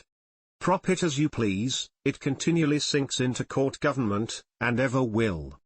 I return, as I promised, to the subject of the national debt, that offspring of the Dutch Anglo Revolution, and its handmaid the Hanover succession. But it is now too late to inquire how it began.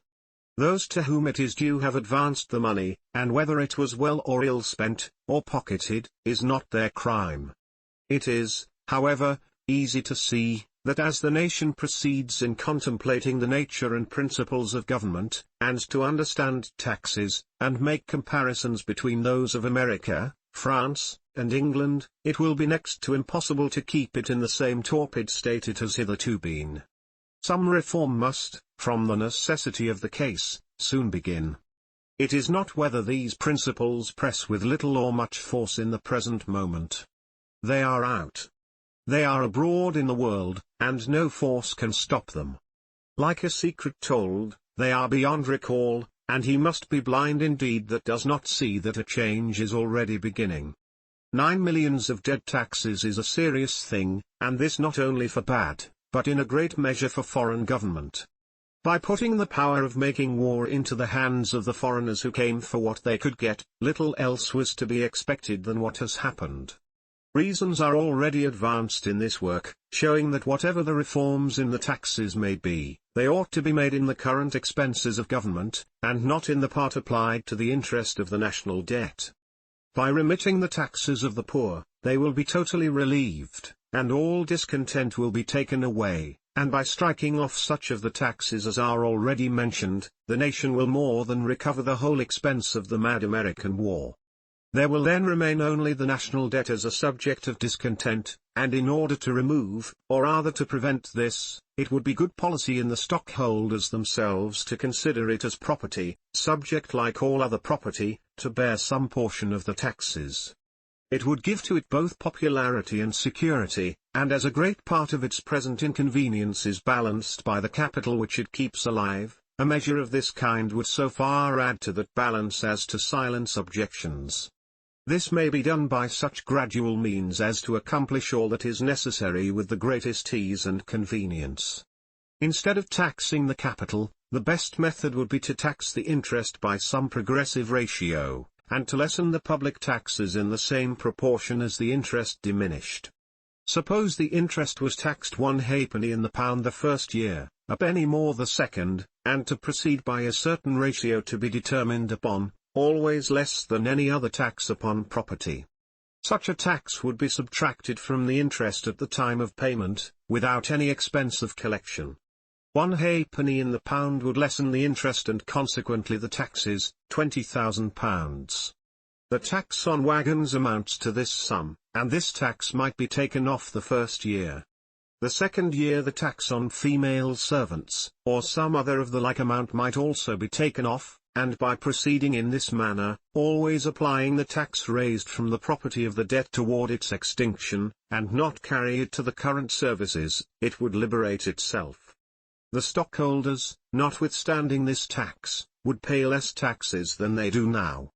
What they would save by the extinction of the poor rates, and the tax on houses and windows, and the commutation tax, would be considerably greater than what this tax, slow, but certain in its operation, amounts to. It appears to me to be prudence to look out for measures that may apply under any circumstances that may approach. There is, at this moment, a crisis in the affairs of Europe that requires it. Preparation now is wisdom. If taxation be once let loose, it will be difficult to reinstate it, neither would the relief be so effectual, as if it proceeded by some certain and gradual reduction. The fraud, hypocrisy, and imposition of governments, are now beginning to be too well understood to promise them any long career. The farce of monarchy and aristocracy, in all countries, is following that of chivalry, and Mr. Burke is dressing aristocracy, in all countries, is following that of chivalry, and Mr. Burke is dressing for the funeral. Let it then pass quietly to the tomb of all other follies, and the mourners be comforted. The time is not very distant when England will laugh at itself for sending to Holland, Hanover, Zell, or Brunswick for men, at the expense of £1,000,000 a year, who understood neither her laws, her language, nor her interest, and whose capacities would scarcely have fitted them for the office of a parish constable. If government could be trusted to such hands, it must be some easy and simple thing indeed, and materials fit for all the purposes may be found in every town and village in England. When it shall be said in any country in the world, my poor are happy, neither ignorance nor distress is to be found among them, my jails are empty of prisoners, my streets of beggars, the aged are not in want, the taxes are not oppressive, the rational world is my friend, because I am the friend of its happiness. When these things can be said, then may that country boast its constitution and its government. Within the space of a few years we have seen 2 revolutions, those of America and France.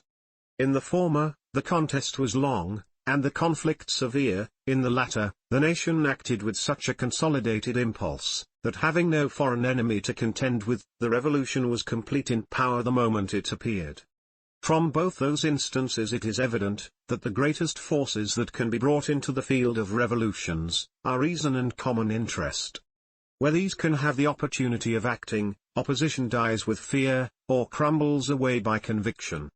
It is a great standing which they have now universally obtained, and we may hereafter hope to see revolutions, or changes in governments, produced with the same quiet operation by which any measure, determinable by reason and discussion, is accomplished. When a nation changes its opinion and habits of thinking, it is no longer to be governed as before, but it would not only be wrong, but bad policy, to attempt by force what ought to be accomplished by reason. Rebellion consists in forcibly opposing the general will of a nation, whether by a party or by a government. There ought, therefore, to be in every nation a method of occasionally ascertaining the state of public opinion with respect to government.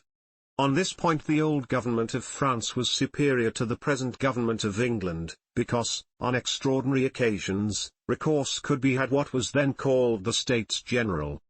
But in England there are no such occasional bodies, and as to those who are now called representatives, a great part of them are mere machines of the court, placemen, and dependents. I presume, that though all the people of England pay taxes, not 1/100th part of them are electors, and the members of one of the Houses of Parliament represent nobody but themselves. There is, therefore, no power but the voluntary will of the people that has a right to act in any matter respecting a general reform, and by the same right that two persons can confer on such a subject, 1,000 may. The object, in all such preliminary proceedings, is to find out what the general sense of a nation is, and to be governed by it. If it prefer a bad or defective government to a reform or choose to pay 10 times more taxes than there is any occasion for, it has a right so to do, and so long as the majority do not impose conditions on the minority, different from what they impose upon themselves, though there may be much error, there is no injustice. Neither will the error continue long. Reason and discussion will soon bring things right, however wrong they may begin. By such a process no tumult is to be apprehended. The poor, in all countries, are naturally both peaceable and grateful in all reforms in which their interest and happiness is included. It is only by neglecting and rejecting them that they become tumultuous. The objects that now press on the public attention are, the French Revolution, and the prospect of a general revolution in governments.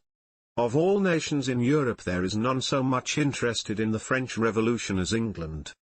Enemies for ages, and that at a vast expense, and without any national object, the opportunity now presents itself of amicably closing the scene, and joining their efforts to reform the rest of Europe. By doing this they will not only prevent the further effusion of blood, and increase of taxes, but be in a condition of getting rid of a considerable part of their present burthens, as has been already stated. Long experience however has shown, that reforms of this kind are not those which old governments wish to promote, and therefore it is to nations, and not to such governments, that these matters present themselves. In the preceding part of this work, I have spoken of an alliance between England, France, and America, for purposes that were to be afterwards mentioned.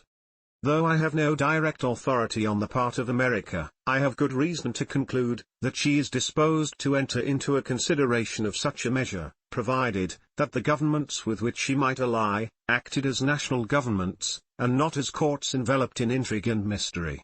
That France as a nation, and a national government, would prefer an alliance with England, is a matter of certainty. Nations, like individuals, who have long been enemies, without knowing each other, or knowing why, become the better friends when they discover the errors and impositions under which they had acted.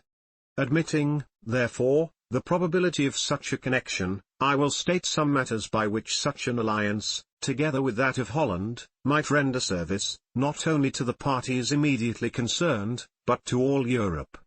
It is, I think, certain, that if the fleets of England, France, and Holland were confederated, they could propose, with effect, a limitation to, and a general dismantling of, all the navies in Europe, to a certain proportion to be agreed upon. First, that no new ship of war shall be built by any power in Europe, themselves included. Second, that all the navies now in existence shall be put back, supposed to 1/10 of their present force. This will save to France and England, at least 2 millions sterling annually to each, and their relative force be in the same proportion as it is now. If men will permit themselves to think, as rational beings ought to think, nothing can appear more ridiculous and absurd, exclusive of all moral reflections, than to be at the expense of building navies, filling them with men, and then hauling them into the ocean, to try which can sink each other fastest. Peace, which costs nothing, is attended with infinitely more advantage, than any victory with all its expense. But this, though it best answers the purpose of nations, does not that of court governments, whose habited policy is pretense for taxation, places, and offices. It is, I think, also certain, that the above confederated powers, together with that of the United States of America, can propose with effect, to Spain, the independence of South America, and the opening those countries of immense extent and wealth to the general commerce of the world, as North America now is. With how much more glory, and advantage to itself, does a nation act, when it exerts its powers to rescue the world from bondage, and to create itself friends, than when it employs those powers to increase ruin, desolation, and misery. The horrid scene that is now acting by the English government in the East Indies, is fit only to be told of Goths and Vandals, who, destitute of principle, robbed and tortured the world they were incapable of enjoying. The opening of South America would produce an immense field of commerce, and a ready money market for manufactures, which the Eastern world does not. The East is already a country full of manufactures, the importation of which is not only an injury to the manufactures of England, but a drain upon its specie. The balance against England by this trade is regularly upwards of 500,000 annually sent out in the East India ships in silver, and this is the reason, together with German intrigue, and German subsidies, that there is so little silver in England. But any war is harvest to such governments, however ruinous it may be to a nation. It serves to keep up deceitful expectations which prevent people from looking into the defects and abuses of government. It is the low here, and the low there, that amuses and cheats the multitude. Never did so great an opportunity offer itself to England, and to all Europe, as is produced by the two revolutions of America and France. By the former, freedom has a national champion in the Western world, and by the latter, in Europe. When another nation shall join France, despotism and bad government will scarcely dare to appear. To use a trite expression, the iron is becoming hot all over Europe. The insulted German and the enslaved Spaniard, the Russ and the Pole, are beginning to think. The present age will hereafter merit to be called the age of reason, and the present generation will appear to the future as the Adam of a new world. When all the governments of Europe shall be established on the representative system, nations will become acquainted, and the animosities and prejudices fomented by the intrigue and artifice of courts, will cease. The oppressed soldier will become a freeman, and the tortured sailor, no longer dragged through the streets like a felon, will pursue his mercantile voyage in safety. It would be better that nations should continue the pay of their soldiers during their lives, and give them their discharge and restore them to freedom and their friends, and cease recruiting, than retain such multitudes at the same expense, in a condition useless to society and to themselves. As soldiers have hitherto been treated in most countries, they might be said to be without a friend. Shunned by the citizen on an apprehension of their being enemies to liberty, and too often insulted by those who commanded them, their condition was a double oppression. But where genuine principles of liberty pervade a people, everything is restored to order, and the soldier civilly treated, returns the civility.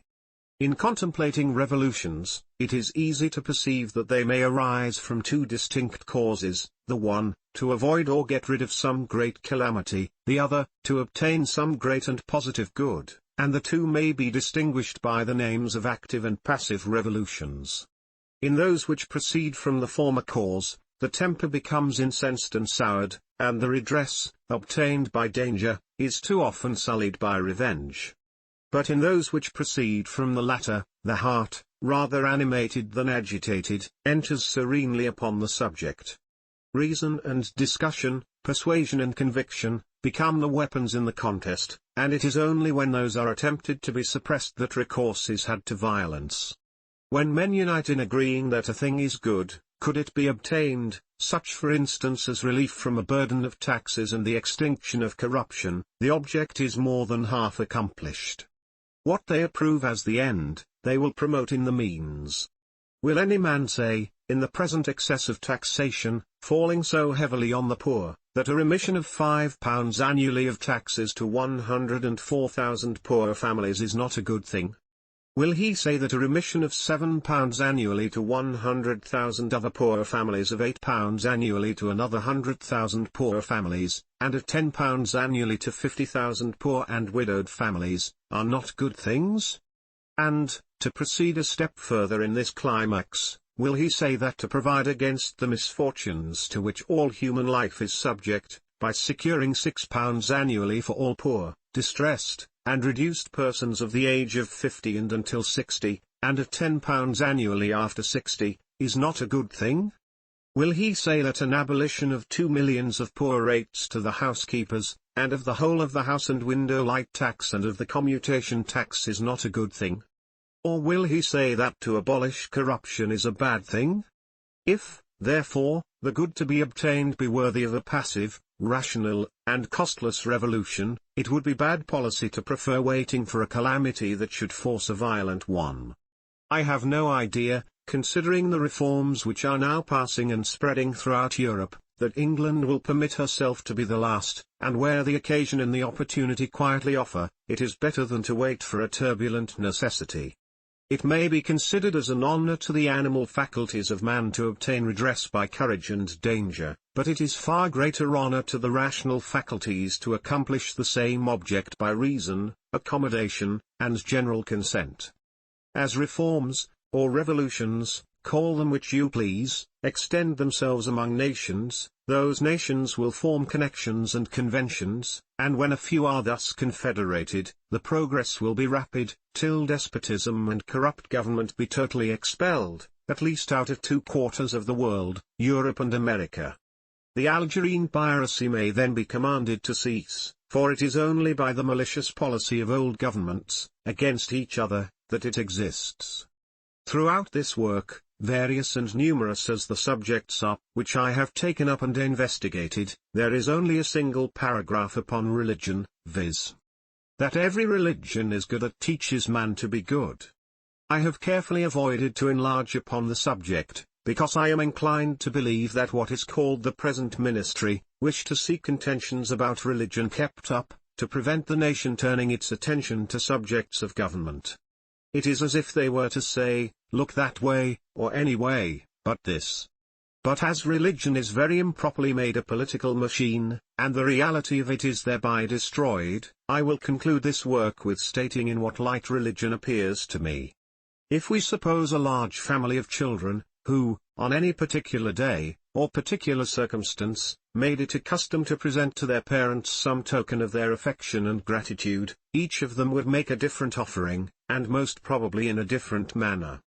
Some would pay their congratulations in themes of verse and prose, by some little devices, as their genius dictated, or according to what they thought would please, and, perhaps, the least of all, not able to do any of those things, would ramble into the garden, or the field, and gather what it thought the prettiest flower it could find, though, perhaps, it might be but a simple weed. The parent would be more gratified by such a variety, than if the whole of them had acted on a concerted plan, and each had made exactly the same offering. This would have the cold appearance of contrivance, or the harsh one of control.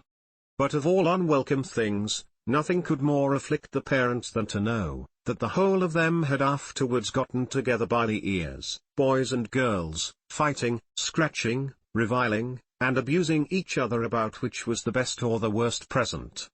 Why may we not suppose, that the great Father of all is pleased with variety of devotion, and that the greatest offence we can act, is that by which we seek to torment and render each other miserable? For my own part, I am fully satisfied that what I am now doing, with an endeavour to conciliate mankind, to render their condition happy, to unite nations that have hitherto been enemies, and to extirpate the horrid practice of war, and break the chains of slavery and oppression is acceptable in his sight, and being the best service I can perform, I act it cheerfully. I do not believe that any two men, on what are called doctrinal points, think alike who think at all. It is only those who have not thought that appear to agree. It is in this case as with what is called the British Constitution. It has been taken for granted to be good, and encomiums have supplied the place of proof. But when the nation comes to examine into its principles and the abuses it admits, it will be found to have more defects than I have pointed out in this work and the former. As to what are called national religions, we may, with as much propriety, talk of national gods. It is either political craft or the remains of the pagan system, when every nation had its separate and particular deity. Among all the writers of the English church clergy, who have treated on the general subject of religion, the present Bishop of Llandaff has not been excelled, and it is with much pleasure that I take this opportunity of expressing this token of respect. I have now gone through the whole of the subject, at least, as far as it appears to me at present.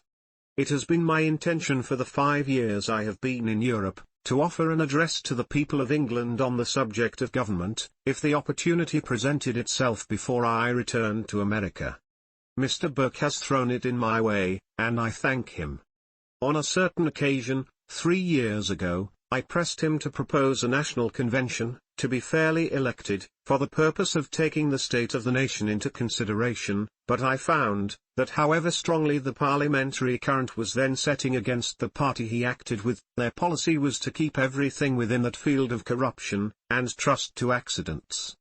Long experience had shown that parliaments would follow any change of ministers, and on this they rested their hopes and their expectations. Formerly, when divisions arose respecting governments, recourse was had to the sword, and a civil war ensued. That savage custom is exploded by the new system, and reference is had to national conventions. Discussion and the general will arbitrates the question, and to this, private opinion yields with a good grace, and order is preserved uninterrupted. Some gentlemen have affected to call the principles upon which this work and the former part of Rights of Man are founded, a newfangled doctrine. The question is not whether those principles are new or old, but whether they are right or wrong. Suppose the former, I will show their effect by a figure easily understood. It is now towards the middle of February. Were I to take a turn into the country, the trees would present a leafless, wintry appearance. As people are apt to pluck twigs as they walk along, I perhaps might do the same, and by chance might observe that a single bud on that twig had begun to swell.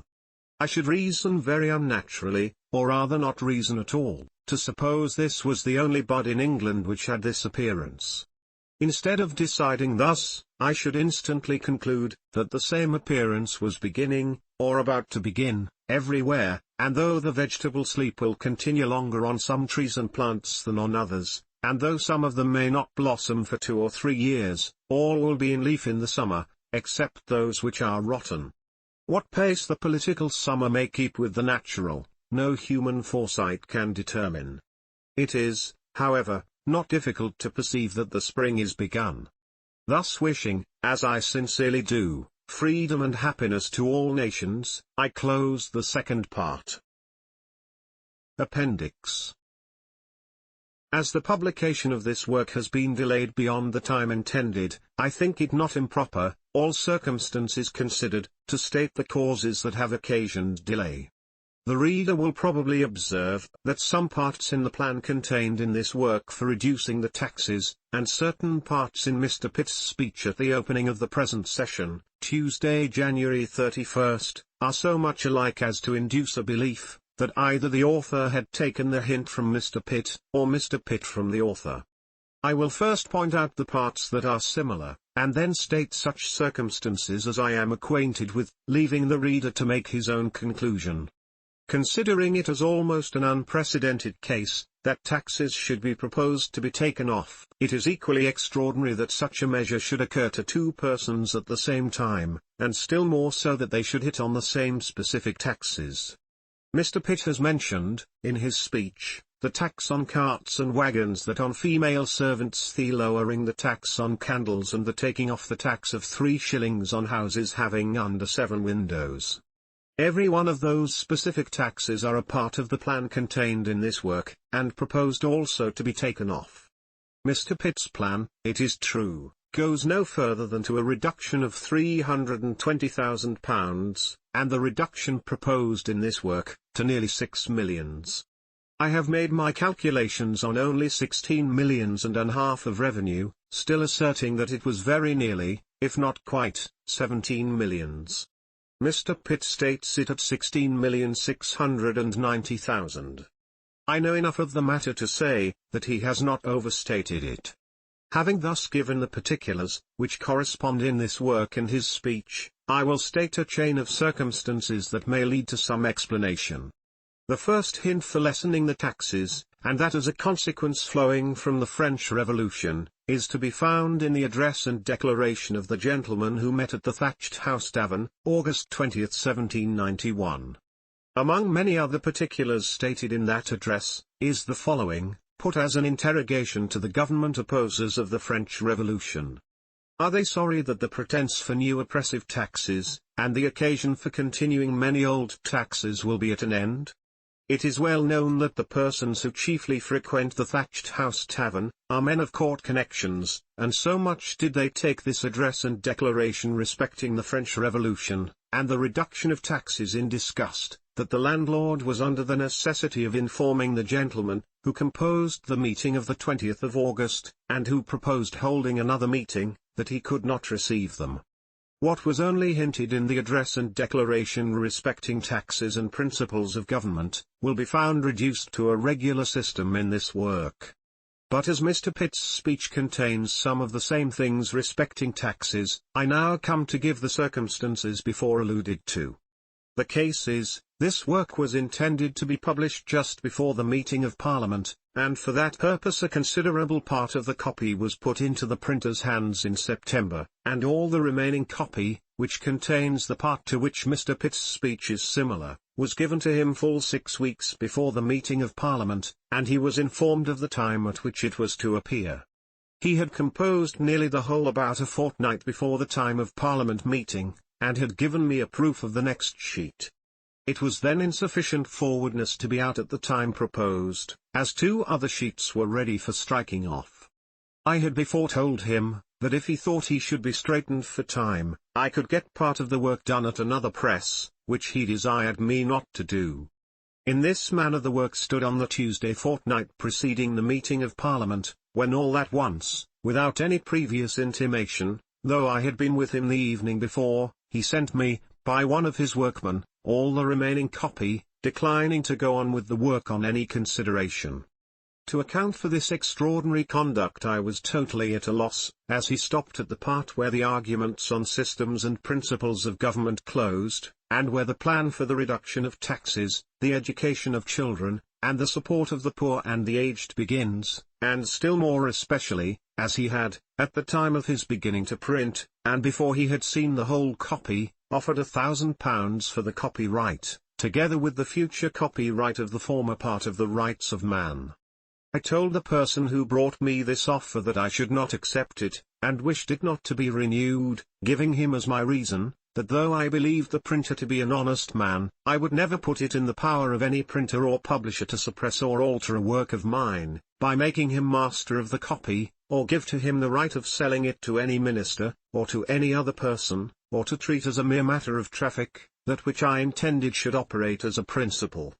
His refusal to complete the work obliged me to seek for another printer, and this of consequence would throw the publication back till after the meeting of Parliament, otherwise it would have appeared that Mr. Pitt had only taken up a part of the plan which I had more fully stated. Whether that gentleman, or any other, had seen the work, or any part of it, is more than I have authority to say. But the manner in which the work was returned, and the particular time at which this was done, and that after the offers he had made, are suspicious circumstances. I know what the opinion of booksellers and publishers is upon such a case, but as to my own opinion, I choose to make no declaration.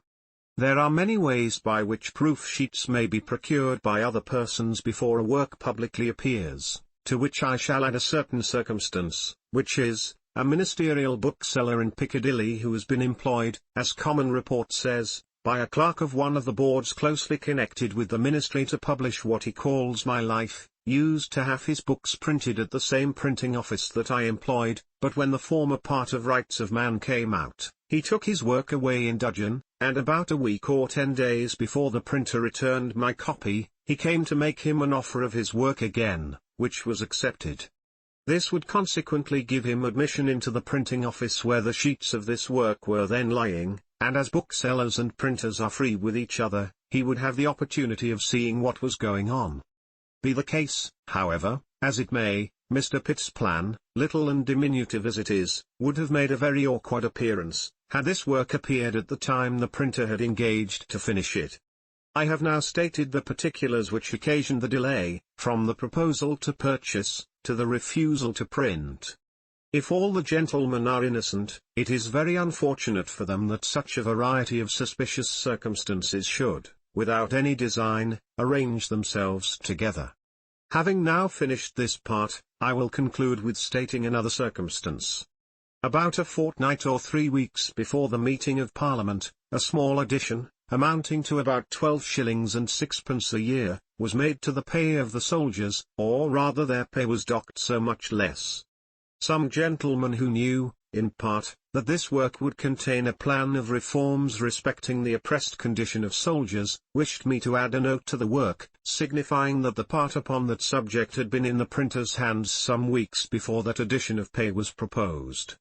I declined doing this, lest it should be interpreted into an air of vanity, or an endeavour to excite suspicion that some of the government gentlemen had, by some means or other, made out what this work would contain, and had not the printing been interrupted so as to occasion a delay beyond the time fixed for publication, nothing contained in this appendix would have appeared.